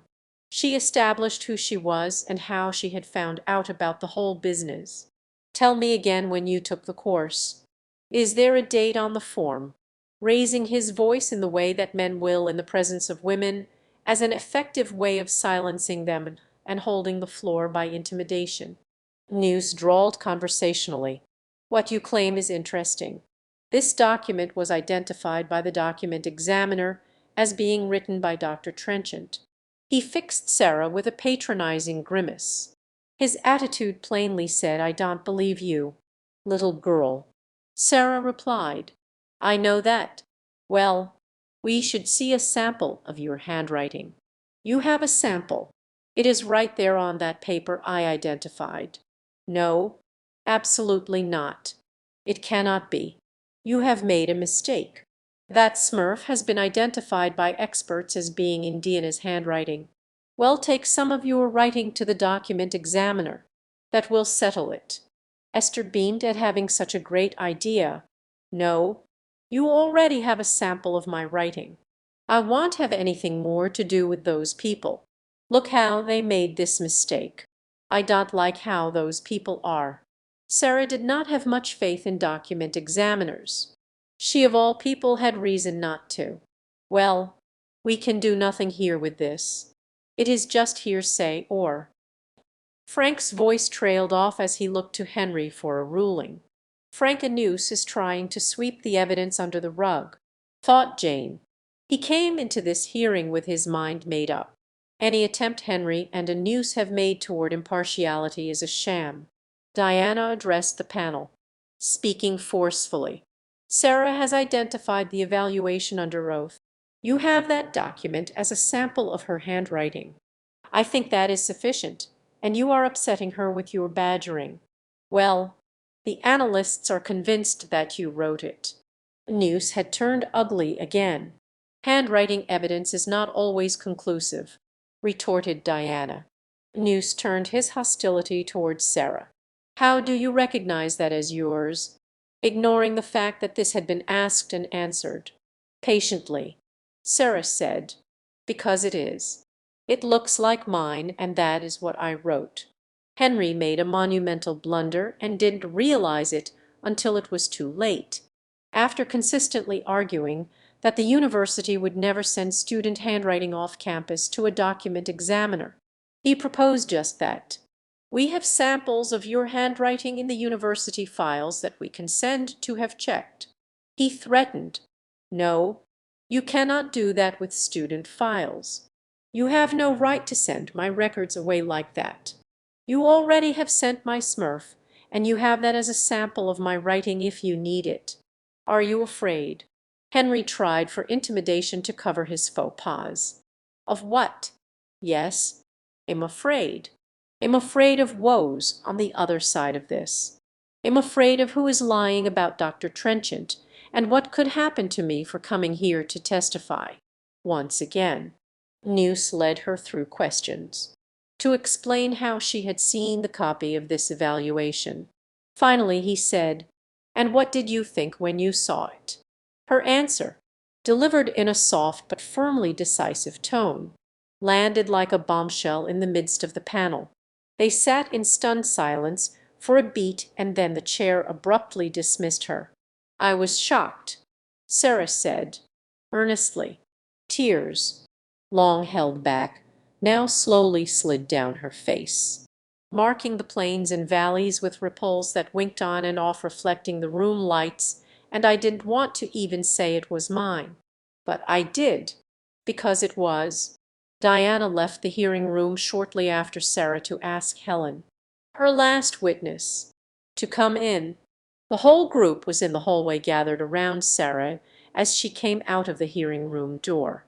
"What did they do to her in there?" demanded Roz, angrily. "They were pretty nasty. They fired questions at her so fast that she didn't understand what they were asking half the time. They all but called her a liar." "Poor kid," answered Diana. Helen came over. "You tell them it'll be in just as soon as Sarah is calmed down. Sadistic bastards." Chapter 22. Diana returned to the hearing room alone and sat down. Addressing the panel, she said firmly, "My next witness will be in shortly. She is helping Sarah because you upset her so much." Anuse and Henry looked pleased. The women were anxious and concerned except for Esther, who appeared puzzled. Shortly thereafter, Helen Shower marched into the room and took the witness chair as if she owned it. Her Teutonic ancestors would have been proud. Helen, at age 30, considered herself a responsible adult. She owned property and was very serious about her abilities in her nursing studies. She had begged Diana to let her come as a witness. A little taller than average. She was a strong-looking woman. Blonde hair framed a face that, while not beautiful, reflected a healthy radiance that enhanced her image of strength. Now, sitting there, exuding confidence, she gave her name and was sworn. Her testimony should have been important, but Diana was too certain that the panel would listen. It backed up what Roz had to say about the feelings of the medical students concerning the radiology course. The most Diana hoped to accomplish from this testimony was to have the committee order NERD to make available the course and instructor evaluation for the previous year. That was the year that Lyle had claimed the students loved the course and the instructors. That was the year Diana did not teach in it. Are you acquainted with any medical students who took the radiology course this last year? Questioned Diana.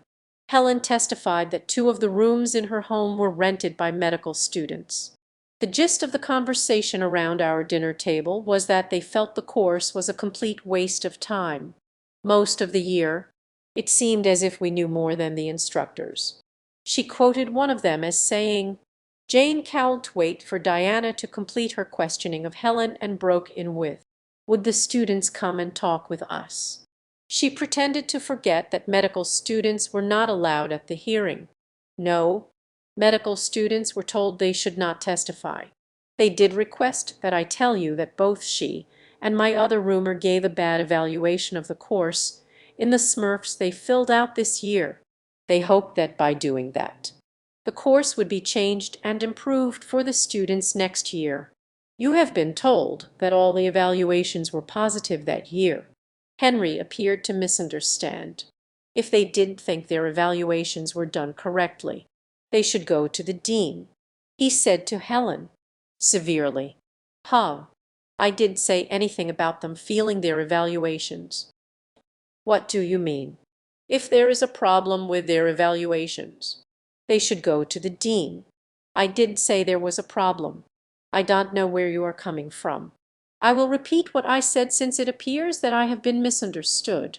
They told me that they had filled out a very negative evaluation on the radiology course, and that they knew that others in the class did also because there was great dissatisfaction with the course. Henry immediately reminded the panel members that this was all hearsay. It will be trouble. He thought, if anyone on the panel asks for the Smurfs for the year Diana did teach that course, Lyle doesn't want them seen, and for good reason. He and his boys have perjured themselves. No one seemed to have any more questions. Even a noose appeared wary. This was one witness that they weren't going to confuse. She not only had both feet, she looked as if she'd enjoy planting the panel under them. Noting that there were no more questions coming, Diana thanked her and said, "Looks like we are finished with you. Helen, you may be finished with me, but I am not finished with you." She took in everyone in the room with that remark, surprising Diana as much as anyone on the panel. Even Janet looked up with a startled expression.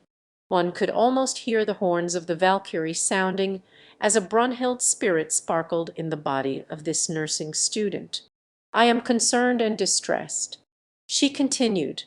"First, for how you treated that young woman who testified before me. I have known Sarah for several months, and she is as honest and sincere as anyone I have ever known. You know what she told us when she came out. She said you didn't believe her because you had already decided on the basis of the graphologist's report. She said it wasn't fair. That person swore only to an opinion. She, Sarah, had sworn to a fact. Also, from what the other witnesses have told me and what I have just experienced myself, I don't believe you want to find out the truth. You just want to terminate our teacher. No, I am not finished yet." Helen held up a warning hand to Henry, who was about to protest. Palm flat out, like a traffic cop. I have a BA in German, and I am working toward a BA in nursing, and I am disgusted. I am really disgusted at what happened with my nutrition course evaluation, despite what we were told in the classroom concerning the use of the evaluations for the course and professors. They were sent off-site to a graphologist. Only a few. There were only a small number, insisted Henry. Good Lord, he thought, abashed.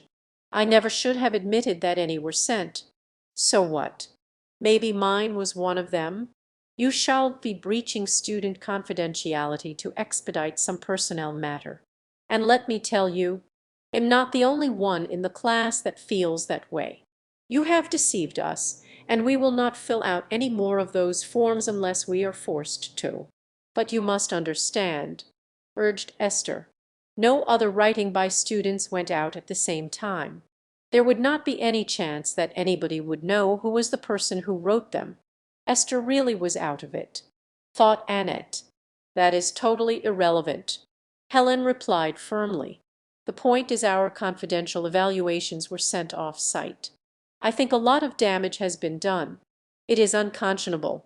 If we ever do fill out another evaluation form, it will be completely sterile, so it can't be used to hurt anyone by an irresponsible administration.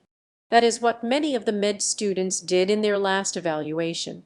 They just marked everything average and typed all comments. That is why you haven't seen any of their smurfs from that year. Thank you, Helen. Diana stood up and walked around the table to open the door for her. We'll take a short recess, Henry announced. During this recess, he told the panel that he had decided to adjourn the hearing until the next day. Henry had just reached the hallway of his home when the phone summoned him with its strident demand to be answered. Loosening his tie with one hand, he picked up the instrument with the other. Yes. Hello. Tarbuck residence. Ah, good. You're home. Henry. This superb example of deductive reasoning delivered in the imperious manner of a self-appointed earth god could only be the Pope. Yes. How are you? John. Henry had pulled off his tie and was settling himself comfortably in the chair next to the phone. Sorry I missed you when I returned to the office. But we decided to adjourn early, so I did a few errands I've been putting off, and then I came home. No problem. Henry, I just wanted to check with you to see how things are going. Mark said there was a bit of a dust-up over the file material he sent the document examiners as standards. Yes, Trenchant is making an issue of every little thing she can think of. Actually, I think she must have some outside help.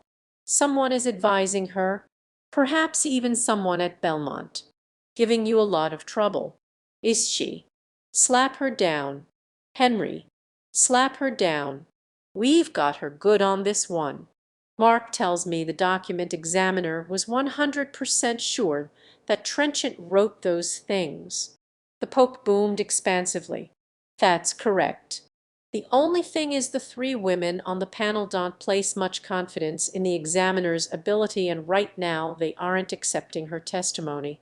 Besides that, Trenchant has a student witness who claims that she, the witness, wrote one of those smurfs our analyst said was written by Trenchant. My God, that doesn't sound good at all. I thought Mark said handwriting analysis was as foolproof as fingerprints. Well, that's the legal argument lawyers use. Apparently, they aren't. Trenchant gave us two cases as examples of these so-called experts being fooled. One was concerning the Hitler diaries, and another she called the White Salamander affair. She also listed several other sources for the panel to check on. What are you going to do? You've got to whip that panel in line and do it fast. Henry, we're in this thing too deep to back off now. I know, and am on top of it. Mark is going to testify concerning his experience as an attorney with handwriting evidence. Also, I've ruled most of Trenchant's testimony and that of her witnesses hearsay. That cuts out a lot of potentially damaging information. Did you know? John, that those two guys who brought the complaint against her in the first place had plagiarized several textbooks as well as Trenchant's stuff, and that both the dean and Lylestone knew about it. Penny ante stuff. Henry. Everybody copies material for their courses. That's why every department has a copying machine. Well, this sure sounded serious. They photographed a whole atlas and presented it to their class as their own work. So, it's just Trenchant's word. Ist it? Was going to believe she ist just indulging in sour grapes. The whole panel. That's who. That stupid son of a bitch. Ian. Admitted to it. Don't worry so. Henry. Surely you can explain that away as a misstatement on his part. He can just say that he didn't understand the question and I've already done that with the panel, but I can't keep up forever explaining away every boner they pull.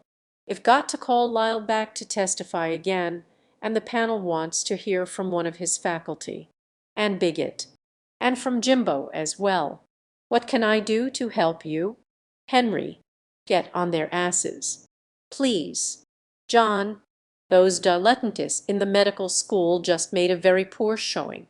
They weren't prepared or would you believe, John, that Lyle can't even remember how many smurfs he was given, and the dean contradicted a vital part of his testimony.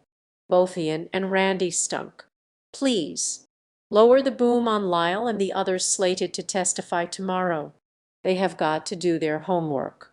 We'll get right on it. Henry, don't worry now. Just remember that we can keep everyone. Reporters, local, state and federal, out of our business simply by claiming academic privilege.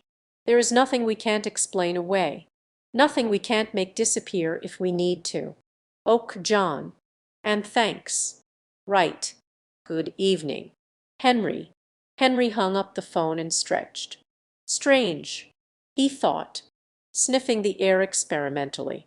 I don't smell anything cooking. Wonder if we're going out for dinner. For that matter, I wonder where Kate is. Haven't heard her moving around. Oh, well, she's probably in the backyard. Resigning himself to the distinct possibility that he would have to get ready for another night out, he went in search of her. The kitchen first. He decided. We'll grab something out of the refrigerator to eat and what's this note on the table? Henry started to read it, and then sat down heavily in a nearby chair to finish reading. Be damned, he breathed. She's left me the hearing day 3, chapter 23, the next morning. The panel members looked relaxed and confident. Henry hoped there would be now more gaffes, especially since the Pope had gotten after them. He congratulated himself. He knew from experience that the Pope could be very persuasive. The first witness called by the panel was the university attorney, Mark Rogers.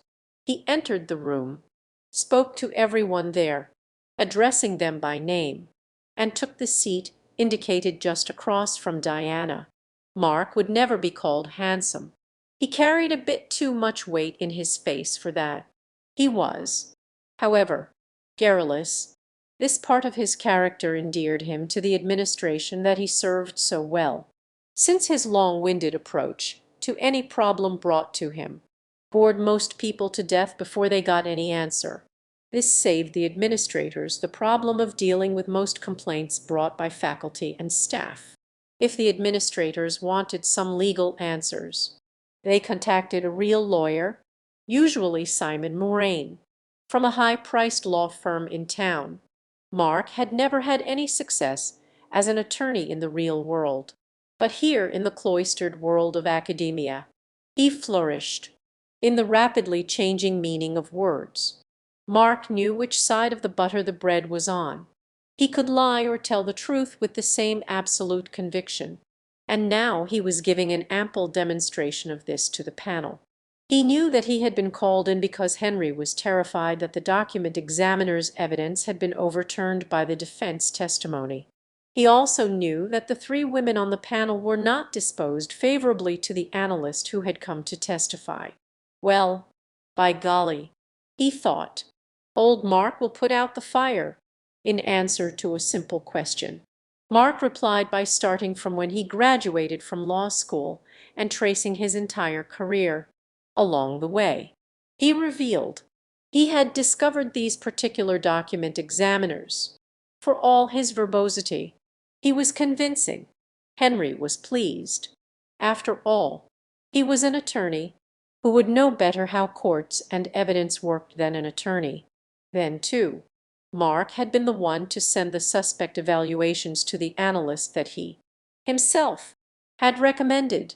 Mark had ordered the material from Deanna's personnel file, so he could attest to the legality of it. Jane observed that the other members of the panel, immersed in his tale, seemingly failed to realize that he confirmed several interruptions in the chain of custody of the documents he was referring to. Most notable was when he was asked to identify the various packets of handwriting evidence that was marked as exhibits for this hearing. He either hadn't reviewed them closely enough to determine, or claimed that he honestly didn't recall who I received the note from, the note Lyle's friend had found strange. As answers to direct questions from the panel, Henry, hoping to create some clarity, put the finishing touches on the breaks in the chain of custody of the suspect documents that were being discussed. Oh, the problem here must be because some of the packets have been separated apart. Jane noticed that Mark also had only vague recollections as to when all these things took place. He prefaced every phrase with, "To the best of my recollection, or at best I can recall," in proper attorney fashion, proving that he had, after all, gotten something out of law school, having agreed, with Henry's prompting, that he did remember getting 5 radiology smurfs from Lyle, 2 nursing nutrition smurfs from Jimbo. He was handed a note, referred to as Lyle's friend's strange note by Henry, and asked, "And did you also send the document examiners this note?" This would appear to be the original note. "The only thing that I have seen is a copy of this note. I don't believe until now I had actually seen an original." Good Lord, thought Jane. Surely someone should question this. The document examiner testified that all the suspect documents were originals, and now Mark, the guy that sent them to the examiners, is saying he has only seen a copy. As vague and unsure of most everything he claims he was involved in, and most of his evidence is what someone else told him or that he had assumed. This was the kind of testimony that Henry had been so critical of when the defense witnesses were examined, calling it second-hand information, apparently coming from the university attorney. It is considered to be all right, Jane commented to herself. At one point, with help from Henry, Mark brought forth information that Jane thought might be triple hearsay. He said, "I remember now that Jimbo told me that Lyle told him that Lyle's friend had found the note." Not a voice was raised in complaint from the panel, and not from me either, thought Jane. "I'm not sticking my neck out when a lawyer is testifying." Henry appeared to be pleased. Mark had done well enough, even though he had been a bit shaky on dates. Anyway, the panel did seem to notice.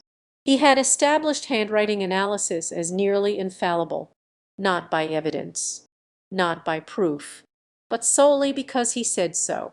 He was pleased when cross-examination by Diana was continually broken into by the panel. As a result of this, the question of the dates when these things happened was never really established. As things stood, Lyle, Randy, and now Mark had all given conflicting dates concerning when these documents were sent out for analysis, when each received them, and what each received. However, under tenacious questioning by Diana, Mark divulged that the strange note, apparently sent as an afterthought, had only been looked at by the examiners the day before coming to testify. That was why he had only seen a copy of it, since the original was given to them on their arrival by Henry. Their opinion was not conclusive, but they thought it probable that Diana had printed it. They were wise to vacillate on this. Mark observed, since their supply of printing standards was very limited. Because of the way Mark presented this, the panel was left with the impression that had there been enough standards, the document examiner would certainly have found that Diana had printed it. An angry exchange occurred when Diana protested strongly that here was another piece of evidence that she was surprised with after being told that she had received all of it. Henry smiled vacuously and said, "It was introduced yesterday. I never saw it. It was in the analyst's report for you to see. Now you tell me you could have read it any time. When? Every time there was a break. You shooed me out of here. We needed this room to confer." News broke in to hammer home another spike of explanation in the maze of questionable activity engaged in by the administration. Mark, from a legal point of view, can an employee's personnel records be sent out for this type of analysis without the individual's permission or verification? Mark answered, again with the qualifier, which was not deemed noteworthy by the committee members. "In my opinion, they may not be used for just any purpose, but they certainly may be used for those purposes."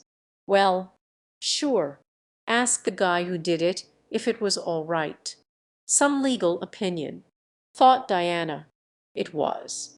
However, the benchmark, the criterion of the prejudice exhibited by the hearing panel throughout, the Attorney General, after her investigation was complete, wrote in her report that, but assumed, the university placed the burden of proof on Diana Trenchant to prove she was innocent, but denied her the evidence to do so.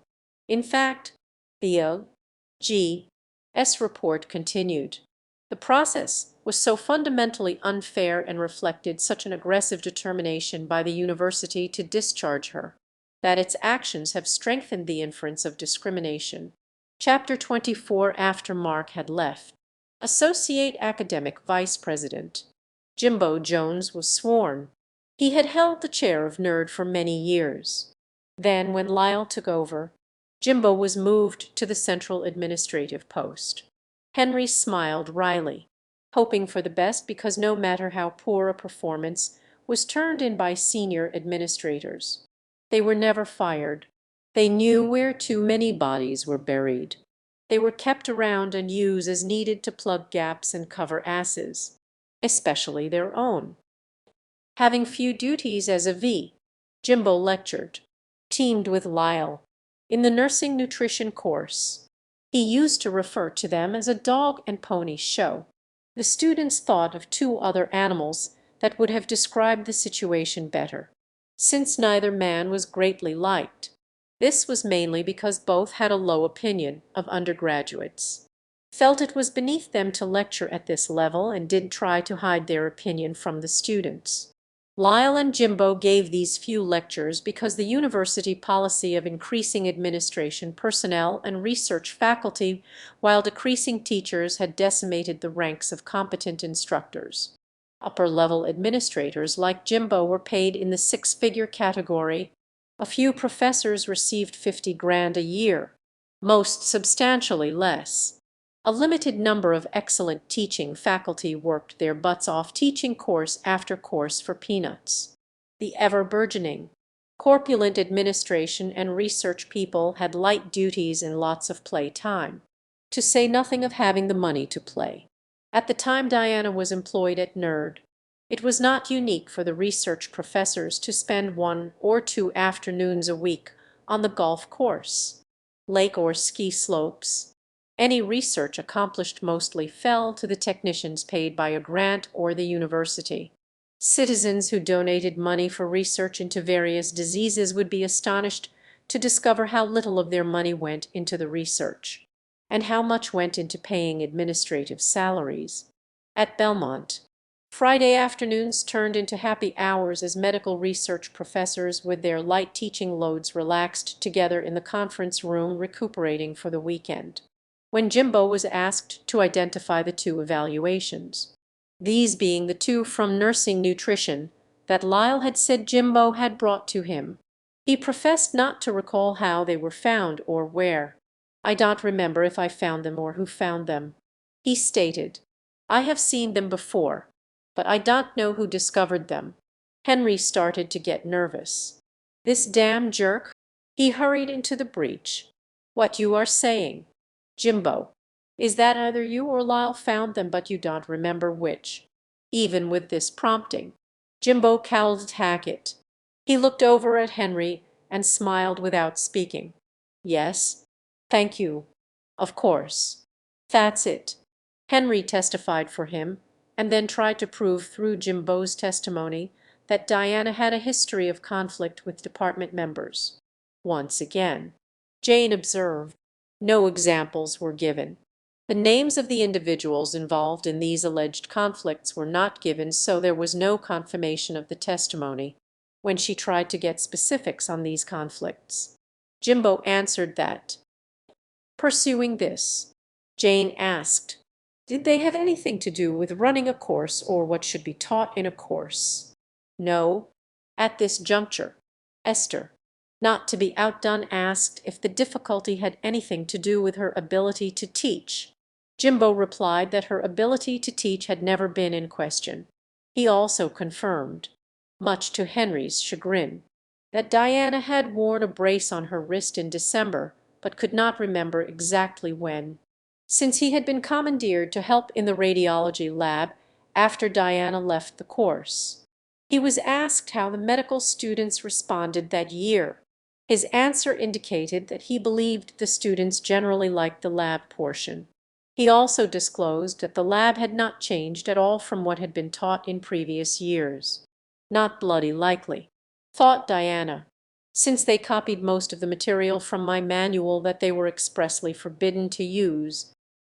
The manual that was so successful in the course for the previous 2 years. When Jimbo declared that the year Diana didn't teach, the course content was no different from the previous year, Henry tried to hurry him out the door. He recalled all the testimony from the nerd people insisting that things were much different and much improved after Diana left the course. Before he could, Diana said, "I have one question. Jimbo, we taught that lab together for many years when you were chair of nerd. During that time, it was my impression that each year's class could differ immensely from the previous year. Specifically, one year, the class would like the way the course was run. Then the next year's class would hate it. Do you agree?" "Yes." "Wholeheartedly?" "Absolutely." "Thank you." Henry walked Jimbo out of the hearing room, wishing fervently that he had never asked him to testify. What a mess! But hopefully Lyle could fix it. Chapter 25 and Bigot was a crawling morass of nerves. As she explained to the panel, it was not really fear of retribution for what she might say. It was fear that she might be understood incorrectly, and that would harm either her chairman or Diana. She was overwhelmed. She exclaimed, "What an airhead!" Henry thought, "She swings so widely back and forth that her testimony is generally contradictory and always rambling. When she criticizes Lyle, in answer to a question from the panel, she, in nearly the same breath, praises him on a totally unrelated issue. Lord protect me from these dithering female type," he implored, raising his eyes toward the ceiling. He looked back at the witness critically. She's held her own in the looks department for a woman of her age, he decided, but has let herself go to fat somewhat. Must be, from the looks of her, about 10 years or so younger than Diana. Well, Lyle thinks she loyal to him, and that's what counts here, and would not confirm her niece's testimony. Andrea had said her and thought that the excessive course load given Diana by Lyle was an attempt to break her spirit or drive her from the department, and declared that she could not remember saying that. It is possible that was what Andrea understood me to say, when asked directly if there was sex discrimination in the department. She said that in the past she had felt some discrimination because of sex, but she knew now that this was not the case. She gave several reasons why she was not treated the same or paid as much as the males in the department. It probably was because my research is so much different from the rest, or because Lyle was new in the position and didn't realize what he was saying. Jane felt anger toward Anne as she listened. She had asked around for information about her when she knew Anne would be testifying. Anne, of all people, knew what the situation truly was because Lyle had named her as the Department Affirmative Action Representative. Reflecting on the efficacy of the program, Jane knew that Belmont, like most universities around the country, had continued problems with grant procurement due to being out of compliance with the laws concerning discrimination and harassment. To counter this, or rather, to nip any potential problems in the bud, the administration created a setup whereby every department had an appointed representative for affirmative action. All complaints had to be brought to this person at NERD. This was Anne, who in turn took them to the department chair. A case of the proverbial fox guarding the chickens. Jane thought wryly. The complaints and the person complaining, the complainant, were handled by a special administrative flunky. It was made crystal clear that problems would increase if one pursued a complaint. Faculty women on tenure track were especially vulnerable to these kinds of threats. If the charge was serious and the complainant had evidence and witnesses, and could not be persuaded to drop the charges, the common practice was to transfer the complainant to another department. No one could ever remember a male at Belmont being punished, transferred, or discharged for discrimination or harassment. Jane knew that and had heard complaints from women in the department and from medical students who had suffered discrimination and harassment. She shook her head sadly, wondering what she would have done in similar circumstances. Which she also chose not to reveal the truth to the committee, fearing reprisals. In response to several other questions posed by the panel, and Bigot proclaimed that she had no fear of reprisal for her testimony, but every so often a Freudian slip would break out from her careful answers. She was confirming a question from Diana concerning how both of them were often overlooked when departmental journals were circulated. If I didn't get a journal, I would just take it out of someone else's box, she said angrily. Then, with a guilty expression, maybe I won't be working there next week. Jane asked, does he customarily yell or get angry at people? Avoiding the question, Anne replied, the biggest problem with him is getting him to put his answers down in writing. She did, however, confirm that she had been asked to testify by Diana and had begged off. Not really because of losing my job. It was just that it was so serious a charge. Anne amply substantiated what Diana had already testified to regarding her many attempts to communicate with Lyle and establish a better relationship. She was also generous with her assertion that Diana was a totally honest person. We have had problems sometimes working together, but the one thing I was sure of was her absolute, utter honesty. This charge came as a horrible shock to me, and that is the truth. To give you an idea of how much I trust her, there are 2 people in the department that I would feel right about leaving alone in my office, and she was one of them. I won't even trust Lyle. Throughout the testimony of this witness, the panel continually interrupted the cross-examinations of Diana. This happened at especially crucial times when important evidence was on the verge of being brought out or confirmed. One time, to the chagrin of Henry and Frank, it worked in Trenchant's favor. Henry had interrupted to ask and about a rather damning quote attributed to her by Lyle which appeared on Dina's yearly reappointment appraisal sheet. It read, I believe that Diana is completely ineffective in the summer medical nutrition course and should be replaced, and was adamant that she had not said that. Instead, she insisted, when the chairman came to me for my input on your appraisal, I told him what you had told me directing her answer at Diana, which was that you felt ineffective. I told him that I thought you had tried desperately hard to learn this material. I said to him that you were working assiduously and trying unremittingly, but that you and I both felt that you needed at least another year of study to be really proficient." On hearing this, Jane blanched with shock. Here was information that Lyle had falsified a senior faculty person's an appraisal on the reappointment papers of Diana. Noose interrupted Dina's questioning and attempted to gloss over the damning admission. He suggested that it was just a misunderstanding in terms.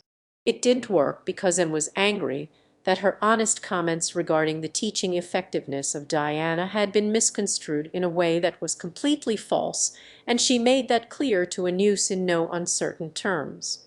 After finishing off Anuse, she turned to Diana and said, "For you to come into the summer course with no training at all, at the age of 57, and be trained to teach nutrition, for you to undertake such an endeavor amazed me. I made it clear to Lyle that she needed more time, perhaps one more summer to be an effective teacher.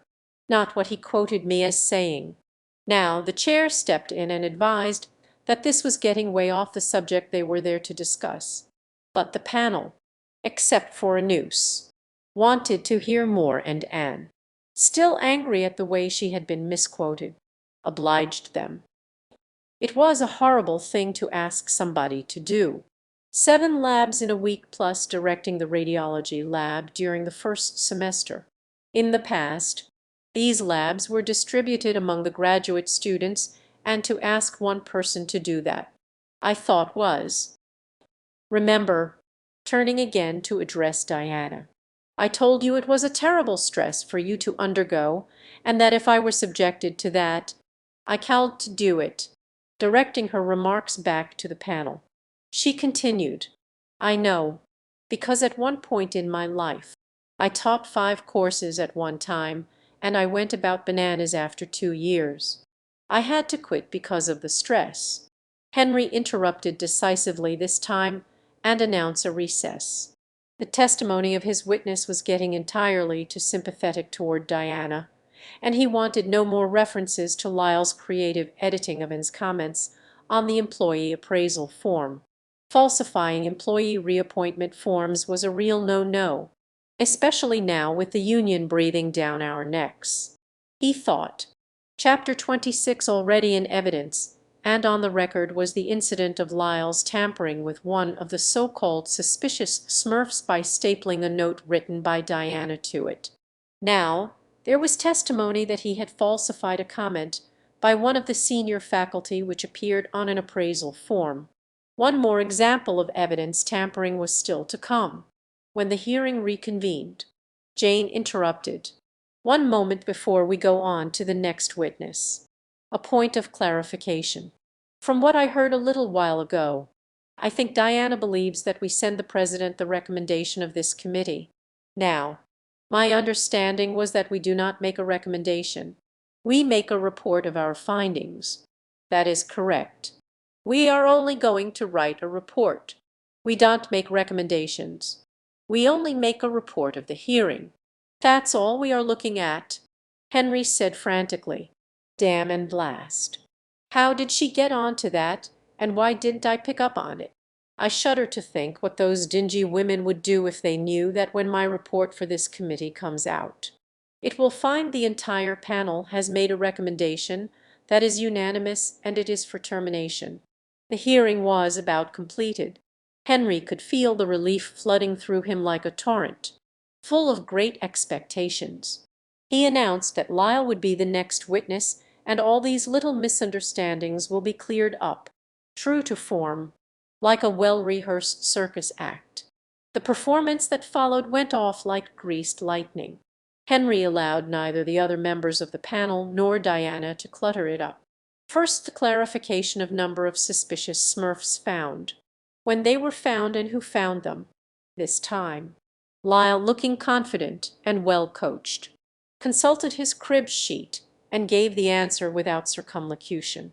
Looking both eager and willing to help out as best he could, Lyle earnestly spoke his piece.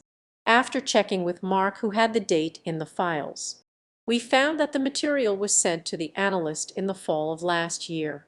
There were originally 3 that Randy and Ian had given him. not 2 as he had said in his previous testimony. I can't think why I said 2. Of course, I meant 3. Jimbo had found and sent him the 2 suspicious nursing nutrition smurfs. To prove this, he conveniently produced a covering letter, which the chair put into evidence, that expressly said that, and it is dated and signed by Jimbo. Most certainly, Lyle continued.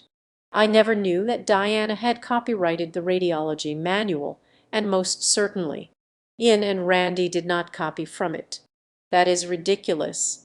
His pious account of the meeting with Diana in his office, when he told her of the document examiner's findings, was ingenious. He claimed to have been devastated at having to do that to an employee. He had behaved with loving kindness throughout the very painful interview. Of course, no one in the department or among the medical students would be afraid to come and testify. Perish the thought. I must have been misunderstood before when the panel got the impression that all the critiques were good in this last year when Diana did not teach. I thought I had made it clear that it was Ian's smirks that had improved markedly. Still, Jane noted, he did not produce them for the panel to confirm his testimony, and the chair, despite the request of Diana that they be solicited, did not ask for them. When Henry hesitated, Trenchant reminded Lyle that students' likes and dislikes of an instructor could vary wildly from year to year. Remember how great your Smurfs were in the nursing course 3 years ago, she said. Then, the very next year, they were the pits. Is't that correct? Lyle reluctantly agreed that it was, and Henry quickly took back the questioning to bring Lyle to the crowning touch of his testimony before Trenchant could further discredit him. Henry asked if he thought Diana was unable to write because of an injured wrist during the December last evaluation period. Proudly, Lyle presented 2 original handwritten documents. Both of these, he claimed, were written by Diana, and I found them in my files. This one is dated in mid-December. At the time she claims she could not write. He smirked triumphantly at Diana. Did you write that? Henry demanded of Diana, looking smug and terribly well pleased with the way things were going. Yes, I did, but not in December. I wrote that after returning from Christmas, a year's vacation in January before the classes started. This note refers to equipment I would require for the room I was assigned to teach in during the winter semester. I was not assigned that room until I returned from vacation in January, so I won't be writing anything about fixtures in December. This is a fact that can be verified. Look at this. Trenchant held up the paper for the panel to see. The right-hand corner has been torn off where I put the date, which would be in January. The date written on this note is at the bottom and was written in by Lyle. The ink used is entirely different for the date than for the rest of the note, and I recognize the way he makes 7s with the slash. Well, yes, Lyle allowed, showing some discomfort. He had written that date in because the note was dated, and he put the date on when he received it, and that was in December. He said nothing about the torn corner and looked very anxious. Well, I kept a copy of this note, which I can bring in showing the date to be where this piece was torn off, and that date will be in January, Trenchant announced, turning to the committee members. Once more, evidence in this hearing has been tampered with. It won't be necessary to see your copy, Henry ruled, hastily. I'm sure this is just a difference that occurs where each person remembers the date a bit differently. There is no attempt to temper here. Chapter 27. Henry nervously dismissed Lyle and directed the committee's attention toward Diana to distract them from further questioning. We have finished with the witnesses in this hearing. If you have a brief summation or anything you want to say in closing, we will hear it. Go ahead, he ordered. First, however, you and the stenographer may take a break while the panel confers. Instead of leaving after he had finished testifying, Jimbo Jones had gone back to the waiting room to pick up his belongings. except for Jonathan. The room was empty of people now that the hearing was winding down. "Hello. How goes it?" Jonathan greeted him. He had been making himself available in the committee waiting room a few hours every day as Henry had ordered. This was so it would appear that Trenchant had the availability of counsel from the Ombudsman if the matter ever came up. Not bad. Henry seems a mite wound up, though. Can't understand why. The whole academic council decided to terminate her. What is he getting all haired out about? As I understand it, Jonathan offered, leaning toward Jimbo and lowering his voice into a conspiratorial, confidential tone. Trenchant has managed to bring forth a good defense and has the hearing panel pretty well divided. Only Frank Anus is going along with Henry. The women are looking at the evidence and they aren't convinced. Jane confided in me during the last break that she thought it was possible that Trenchant had been framed. What the hell would give her that idea? Grinned Jimbo, with a sly wink. Quiet. Keep your voice down. Jonathan moved away from Jimbo and closed the hearing room door. Well, for one thing, one of the Smurfs you found was evidently written by a student. She came forward and identified it. That really casts doubt on the ability of the document examiners. One I found. I just don't understand all this. Everyone keeps telling me that I found some Smurfs in my course. Lyle, Henry, Mark, and now you. I don't remember it, and I told the panel that just a few minutes ago. You told the panel that? Good God. Jimbo, Henry was depending on you to confirm that you had found them. Lyle is probably showing them the note you wrote right now. Come off it. Jonathan, Lyle didn't say anything about lying to the panel, and it was that cute Janie babe that asked. If Trenchant had asked the question, I would have said that I had found them. No problem. All Lyle asked me to do was write and date the note last year sometime. Nobody asked me about that. Thank heavens, thought Jonathan, aloud. He said, You'd better keep that under your hat. Jimbo, from what Jane tells me, Lyle has been pretty creative with the evidence already. So what? Jimbo replied, expansively. That's his part of the scheme. After all, as the one that wants to get rid of her. Yes, you're right. But be careful about saying things like that. You never know who will hear and try to make something of it. Oh, by the way, did you hear that Kate left Henry? He said she was gone when he got home last night. Just left him a note. No shit. What'd she catch him doing it with? Well, from what I hear. The two men gossiped cozily until the members of the panel arrived to announce that the hearing had ended. Proceeds with your summary, Henry commanded indifferently when everyone was back in place at the table. Diana Trenchant finished making a note and then said, Yes, I have some closing words. But first, I want to point out. News shifted in his seat. Then carefully and slowly, as if he were speaking to a retarded person, said, You misunderstand. They were not rebuttal witnesses. We had them come to clarify things that your witnesses said. Well, thought Diana, aloud. She continued, They contradicted some of my evidence, and I was not given a chance to clarify their testimony with my witnesses. What is she trying to pull now?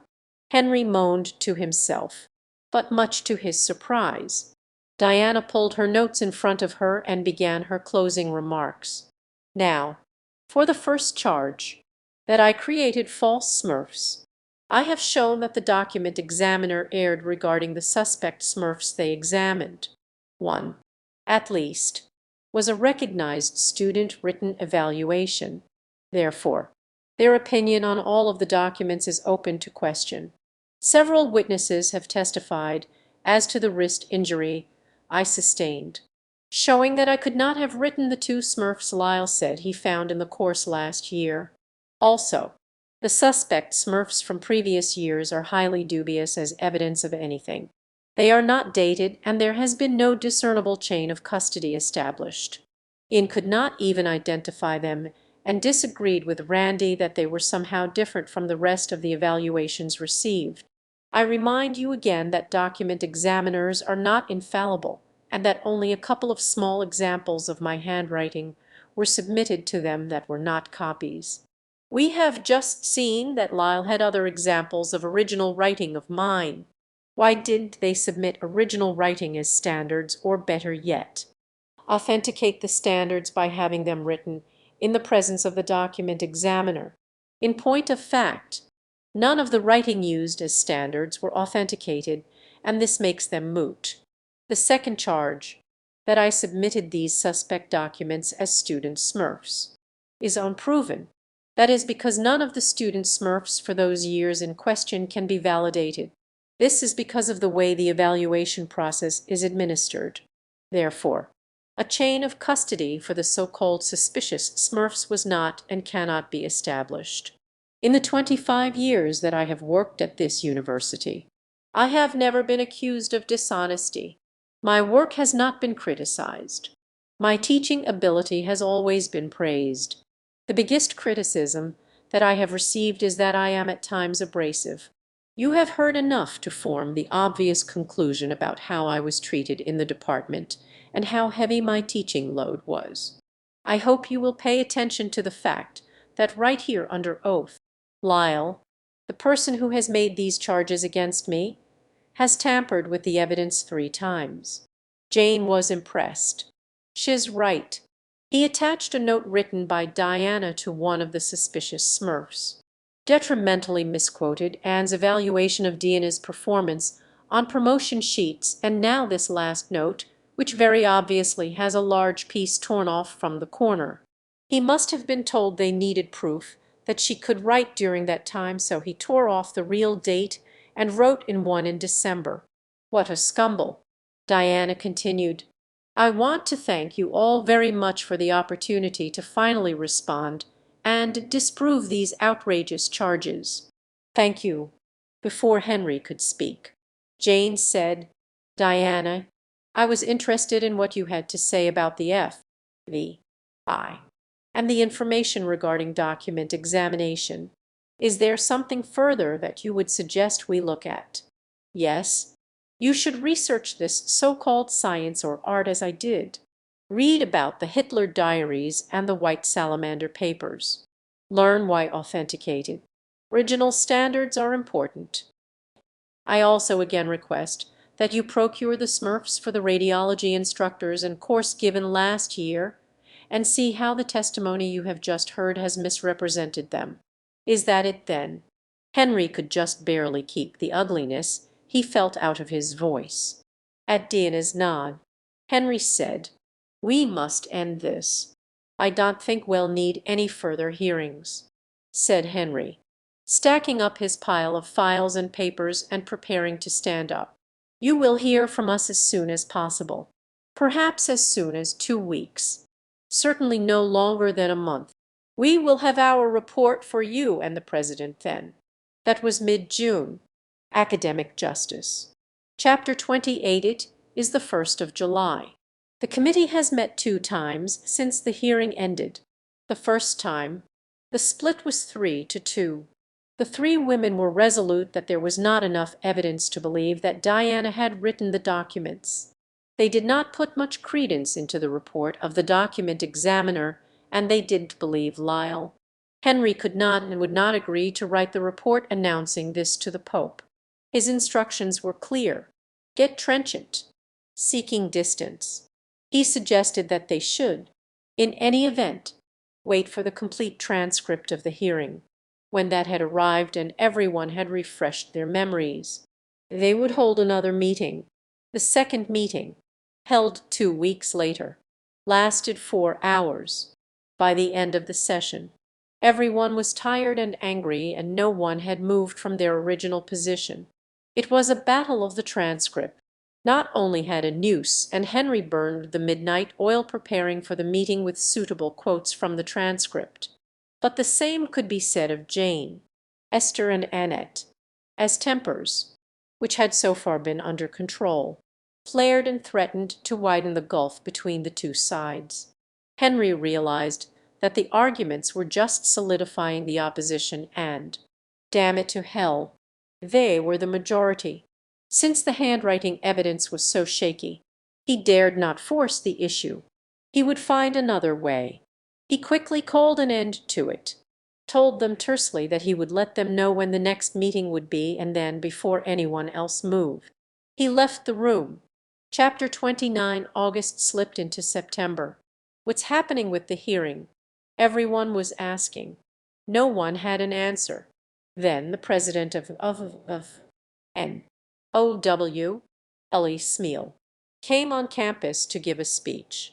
The room was packed with women from all over campus. Afterwards, Esther saw Diana and went up to her. "What is going on? Have you heard anything?" She inquired. "You're the one on the committee. I haven't heard anything since the hearing ended. You guys told me a month. Tops. Haven't you been writing the report?" Trenchant answered tersely. She was becoming increasingly strung out by the delay, and by the obvious fact that the committee chair had once again lied to her. "Oh," said Esther, alarm showing on her pudgy face. "Am not supposed to talk about it. I haven't heard anything," she finished, walking away, leaving Diana more in the dark than ever, and more apprehensive. October dropped its leaves. November brought an early snow. Christmas flashed brightly, dulled, and stood aside for the start of a new year. It had been nearly 7 months since the hearing had ended, but Henry had not been idle. After the debacle of the second meeting of the panel, the Pope and Henry had decided to send the material away for confirmation by another document examiner. The women on the panel were not privy to this information. If they can't cooperate, leave them out in the cold, was Henry's decision. "How many had you contacted before you found this one?" Henry. Frank and News had stopped by Henry's office in the administration building at Henry's invitation. A great deal of time had gone by, and he had been getting edgy with all the questions aimed at him by concerned faculty. It was great to have some positive results.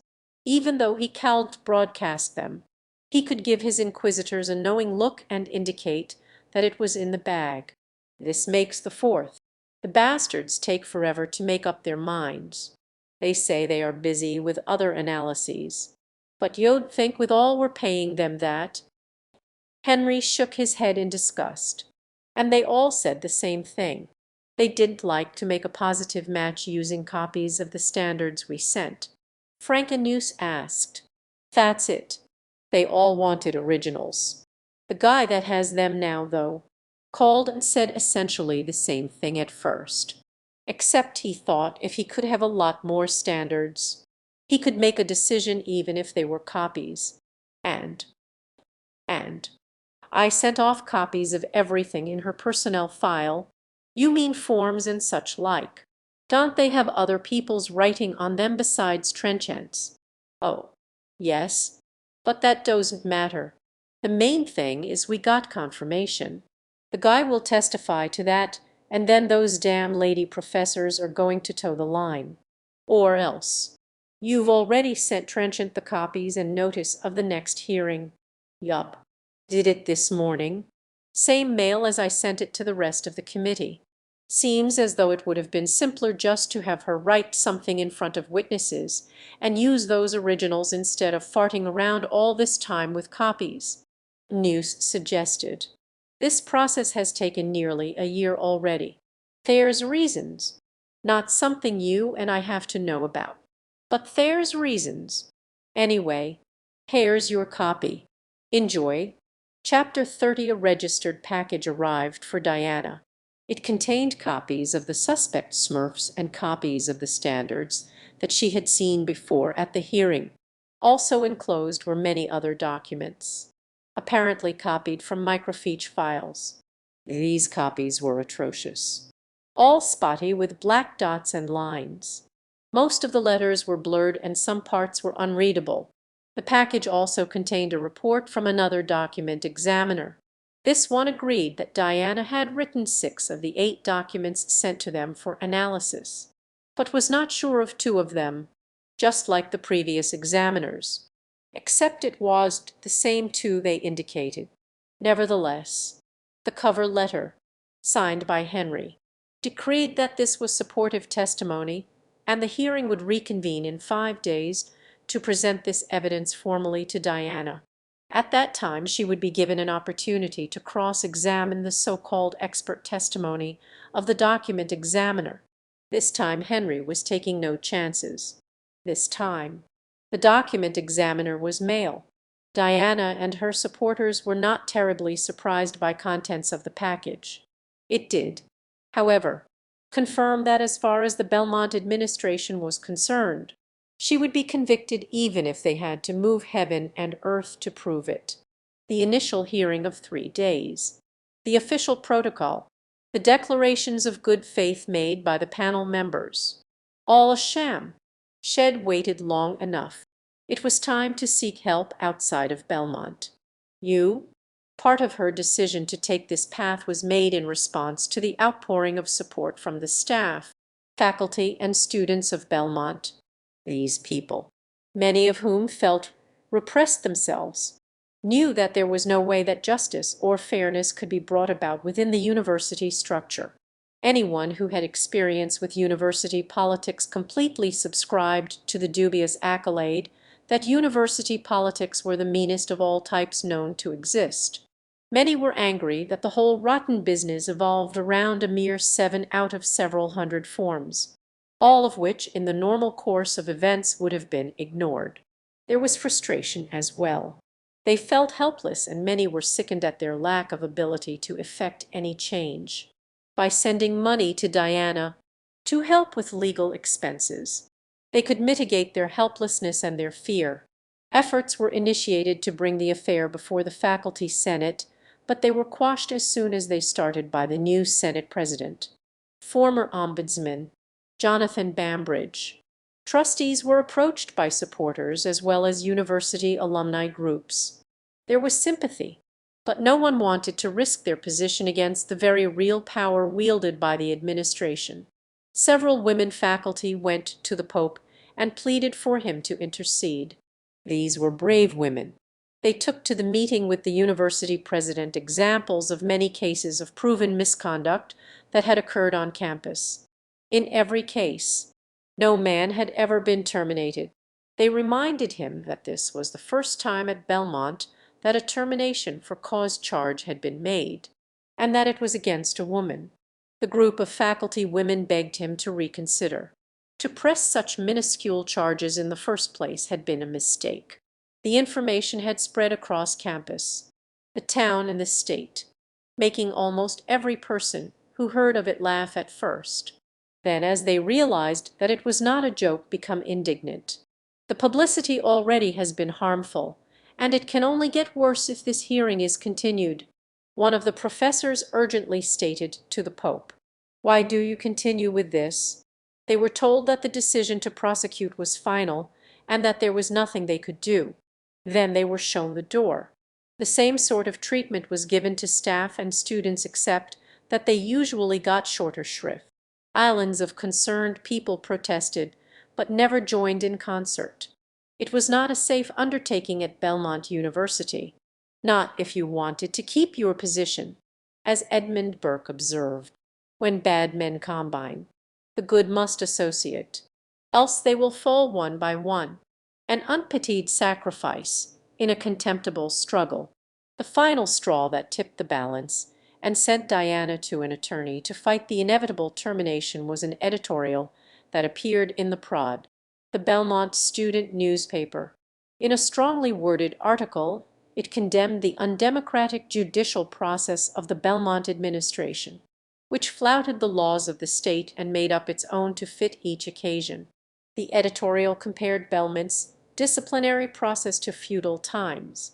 It was titled, "Punishing the Victim." Therefore, she was tried by a jury of her accusers in accordance with university policy, although 2 witnesses, who in any court would be called expert witnesses, testified against her. She was not allowed an adequate defense, that is, the service of an attorney who would be competent to cross-examine so-called expert testimony.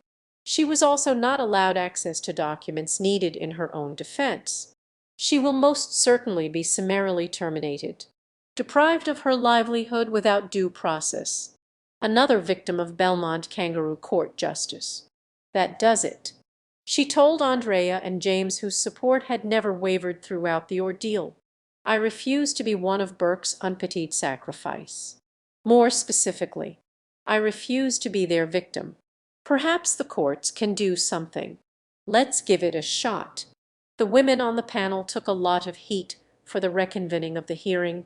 Ricocheting across campus were the whisperings and lamentations of Esther as she endeavored to absolve herself from blame. Jane's battle with her conscience reached only the ears of her closest friends. But her glacial features and bent posture bespoke her frustration and her impotency. The saddest of all was Annette, who had quietly borne the conflicting waves of testimony that flowed over her at the hearing. She had dared to speak up a couple of times, but now she knew that it had been a mistake. Whatever Henry asked her to sign, she would sign, without question, without hesitation, but not with good conscience.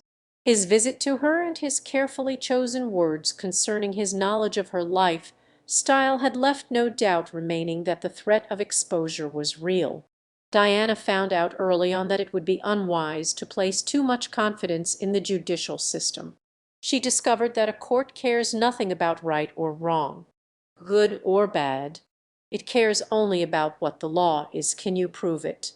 And who proves it in the most entertaining manner? The Attorney General had told Diana that an additional hazard was that this was a civil rights case. Sex discrimination. The current federal administration had knocked the hell out of most of the laws pertaining to sex or age discrimination and greatly weakened any remaining. The yoke was acting like a toothless pussy cat under the direction of a staunch Reagan-Bush conservative. However, for all its drawbacks, it was the only game in town, a choice, instead of giving up. Besides, Diana was overwhelmed with the magnitude of support in the form of cold cash from the university community and alumni. She had to at least have the faith in herself that others had shown. But the cost? Enough to make her frugal Yankee blood congeal in horror. Well, no help for it. She thought. She carefully figured out just how far she could go with what she had and what had been given her. That far she would go and no further. She'd give the court a chance. But she won't bet the whole farm on it, and certainly not the rest of her life. Decidedly not in a city where the old boy network was so substantial and entrenched that it kept its meeting place a male bastion and ruled the entire state from it. Not to mention that the Pope was a prepaid member, a perk traditionally given Belmont's president. Chapter 31. Ever since the original charges had been made, the Public Protection Division of the Attorney General's office had been investigating the case brought to it by Diana. It functioned to protect the legal rights of Diana and provide a copy of its report to the Equal Employment Opportunity Commission (EO). It had been denied access to the previous 3-day hearing by the Belmont administration, but was promised the hearing transcript. After a great deal of prompting, the transcript, all 700 pages of it, had been sent to the Attorney General's office as agreed. It was copied and shared with the attorney representing Diana, Al Garrett. He was appalled at the way the university administration had handled the hearing and felt that all that was needed was to hit the university administration with legal paperosa plentimus, and they would soon see reason. He was unaware that the age of reason had not yet penetrated Belmont University. Their axiom was, "Reason. There is no reason. It's company policy." The ensuing legal detritus delayed the reconvening of the second round of the university hearing, but didn't prevent it. In the short time given, Diana obtained affidavits from a prominent document examiner and a promise of testimony from the university psychologist. A court reporter was once again recording the proceedings, But it was Janet. The surroundings had changed also. Now, they were all sitting around a table in a very large auditorium in the English department. Diana had an attorney present, but university policy prevented him from doing anything except whisper instructions to her. Of course, they had talked beforehand and had planned how the defense part and cross-examination would go. Even so, the attorney was still in the court mode. He had little or no concept of a university hearing, and much of what went on left him stunned with disbelief and unable to provide much direction. When he tried, whispering furtively into Diana's ear to do this or say that, it made Diana little more than a puppet dangling on one string, and just as effective. One thing for certain, thought Diana as the hearing progressed. Someone should tell lawyers about breath mints. As soon as she could gain recognition from the chair, Diana requested that the hearing be open. The purpose of a closed hearing in personnel matters is to protect the employee. I waive that protection. To herself, she thought, I know from experience that I have much more protection in public opinion than I have as a member of the faculty of Belmont University. Interested citizens and the press are waiting outside. They were prevented from coming in. I respectfully request that they be allowed to enter. Prevented was right. She thought. A plethora of campus cops was guarding the door of the hearing room. Henry was indeed worried that the goings-on in the hearing room might be observed by an impartial observer, and had taken steps to prevent it. No, he answered. It is the policy of the university that hearings be closed. We will now proceed to the testimony of the second document examiner. Henry was pleased to note that while Amos Avery, the handwriting analyst, was being sworn, the panel members played with the files on the table in front of them. He had met with each of the women individually and had whipped them into line. His eyes sparkled as he recalled their helplessness and his feelings of power. Henry next proceeded to enter into evidence various letters and the handwriting documents. Diana, under instructions from her attorney, objected. Objections which would have been given credence in a court of law were just ignored by Henry. The only thing all the legal patter accomplished was to increase the tension and the red in his face. Well, you'll just have to bear it. He thought grimly. That sharp lawyer, Simon Moraine, hired by the Pope to advise them on both hearings, had been adamant. Always let her speak. You can interrupt her witnesses. You can even ignore what she says or refuse what she may request. But always let her have her say. We can't have her complaining that she didn't get a fair hearing. Henry remembered how he had laughed at the simplicity of that strategy. Concerning what she was saying now, Henry wasn't about to pay any attention. The objections Trenchant was making were important, having to do with the evidence. The writing used as standards were still not authenticated. The copies of microfiche files were almost unreadable due to their being covered with dots and black lines. In contention were the extra standards that this analyst had requested. You are not following any rules of evidence here. Trenchant was continuing. You are just submitting things on a whim. You have given this examiner copies, very bad copies, of material supposedly from my personnel file covering a period of over 20 years. Even if authentic, these documents contain the handwriting or printing of at least 7 other people, possibly more, and I see nothing that delineates which of all these different writings is supposed to be the standard. She argued. Some of the writing on these was written entirely by my daughter or son. Diana held up the documents for inspection. These tuition exemption forms were filled out and signed with my name by either my son or my daughter. For example, the rest of the writing is by a personnel officer. I am surprised that you did send samples of writing from the entire university while you were at it. She finished sarcastically, disgust clearly portrayed in her voice and on her face. This hearing is being held solely to hear the report of this document examiner. You will be given a chance to comment on his report. Henry continued, blithely ignoring Diana's protest. "Who made these rulings?" queried Diana. Prompted by Al. "Pardon me," Henry asked. "Who made the rulings concerning the admissibility of these standards?" "I am reading the ground rules for this hearing which are contained in my letter to you. I am entering it into the proceedings." "So, who made the ruling?" "Not the committee. The committee is aware of these things. The committee is just going along with whatever you propose. Why can't you admit that you are making the rules of evidence? Why do we need the rest of the panel? The committee made the decision, and can speak up if they do not agree." All of the women on the panel busily shuffled papers, and a noose beamed like a misplaced beacon. The silence of the panel told it all. 3 cowered, 2 glowed. Henry was confident. "Well," thought Diana, "we knew it would be a struggle." Turning to the material she and Al had prepared, she read into the record, once again, that she wanted an open hearing, that she had nothing to hide. Continuing on, she brought out other legal points that Al felt needed to be in the record.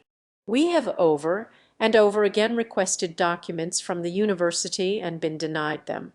You have provided me with nothing with which I can dispute your case. I am referring to some 600 student Smurfs that were referred to by your witnesses in the last hearing, over 30 times. Yet never once were they given into evidence. What are you going on about?" Noose feigned boredom. "I am talking about the student Smurfs that I requested at the last hearing. The charge was made that the suspect Smurfs were totally different from normal student Smurfs, and I need those for you to see that in reality they are quite similar. Am willing to believe the testimony that they exist and what they are represented to be. I don't need to see them in person." Nonchalantly, Noose destroyed any illusion of committee impartiality with this remark. The committee's report to the Pope would remove any doubt that might linger. Henry called a recess. It always seemed to work to break up the flow. Chapter 32, when the hearing commenced again. The document examiner began his testimony. "I have examined the documents in question and found that 6 were written by Diana Trenchant, and 2 probably were."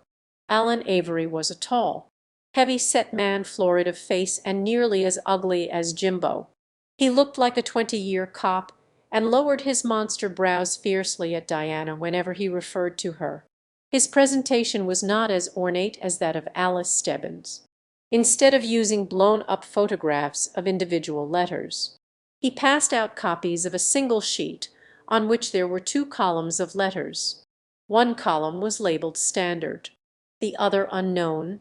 He testified that he had found enough similarities in these particular letters to identify the writer. Frank and Noose asked if another examiner would find the same similarities in the same letters. The answer was, given equal training, they should pick out the same things that I did. He went on to explain that examples were given in books and the document examiners studied the books. On being asked if the material could have been written by an expert forger, he answered much differently than the first document examiner. "Who would know? Am not saying it can't be done, but I don't feel that it was." If the women on the panel had been alert, they would have challenged a scientist that felt a conclusion. Feelings were more in the realm of the arts. Science was supposed to deal with facts. He explained that he had asked for more standards because the ones sent were not complete. Yet the first analyst had said she was 100% certain on the basis of what was sent. "I wanted more recent samples to see what variations there were. We don't write every letter the same every time. We look for the range." Asked if handwriting analysis was as exact as fingerprints, he said, "It is as individual and as unique as fingerprints." Yet when asked if a number of different analysts looked at the same documents, would they all agree, he answered, if they had equal training and experience. After a short recess, Diana was allowed to examine the witness. Her first question was directed toward the authenticity of the standards submitted. "Do you know of your own knowledge that the exemplars sent to you were all written by me know." She turned to Henry and said, "Then, I request that this report be removed from evidence, since it states facts that this examiner declares are false." While Henry looked at her incredulously, she read from the examiner's report, illustrating all the places where the standards were referred to as being her handwriting or printing. Henry was outraged. Of course, when he writes that in his report, he means that he is using my communication with him. I wrote that these were samples of your handwriting, that I had every reason to believe that they were. Diana persisted. I see nothing in the report to the effect that he was told anything as you state. He very definitely writes that they are standards of my handwriting. Now he says under oath that he does not know. These errors nullify the report. I feel that the report tells us what we asked from the document examiners. With that, Henry thought, the book is closed. No one could argue with that. You get what you pay for. Case closed. Doggedly, Diana continued, "Did you do a top of the letter pattern?" "I beg your pardon. Would you explain what you mean by top of the letter pattern?" With subsequent questions, Diana established that he did not know what bottom of the letter pattern, space pattern, or slant pattern were. These techniques, common to document examiners, were completely unknown to this so-called expert. Trenchant explained to him what these common handwriting tests were all about. It was then established that he only did a letter comparison. He claimed that the other tests or techniques were done by graphologists. His attitude made crystal clear that he considered graphologists. He continued, with a conceited accent on the word, "am a document examiner." When Diana named her source of information and held up the book of a prominent document examiner, his reply was, "That person must come from a different viewpoint, that I do. It appears that what you refer to as graphologists, in your profession, are much more thorough in their analysis of handwriting and printing than you are. The author of this book makes a point of insisting on original, authenticated standards and doing several different types of measurements. The idea being that when they decide a document's author, it is based on several different tests. You did only a letter-by-letter comparison then? Every letter, a majority of them. It turned out not to be the case. Diana brought up letter after letter that the analyst had not found a match to. S was one of them. Looking hastily through the so-called standards, Avery finally found one, but it was a printed capital S which he was saying was a match for a small case scripted as found at the end of a word. For all that time and trouble, he discovered it in a signature purported to have been written by Diana 20 years ago. This document also contained the writing of more than one person, and the signature itself was written by Diana's daughter. Other discrepancies were brought out, that were not crossed. Small is with a backward slant. The written letter R which looked like a U. These and other examples of letters found in the suspicious Smurfs were not found to be represented in 20 years' worth of material allegedly copied from the files. It does, Avery asserted. I mean, it is entirely possible that the writer could have made an R like that, even though I can't show you an example. You were given samples of what you were told was my handwriting that covered 20 to 30 years. Yes. Is it not true that a person's handwriting may change due to injury or disease such as osteoporosis, rheumatism, or arthritis? I would agree that a person's handwriting can change over the years. Do you know of any statistical studies pertaining to the accuracy of handwriting analysis? Accuracy. Yes. Is it 50, 75, or 100 accurate? Do you know of any studies made? It is 100 accurate. It is allowed in the courts. Wait a minute. Are you saying the courts have made a study? I don't know if such a study has been made, but the courts allow handwriting identification testimony to be given. That is damn different than statistical tests of accuracy. Tell me this. Courts allow juries to give verdicts of guilty or not guilty. Is that correct? Yes. That doesn't mean that they are always correct in their assessment. That just means that the court accepts it. Right. Yes. You are aware that the courts accept and allow testimony from any number of so-called experts in many different fields, such as doctors, psychologists, engineers, and natural scientists, just to name a few. Yes. This does not necessarily mean that all of these are 100% correct in their testimony. It just means that the court accepts and allows it. Is that correct? Yes. Sources of error can exist in handwriting analysis. Can they not? There are a lot of judgment calls just like there is in most professions. Is that correct? Yes. So we really have no evidence that handwriting analysis is infallible. In fact, there are document examiners that are honest enough not to claim that. Well, they must be graphologists. We are on a different basis, and it cannot be carried over to what we are doing. Trenchant then named a well-known document examiner and asked if Avery knew of him. Of course. Is he a graphologist? No. We talked to him about this situation and asked him questions. Unfortunately, it was much too expensive to bring him here to testify. However, he did agree to make an affidavit. I will read from it now. Quote, "It is my opinion that the identification of handwriting is not as positive as fingerprint identification. While a document examiner may feel that his or her opinion is 100% positive, the facts of that the opinion is based on qualifications, training, experience, and judgment, any of which may be limiting or otherwise subject to question. In addition, the known standards used in the comparison for the Belmont case may be tainted or under dispute." I don't agree, the document examiner said, visibly upset. Henry called a recess. When the session opened again, Diana asked, "If you had your druthers, would you agree with other document examiners that original standards are preferable to copies?" "Yes." "You have said that you could not reach a conclusion from the first lot of so-called standards sent to you, if you had not been sent all that additional material going back 20 to 30 years. What would have been your conclusion?" "I would have no conclusion. I am interested in your report of this note. The other unknown material you were sent was written on evaluation forms. I am speaking now of the note." Trenchant held up her copy.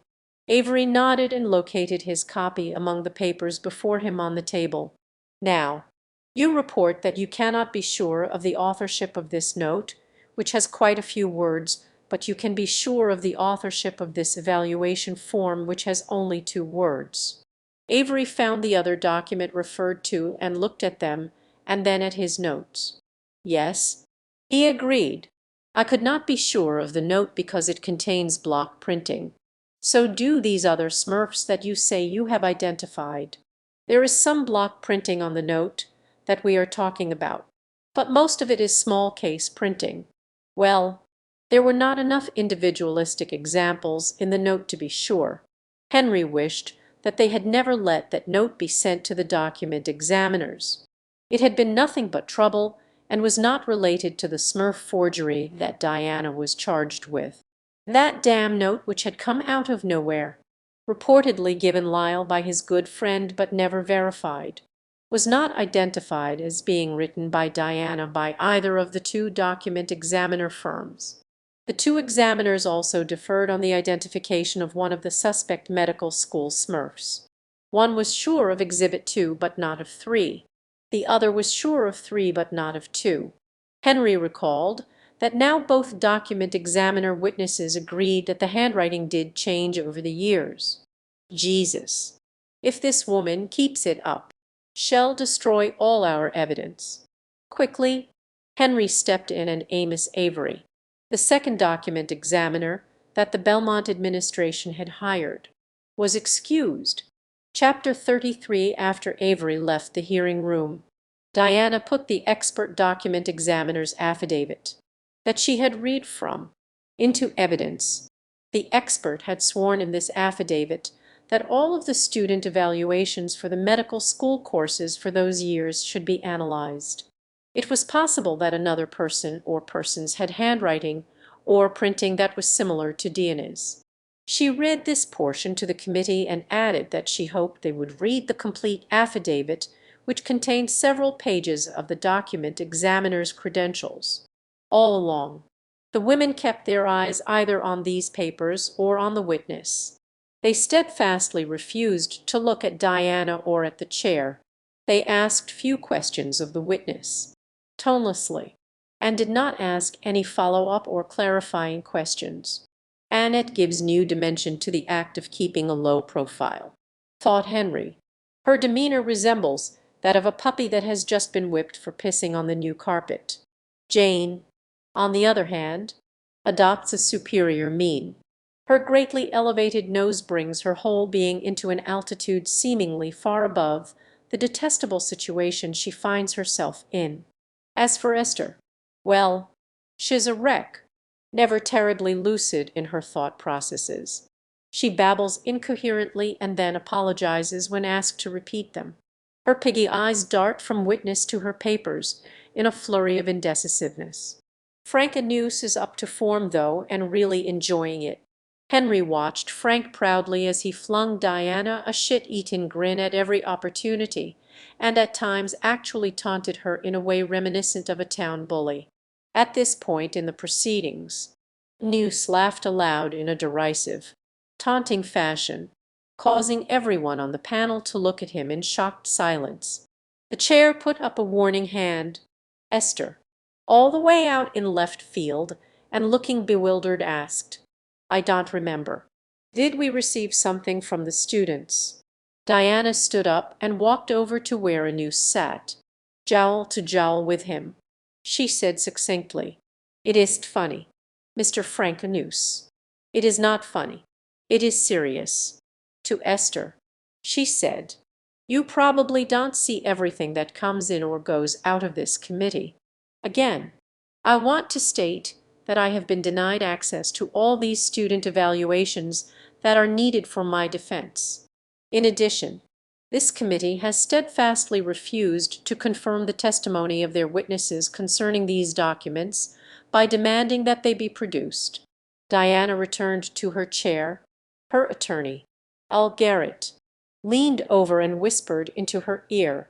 He congratulated her on heeding his advice to be assertive and demanding. Diana continued, "I would like to call Dr. Stacy Denton, who has information on the writing of the suspect documents." "Is this—" Henry floundered. "Is this new information referring to the document examiner we just heard from? This hearing is restricted, as I told you, to his testimony, and this witness has very pertinent information for the committee regarding my innocence of your charges. We do need to restrict this hearing. Dr. Denton has been waiting nearly 3 hours to give her testimony." The chair shrugged and muttered under his breath, "What would Simon Moraine advise?" "I need time to think about it." Aloud he said, "The committee will recess to discuss this." Every one was told to leave the hearing room except the committee. When they were alone, Henry made it clear, "We must limit this hearing only to the evidence we presented." Jane, with grave misgivings concerning her future at Belmont, rose to the occasion. "I think we need to hear this. We should at least appear to be giving her a fair hearing." "She's already had that," snapped back Henry. "This hearing is expressly for confirming the findings of the first document examiners. Nothing else." Anuse, who had watched the others leave the hearing room, unexpectedly sided with Jane and urged caution. "Perhaps we should hear her—" "Henry, those damn reporters are still out there. If we don't let her testify, it will be the lead story in tomorrow's paper." "Still there, are they? Bothersome creatures. Well, that puts a different face on it." He sat for a moment in thought. Had had his orders. They were to wind this up fast. "All right. Well, hear that witness. However, I am declaring this hearing closed as of right now." Her testimony will appear to be heard by the panel and will be in the minutes to keep the Attorney General and the press off our backs. But make no mistake, any of you." He looked around at all the committee members, his face stern and his voice threatening. "We meet tomorrow at 9 o'clock right here to sign this report that you have already seen. We'll redraft it to indicate that we have had this additional testimony, but essentially it will read the same. Is that clear?" Chapter 34. The hearing resumed. Dr. Stacy Denton was sworn. Diana thanked her for waiting so long. "Would you please state your qualifications as an expert witness?" "Yes. But first I must ask that you waive the privilege of confidentiality." "Of course. I absolutely waive the privilege of confidentiality so that you may respond to my questions and those of the panel." Stacy then delivered a long list of professional qualifications having to do both with mental health counseling and organizational consulting. As she was giving the requested information, Jane wished the panel could hear of the immense prestige Dr. Stacy Denton had acquired throughout the university community over the years that she had been a part of the counseling department. Not only was she widely acclaimed, she was genuinely liked and successful as a person. In the department she directed, at the age of 42, she had shown abilities in her field that most did not acquire until their later years. This caused some annoyance for her since she was constantly besieged by other counseling agencies all over the country. To come to them, Jane remembered that when she had felt the shackles of threats around her, and realized that she really had no voice or will on the committee, she had called Stacy. Of course, Stacy could not tell her that she had counseled Diana at the time she was first charged. She could only listen to Jane's anguish at her own impotence. It was only after Diana had called to ask Stacy if she would be willing to sign an affidavit for the federal court action that Stacy could see a way to do something. She offered to also appear as a witness at this final Belmont hearing if it were felt she would be needed. Few people of her stature would have waited outside the hearing room as she did, knowing that the committee might not even hear her testimony. She testified that she had seen Diana professionally several times, and that in her years of experience and training she had learned techniques to determine behavior. "I saw no evidence that Diana was lying, dissimulating, or faking.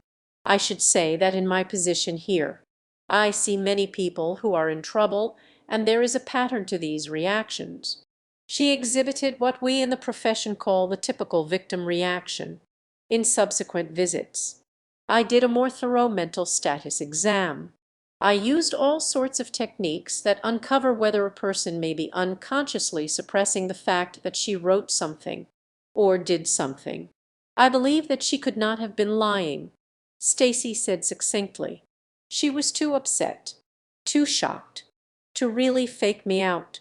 Henry carefully distorted her words in the recommendation the committee later signed and sent to the Pope to read. The psychologist found that Diana Trenchant had a genuine victim response and truly believes herself to be innocent. A far and exceedingly prejudiced cry from the actual testimony of the psychologist. In fact, in the 6-page document, he devoted only 10 lines to Diana and her witness's testimony. One short paragraph. Diana asked Stacy if she could, without violating confidentiality, tell of similar cases at Belmont where a faculty person had been accused of wrongdoing. It happens quite frequently, perhaps as often as once a month, certainly a regular event, and in none of these cases which might involve repeated incidents of drunkenness, sexual harassment, and, well, I can't go into details, but these are serious areas of misconduct that I'm referring to, not something as insignificant as 7 Smurfs. In none of these cases was the person ever told to resign or face a termination for cause hearing. The problem was handled by the proper department head. Either a warning was given or appropriate disciplinary action was taken. When Diana asked if the committee had any questions, Jane, in an attempt to demonstrate the proficiency of this expert witness. Once again bravely ventured forth asking Stacy to delineate some of the techniques used in this case and how she evaluated them. The psychologist did this clearly and precisely, giving the methods used and how Diana reacted. It was very illuminating testimony and totally ignored, except by the women who had hoped that it might cause Henry to listen. At one point, news tried to twist Stacy's words around so it appeared that she was been saying that Diana had denied that there was any trouble with any person in the department. Stacy Denton set him securely and competently back on his heels, leaving no doubt in Agnon's mind that she was no person to try those tactics on. Chapter 35. When Stacy had been excused, the chair was ready to adjourn. On the advice of her attorney, Diana requested that it be on the record that Anus, one of the panel members, had acted throughout the hearing in a manner prejudicial and threatening to Diana and to her witnesses. Henry was livid with anger. "You are out of order. You are making statements about people on the committee that has nothing to do with this. Your comment will not be entered, and the committee will disregard it." How typical of that woman to state the obvious! He fumed inwardly. Always before, while ruling, he had kept his cool and at least glanced at the panel members for assent or dissent. This time he ably demonstrated that the show of democratic procedure was only that, a show. Damn her, she had unglued him that time. In any event, Diana was refused permission to enter the evidence she had that would have shown that Anus was biased. Next, Diana reviewed the poor performance given by the document examiner. He testified that he could not make a decision on the first set of exemplars sent him. Then, when he was sent 20 years' worth of documents containing the handwriting of multiple individuals, he claimed that he disregarded most of it. She went over all of the individual letters in the suspect evaluations that Avery had not been able to match with anything in the writing he used as standards. This shows that there were as many non-matches as matches in his presentation. The panel listened passively. Then Henry asked if that was her final statement. No, she answered. I shall read that now. She picked up the paper which had been written mostly by her attorney and edited by her. It was designed to get the legal points on the record so that they could be presented later in a court of law. We are at the end of another hearing, and is a grim page in the rights of faculty members of this university. I have been tried by a committee which is chaired by the prosecuting official. He has reopened proceedings, engaged in ex parte communications, received legal advice from the prosecution's lawyer, and denied me the opportunity to even examine the evidence against me, a faculty member at any state college. And indeed, a mailroom employee in the state motor vehicle department would have more rights than you have given me. Henry tuned her out. All this legal stuff, he thought, is just to give her attorney crap to fill a brief. Moraine had told him this would probably happen. Now, what's this? Alertly, Henry listened. There are strong reasons to believe this panel has operated in violation of my state and federal rights. If this committee does not end this unfortunate proceeding, the U.S. District Court will finally have to determine these issues. This committee, at the last hearing, made several promises to me, and I was fool enough to believe them. It said that it would issue a decision within a few weeks. Instead, it launched a new investigation of its own without my knowledge or participation, which consumed over half a year. Second, this committee assured me that I would not be affected by these charges as I continued my teaching assignments in the department. Go back to work. You all assured me at the last hearing. Everything is taken care of. I went back and was ordered to move out of my office into a corner of the nutrition teaching lab. I was denied a telephone and given no help in moving my things. My name has been removed from the department mail boxes, and department meetings are held when I am teaching classes. For these many months, while you reopened the investigation behind my back, I have been a non-person in my department." Jane shifted in her chair uneasily. She recalled how all of these promises had been made when the panel had ended the first hearing. In fact, she had made some of them herself. It had seemed then, she reflected, that the evidence against Diana was inconclusive, and that the majority of the panel felt this was so. She had expected that just a simple vote of the panel would send Diana back to her classroom where she belonged. "I have served this university for nearly a quarter century. Students have consistently reviewed my efforts favorably, and that is a source of much consternation in my department. The entire central administration is prosecuting me angered because I insisted on minimal rights. For example, I refused to have my job eliminated or my copyrighted manual used without my consent. They are determined to terminate me and have spared no resources in support of that goal. It would appear that some of these efforts violate my rights under state law, federal law, and the Constitution. That's really what it's all about," decided Annette, as she kept her head lowered and her eyes fastened on the unseen files before her. "Violation of her rights. Violation of my rights to freely consider the evidence both for and against her and render an impartial judgment. I believe this case represents what is in store for a person who does not remain in the favor of those who determine policy for this university. I have been accused of writing 7 Smurfs over a 2-year period. Only 5 of these 7 were alleged to have been detrimental to 2 faculty men, Ian and Randy. This is 5 out of the 6 to 800 submitted for medical radiology during that time. At a minimum, even were these charges true, the misconduct of which I am accused would be dishonesty, but of a variety with no real import or effect." Diana stopped and reached for the glass of water in front of her. "I wish I could tell these people what it has been like working here in this university for the last 25 years. If they would only listen. It'd throw out this prepared statement in a flash and start with." Her thoughts went back only a very few years, to before the affirmative action laws.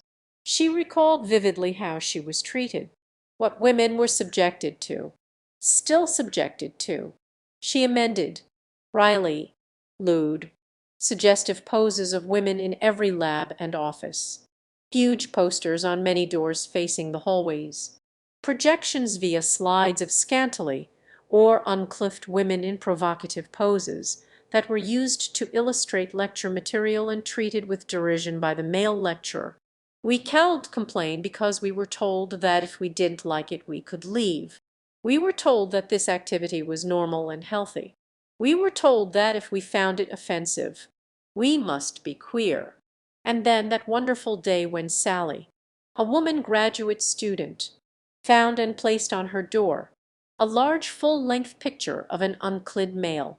He was young and pleasant-looking, like the boy next door. No suggestiveness here, just the human male form.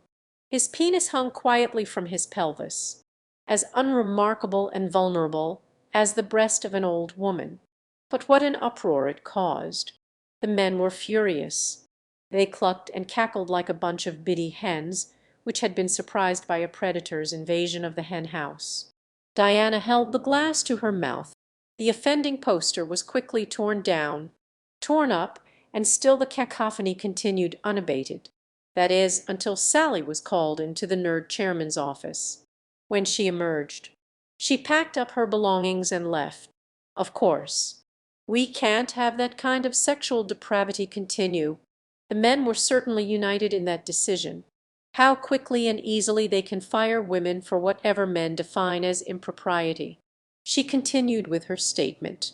"We have seen no evidence that any faculty were injured by those Smurfs. The evaluations that had an impact were the hundreds of evaluations that we have not seen despite my efforts to have them made available for this hearing. If these faculty had problems, it was with their teaching. There is no evidence or any proof as to when, or even if, these 7 Smurfs were submitted. The administration has not shown any motive on my part to fabricate and submit them. What I am really accused of is manipulating student opinion to deny Yin and Randy tenure, when, in fact, neither have been denied tenure, and I have not manipulated student opinion. If student evaluations improved the year that I did not teach in the course, it was in part because previous criticisms have been taken to heart and teaching improved in the course, and also because Ian specifically instructed the students to make only positive comments. You could verify this by talking to the medical students, but you are not allowed to. Esther tried to follow Deanna's words and rebut each point as she heard it, but was overcome by the simple truth of what she was hearing. She, too, had been convinced that the handwriting evidence was not to be trusted. One of the people in her department had once worked at NERD. She had confirmed the status of Diana in the department and corroborated what she had told the panel. Esther shrugged. Too bad. Can't be helped. She thought. Evidence was introduced at this hearing without being authenticated. Hundreds of Smurfs were described but shown to no one. Professional witnesses were used against me, yet I was not allowed to have an attorney cross-examine them. And the ultimate injustice is that the prosecution official is the chair of the hearing panel. I do not believe that I ever had a chance in these proceedings. If the administration's evidence is insufficient, you reopen the hearing and get more, using unauthenticated material. If I am effectively questioning a witness, interrupt me as you did countless times. If there is evidence on my behalf, you deny it to me. Frank Anuse was delightedly and avidly listening to Deanna's closing statement. God, he thought, you can sure tell that it was written by a lawyer and has pulled out all the stops. What a tear-jerker, he judged, cynically, as if any of what she was saying mattered. The facts were that we decide what will be correct, not the stupid courts. Besides, she's getting what she deserves after what she put me through with that complaint to the Affirmative Action Office because I didn't interview male applicants for positions in my department. He raged inwardly as he remembered the time he had to spend to comply with the order to produce all of his records and defend all of his placements. Damned uppity bitch. This panel has simply followed the lead of the prosecutor, Henry Tarbuck, and allowed him to continue to dictate to you without question, without thought of equal treatment. I am aware, as you are, that a male faculty member was recently convicted of child molesting, given a leave of absence and then replaced in his position without loss of pay or tenure. Is what you accuse me of doing worse than child molestation? Diana let the question hang in the air for several moments while she looked at the panel. Only Henry and Anuse returned her gaze. The women kept their eyes steadfastly on their papers, which they held like shields before them. Useless, she thought, then aloud said, "Thank you. I have concluded my statement. I would like to clarify a few things." Henry began pontifically. "The record will show that the remarks you have made are your opinions. We will not respond to them. I want to make it clear, however, that I am a chairman of a committee of the faculty, not the prosecutor. There." He thought self-righteously. "That will show her that I can quote my lawyer too. Secondly, we do not decide anything. We will not recommend anything. We are merely the investigating committee which makes the report." Chapter 36 true to form. Henry adjourned the second hearing with lies. It didn't matter. He reflected. We have the power. The hearing panel met the next day. Each person was given a copy of the report that Henry had prepared. Read it, and when you have finished, come over here and sign this original. I will require that you turn in your copies today. You are to keep this report in confidence. When is Diana to be notified? Timidly, Esther asked the question, raising her eyes from the document she was reading. In good time, when it is deemed appropriate. Henry was terse in his reply, warning that no further questions from the other members of the committee would be tolerated. Following this, Esther sent a letter to the Pope asking him not to terminate Diana. Later, She would show copies of this letter to the staff and faculty women who criticized her for signing such a malicious report. "We had to sign it. We had no choice. But see, I tried to help her." Henry sent a copy of the hearing panel's report to Diana late in March. It was in the form of a memorandum addressed to the Pope, even though the report had been signed early in February. It was dated March 31st, as were all the signatures at the end. The report of 6 pages had 4 parts: factual history, procedures followed, findings on considerations, and recommendations. Surprise! Surprise! After maintaining in 2 separate hearings that the committee only gave a report and would not recommend any action. Actually, there was little in the report that came as any surprise. The so-called factual history was a composite of the testimony of Lyle, Ian, and Randy. It was carefully written. It reported that Lyle had discovered several suspicious student feedback forms, when in fact he had said 2. The report was redolent with accusation. Phrases such as "she forged" and were found throughout and put in a context difficult to justify. One of these sentences read, "Given the opinion of the handwriting experts that she had forged student course evaluations in a manner designed to denigrate the performance of co-faculty members, the chairman of NERD decided to seek termination for cause." Thus, the document examiners were not only given credit for identifying a person's handwriting, but Henry claimed they were able to read the intent of the person whom they said wrote the material examined. Nowhere in the hearing were their clairvoyant abilities established. Indeed, the entire section contained nothing of the events as testified to by Diana and her witnesses. The section on the procedures followed was again taken from what Henry had decided were the procedures followed, and wickedly slanted against Diana. It did not mention that the reason 32 additional standards were sent to the second document examiner was because he could not make a decision on the basis of the standards sent to the first one. Instead, it claimed that the second document examiner confirmed the results of the first. It also omitted to add that the standards sent were abysmally poor copies from microfiche, covered a period of 25 years, and included handwriting and printing of many different people. Henry thought the section called Findings on Considerations was a gem. After he had finished writing it, he had leaned back in his chair and mentally patted himself on the back. Here was contained the only mention that there had been other testimony entered into the hearing. Here, in the entire 6-page report, only 10 lines were devoted to the witnesses for Diana. The testimony of Sarah he tersely dismissed with, "One student witness identified one of the suspect critiques and claimed that she, the student, had written it. But the claim was not substantiated because the student would not have her handwriting examined."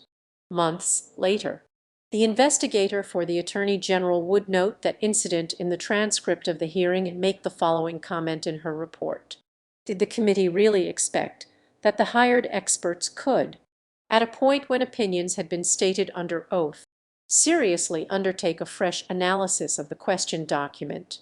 Henry's report gave no indication that the standards were unauthenticate or why Diana was not asked to write for the document examiners to produce authenticated ones. All of the testimony of Diana was totally ignored. It was as if she had never appeared at the hearing, a non-person status like that maintained against her by her department since the accusation was first made. Of course it follows that the recommendation section would state, true to the faculty handbook's rhetoric, that termination was recommended since Diana had demonstrated a lack of professional and moral fitness. The Court and Attorney General. Chapter 37. In the days following the hearing, the Belmont administration directed its attention to the complaint brought against it in the County Superior Court. On its behalf, Attorney Simon Moraine began the usual returns from the baseline destined to increase costs, delay judgment, and frustrate justice. The analogy to tennis is not far-fetched. One side, the plaintiff via her attorney, Al Garrett, serves. A volley of paper ensues from both sides directed at each other, but under the supervision and rule of the official, a judge.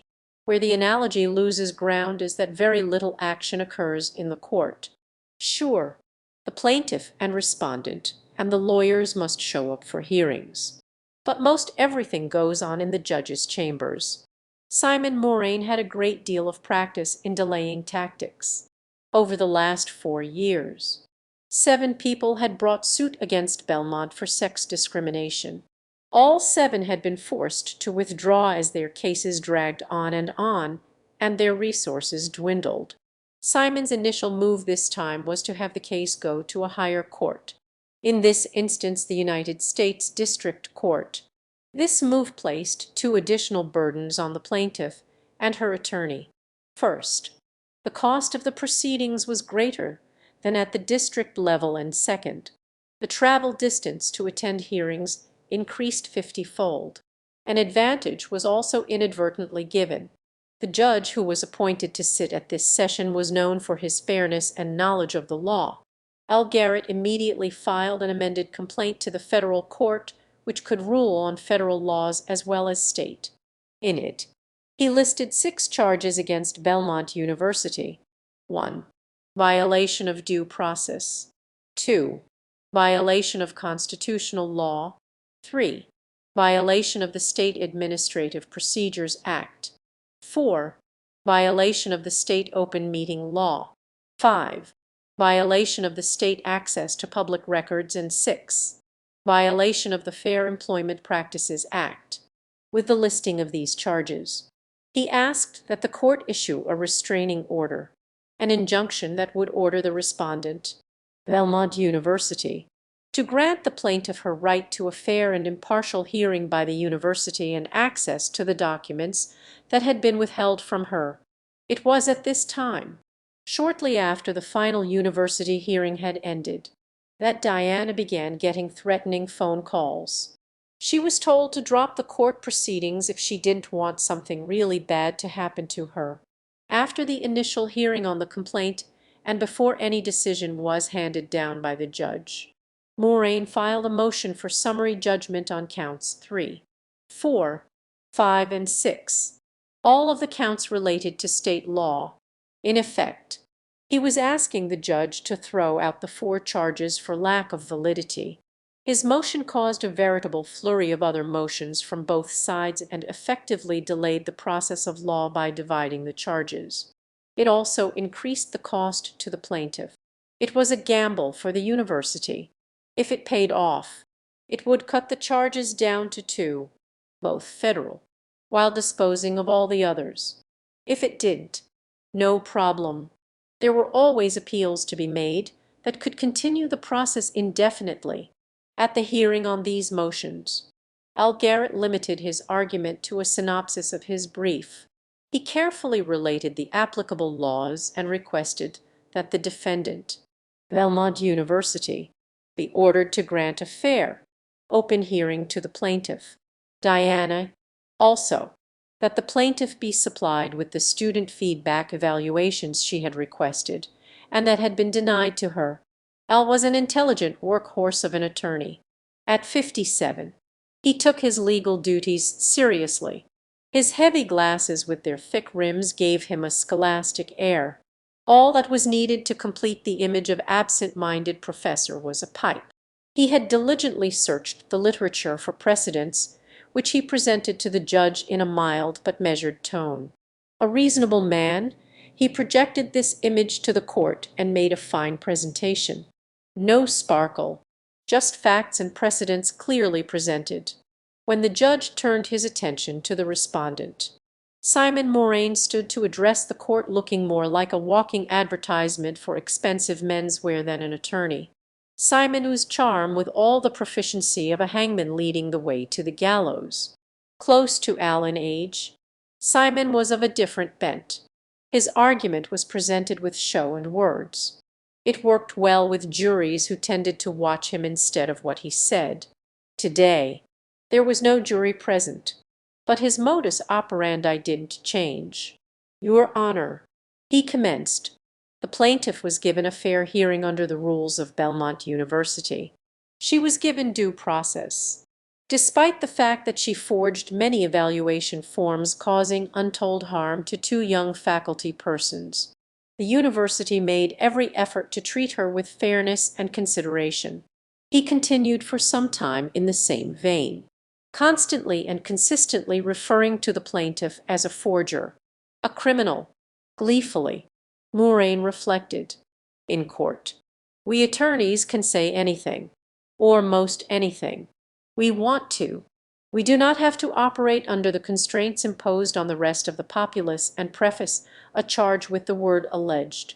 Truth is not required of us either, although most judges attempt to keep the elocution within the bounds of propriety. Another check in the system is the presence of the opposing attorney, who is supposed to function to limit any freewheeling antics of his colleague by appealing to the judge. But Al did not object to Simon's presentation.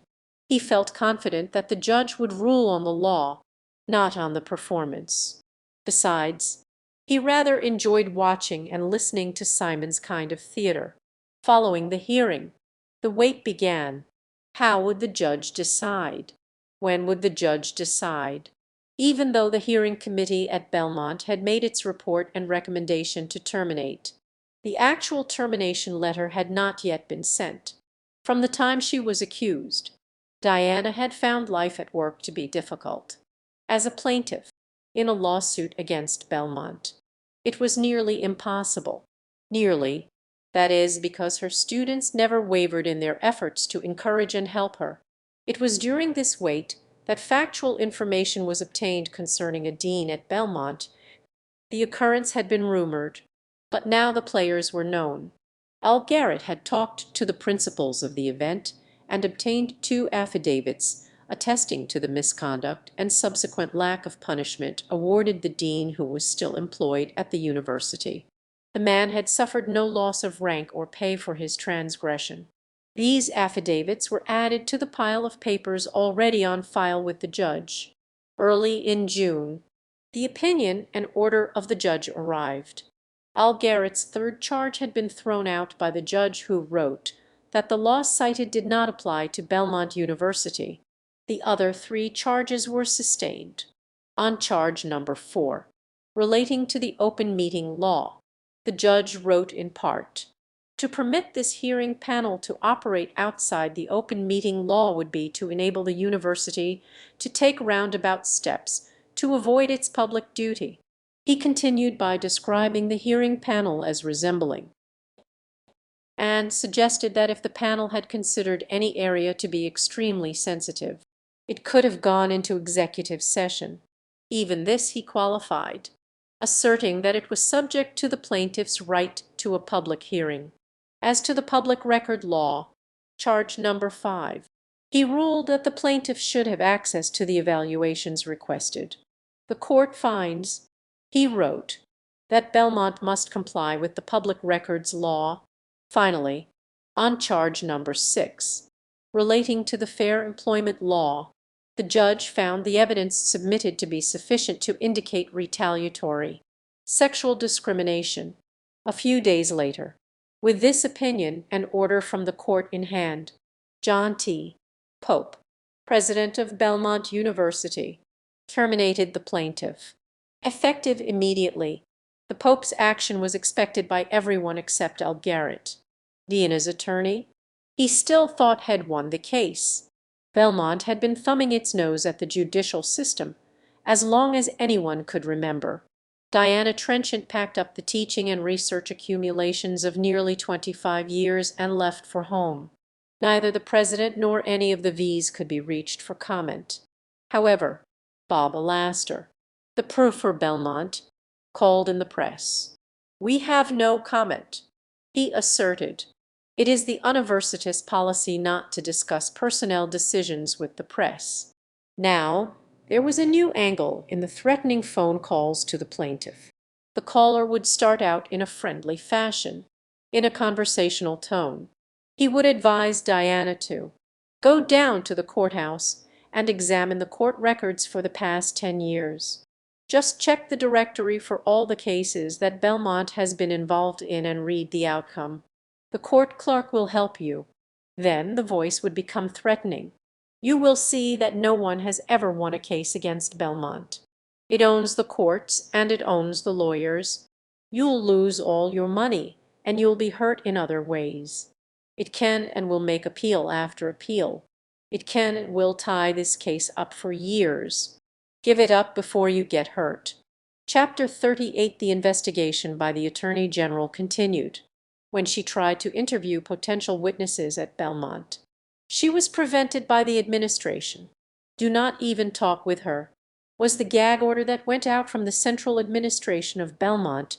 These lesser administrators were told to alert their departments or units and advise all faculty, staff, and students not to cooperate in her investigation. For a while, the investigation lagged. It was hoped that as tempers cooled and reason reasserted itself, the university would be more receptive to the questions posed by the G. It was, after all, to their benefit to answer the questions. It was an opportunity to get their position known because the report, when completed, would be sent to the yoke. It would have considerable influence on research grants applied for by Belmont faculty. The cooling off period solved nothing. The Belmont administration was adamant they had done the right thing. There was nothing to investigate. The incident had ended. The Pope had spoken. Actually, the Pope was doing more than speaking. He was engaged in composing excuses and explanations. Supporters of Diana had sent the judge's order, or excerpts from it, to state legislators, faculty, staff, students, alumni, trustees, and any other person that had expressed interest in the lawsuit.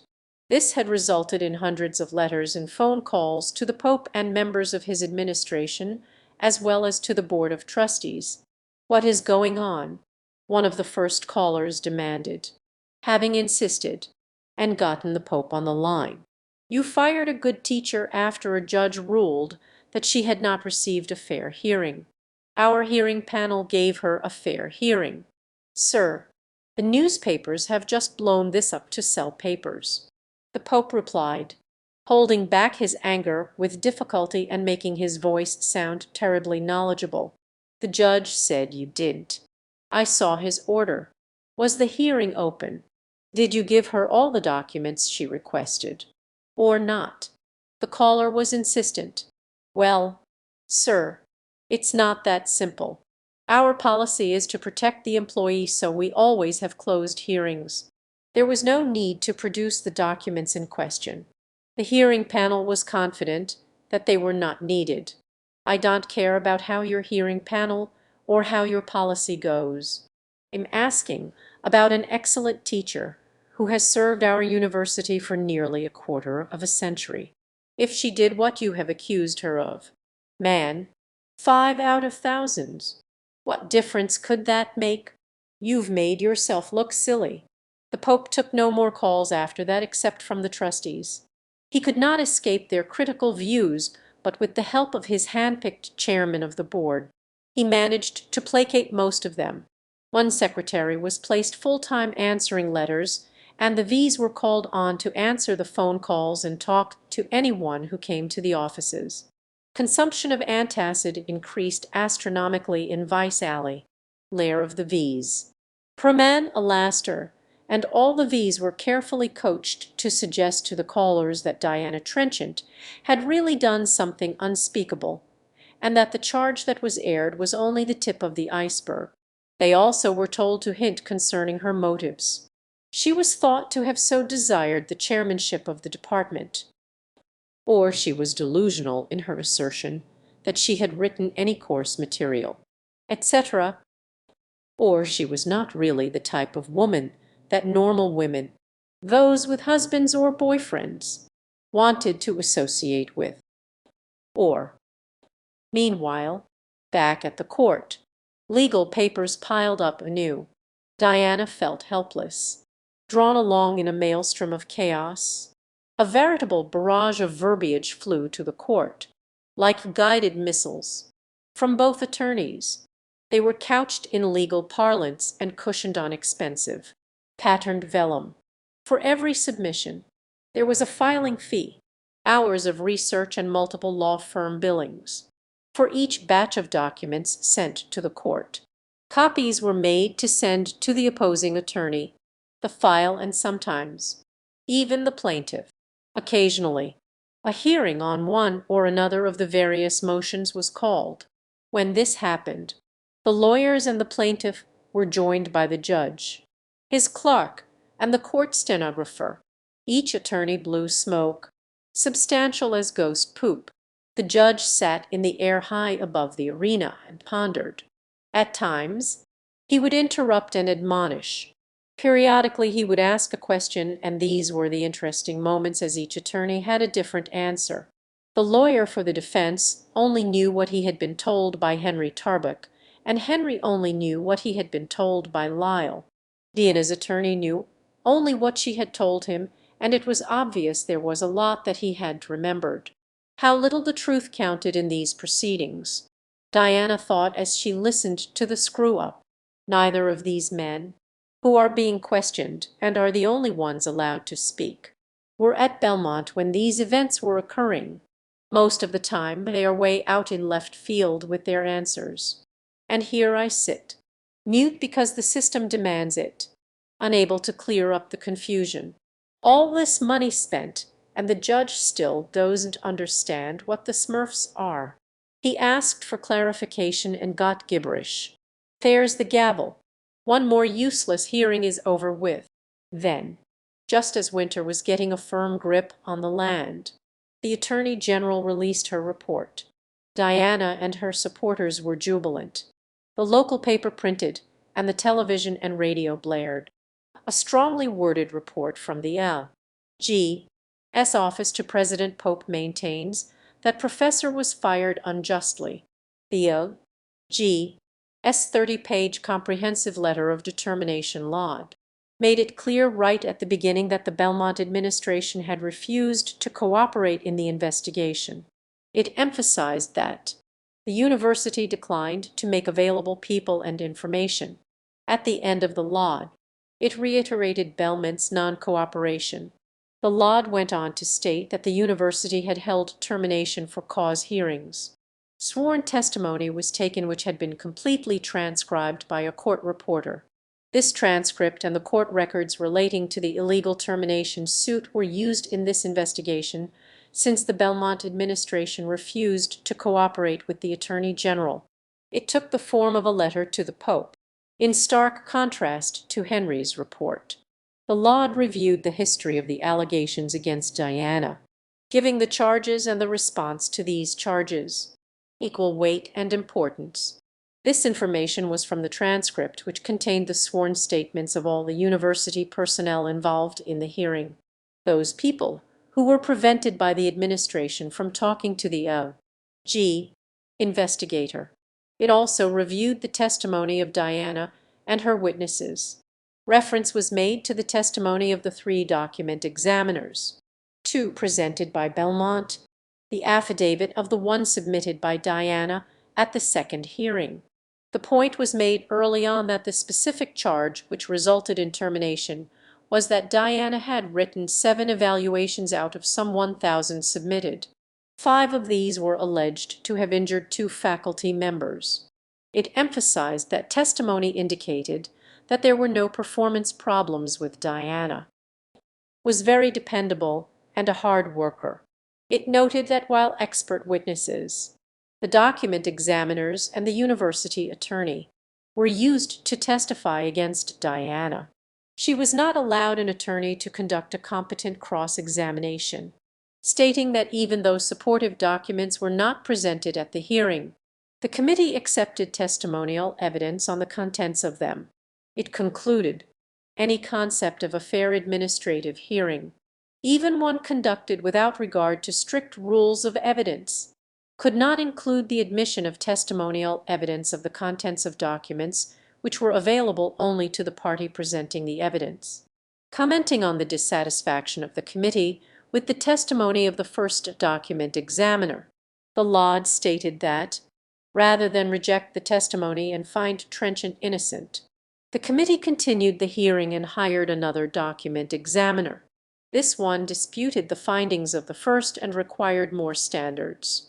The documents provided by Belmont were exceedingly poor copies of file contents, much of which was over 20 years old. Most of these so-called standards contained the handwriting of more than one person. At no time was any evidence presented that showed the standards sent by the administration to the handwriting analysts to be the writing of Diana. Remarking on the fact that the committee was chaired by Henry Tarbuck, who had already decided that Diana was guilty, Theo G. wrote, "The committee applied different rules of evidence to her and her witnesses. It badgered them and cautioned them against giving hearsay testimony. The committee rejected direct evidence by one student who testified under oath that she had written one of the suspect documents. It ignored the testimony of Diana as well as that of her witnesses. Then the Lod turned to the report from the hearing committee that Henry had authored.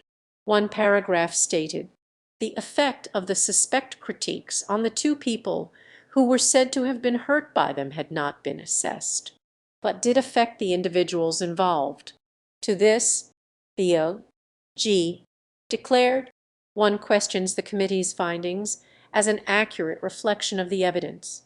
No underlying facts were stated by the committee that explain its findings that individuals were affected. Nor does the committee state how it could make that finding while stating that it had not examined the effect.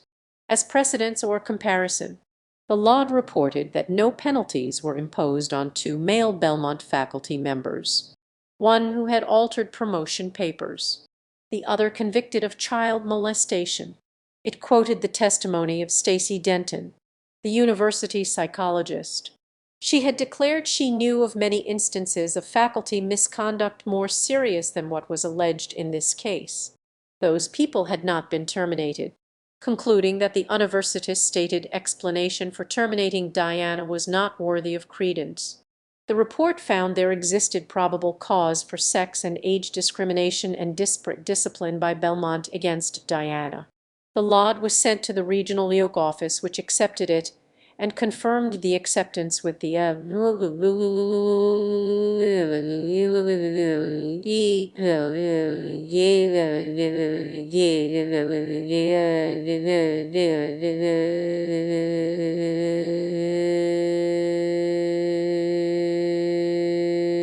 G by phone. The newspapers and television reporters had a field day with it. Diana and her supporters felt vindicated beyond measure. Almost everyone believed that it was all over, that Diana had won. Congratulatory letters and phone calls flowed to Diana, and Belmont University administration was given a verbal drubbing. Chapter 39, the university per system, was cranked up. Letters were sent out to various alumni groups around the country, and speakers to these groups were alerted and advised. The trashing of Diana blossomed into an intellectual lynching of the lowest order. Much later on, as people came to understand that the university had not complied with the findings of the court and attorney general, there was a general loss of respect for Belmont which contributed to a decrease in enrollment. The official Belmont University response was delivered by the public relations spokesperson, who dismissed the Lod as inconsequential. "I don't know what all the fuss is about," he said. "When you cut through the fancy title at the top, it's just a lawyer's opinion." No one else at Belmont was available for comment. The Pope did know what all the fuss was about, and was stung by the words of condemnation contained in the Lod. He immediately called his contact at the Washington office of the Eoc. He complained fiercely that the Lod never gave the university's side of the question. No one here was interviewed by the investigator from the Attorney General's office. He protested peevishly. He got that right.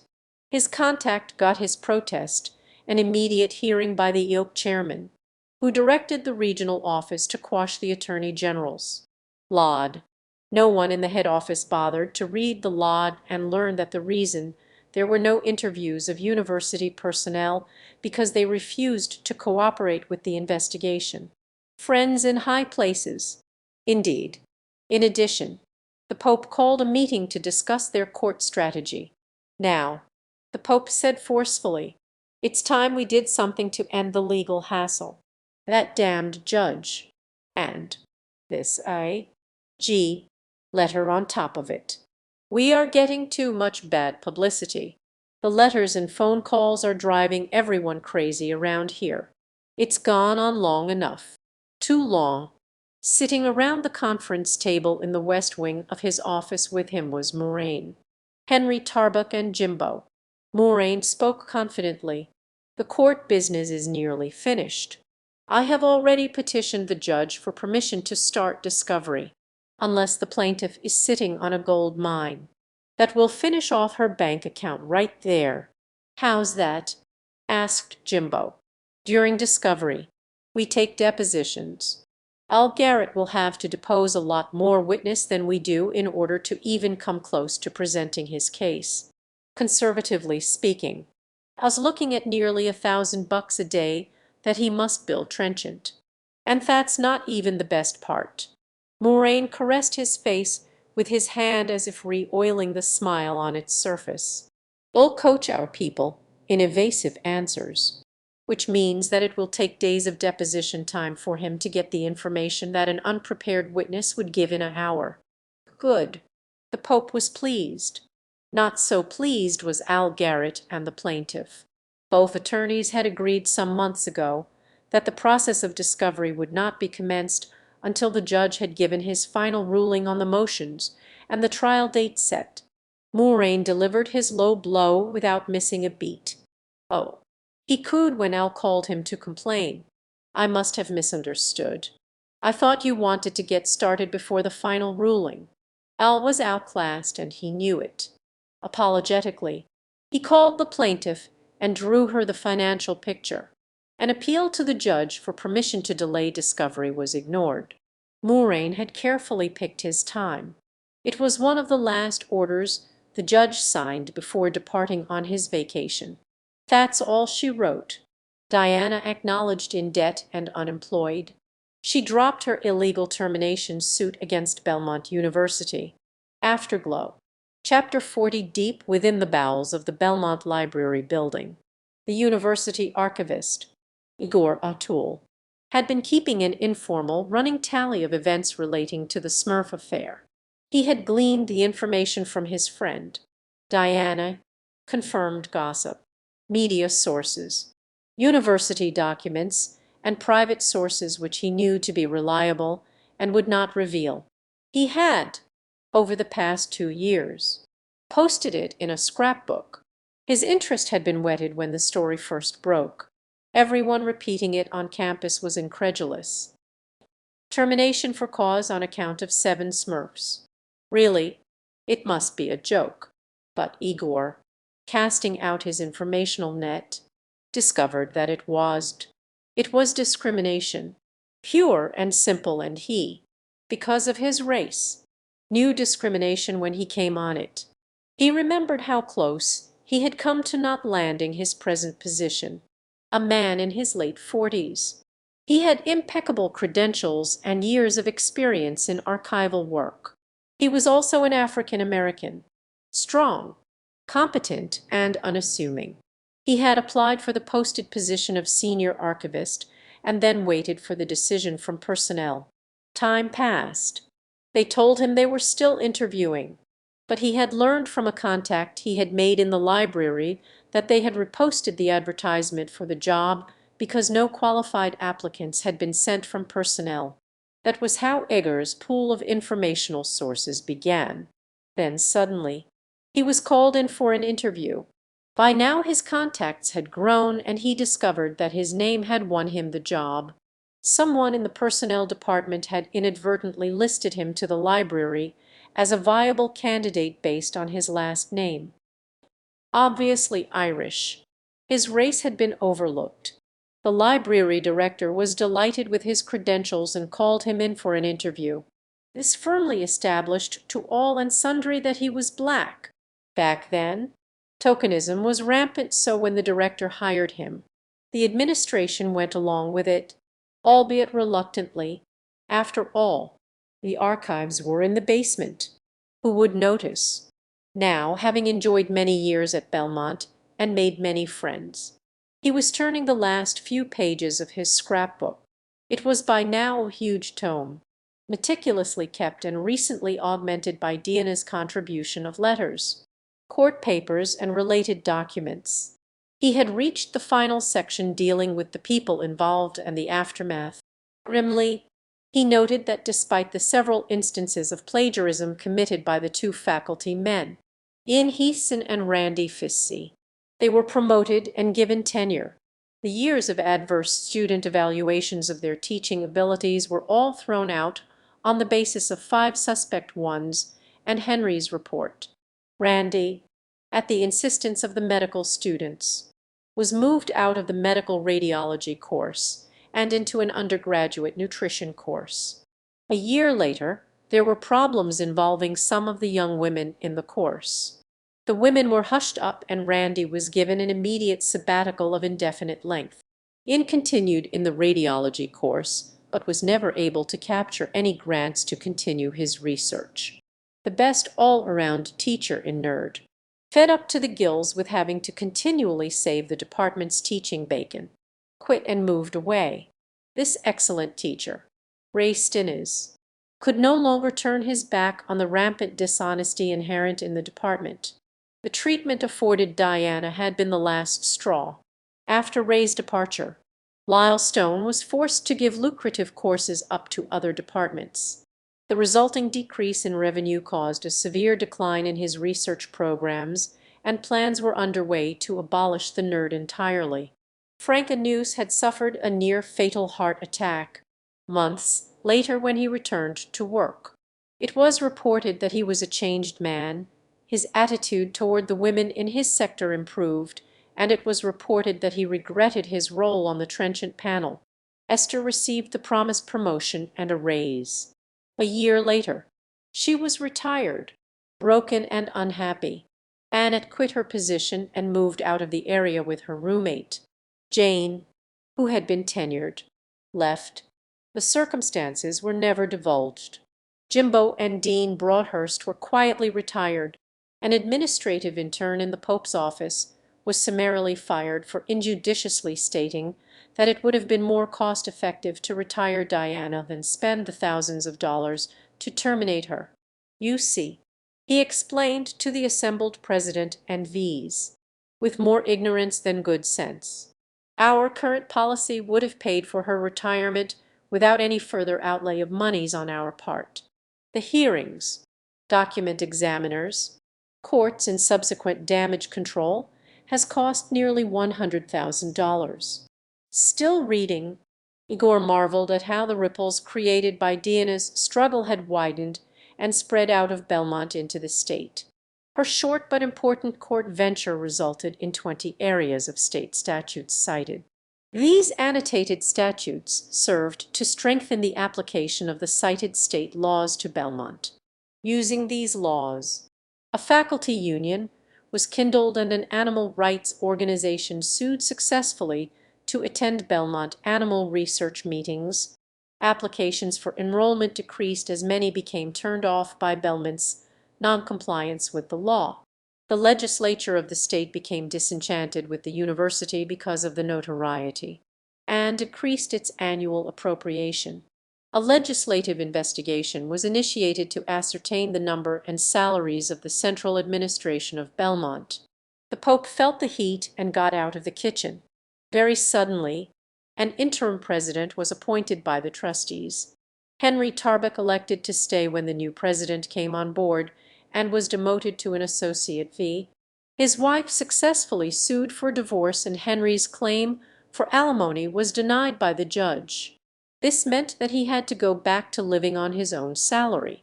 2 women successfully brought charges of sexual harassment against a Belmont administrator. A court subsequently awarded them nearly $1 million in compensatory and punitive damages. So many sex discrimination cases were initiated by Belmont staff that the new administration created an entire unit to investigate and put out fires. Diana applied for unemployment compensation, which the Belmont administration opposed on the grounds she was discharged for dishonesty. At the State Employment Service hearing, Diana submitted the judge's order and the laud from the Attorney General, although the entire upper administrative wing of the Personnel Department appeared to testify against her. The Employment Service hearing officer decided that she had been unfairly terminated. She drew unemployment checks for only a few weeks. They enabled her to get by until plans for self-employment could be formulated. Continuing in her teaching career was out. No references would be forthcoming from her last employer. She started a small delivery business from her home, and with that, her friends and Social Security. She managed all right. Chapter 41. Igor Atul put his scrapbook aside, then stood up and stretched, back at his workbench, preserving, repairing and reconstructing the tones of human accomplishments, mistakes and history. He ruminated on how the more things change, the more they remain the same. The structure of all but the most recently birthed colleges and universities is rigid. He observed to the roll of transparent tape he was using to repair still another torn page. Their medieval trappings, so obvious at historic functions, may appear invisible in other facets of existence. None the less, these trappings still exist, patterned much like the society of monks. Higher educational administrations still follow a monolithic, generally white male-dominated path, even though modern times have seen the enrollment of women students, the hiring of women faculty, and even women in central administrative posts. But it's a facade. The real discipline, established centuries ago, is maintained and furiously guarded. For a while, the newer laws of the 70s relating to affirmative action suggested that there would be a break in the male bastion. Time proved, however, that sex discrimination and sexual harassment laws were never well enforced and were being slowly destroyed by the Supreme Court. Continuing his mentation, Igor allowed as how, like the monastery, the university structure is maintained because it is supported throughout the governmental system of a state or country. Now comes the turn of ethnicity as students of all races. Religions and creeds are storming the ancient fortifications. Thus far, they have not even cracked the surface. What appears to be maneuvers that should embarrass a university administration only serve to entrench it even more. At Belmont, the students' attempts to force political correctness on the administration culminated in a takeover of their offices. Nothing new here. This has happened at many universities all over the country. The result of the takeover, far from enlightening the powers that be, only delighted the Belmont administration, as student protests do every time. He reflected, they take the public's attention away from the stench of the secret university policies and procedures and place it on the antics of the students. Most always, student protests involved property destruction. As a result, public opinion turns against student innovators or bell ringers. The cause of their protest, entrenched, polluted power, is again shrouded by the ignorance that gave it birth in the Middle Ages. Igor yawned and scratched his chin. Most of the collected intelligence and experiences of the world is in this library, he reminded himself, but few avail themselves of it. Upstairs now, you don't even have to search through books for whatever you're looking for. You just punch up a computer, and it collects everything ever written on any subject you can think of.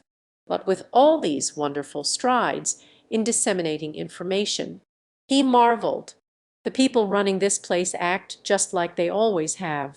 Tradition covers a multitude of sins and power corrupts now just as it used to. Too bad most young people don't realize how much their protests just solidify the status quo.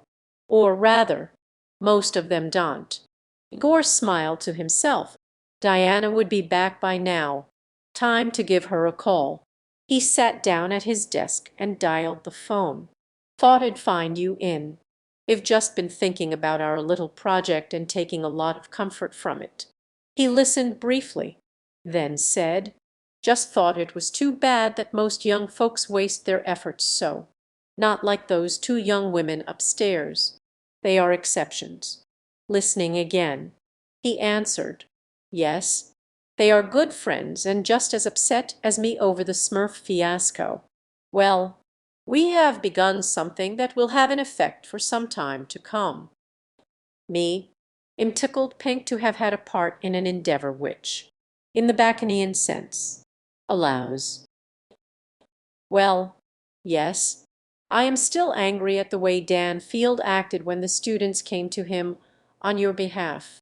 Diana, this guy claimed to be so strong for human rights, claimed to represent the blacks and other downtrodden, and he crapped out. No doubt about it. He had the position and the clout to have stopped this thing in its tracks. He was the administration's visible token black, and that brother in the yoke.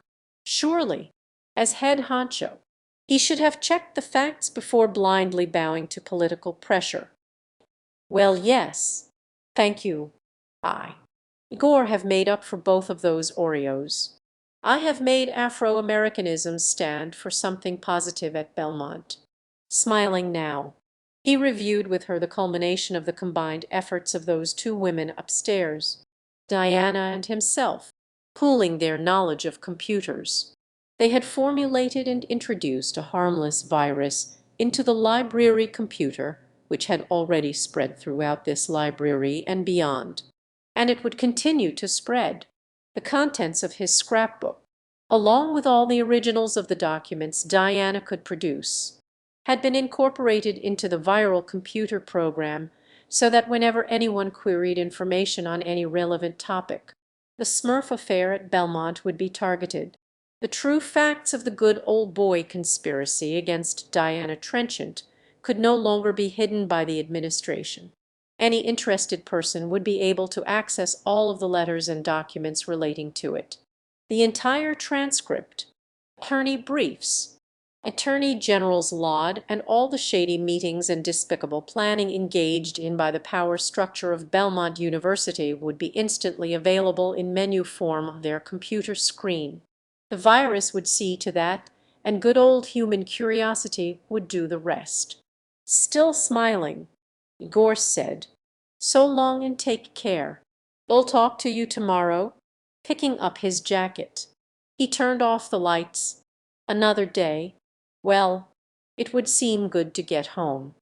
Upstairs, as he passed between the desks of Roz and Andrea, the women who had made such fantastic use of the contents of his scrapbook, he paused, holding up both arms, palms flat out. He said, "Good night, my friends. Have a nice evening. And thank you," slapping his palms in unison, with grins broad enough to span the universe. They returned the greeting and the emotion,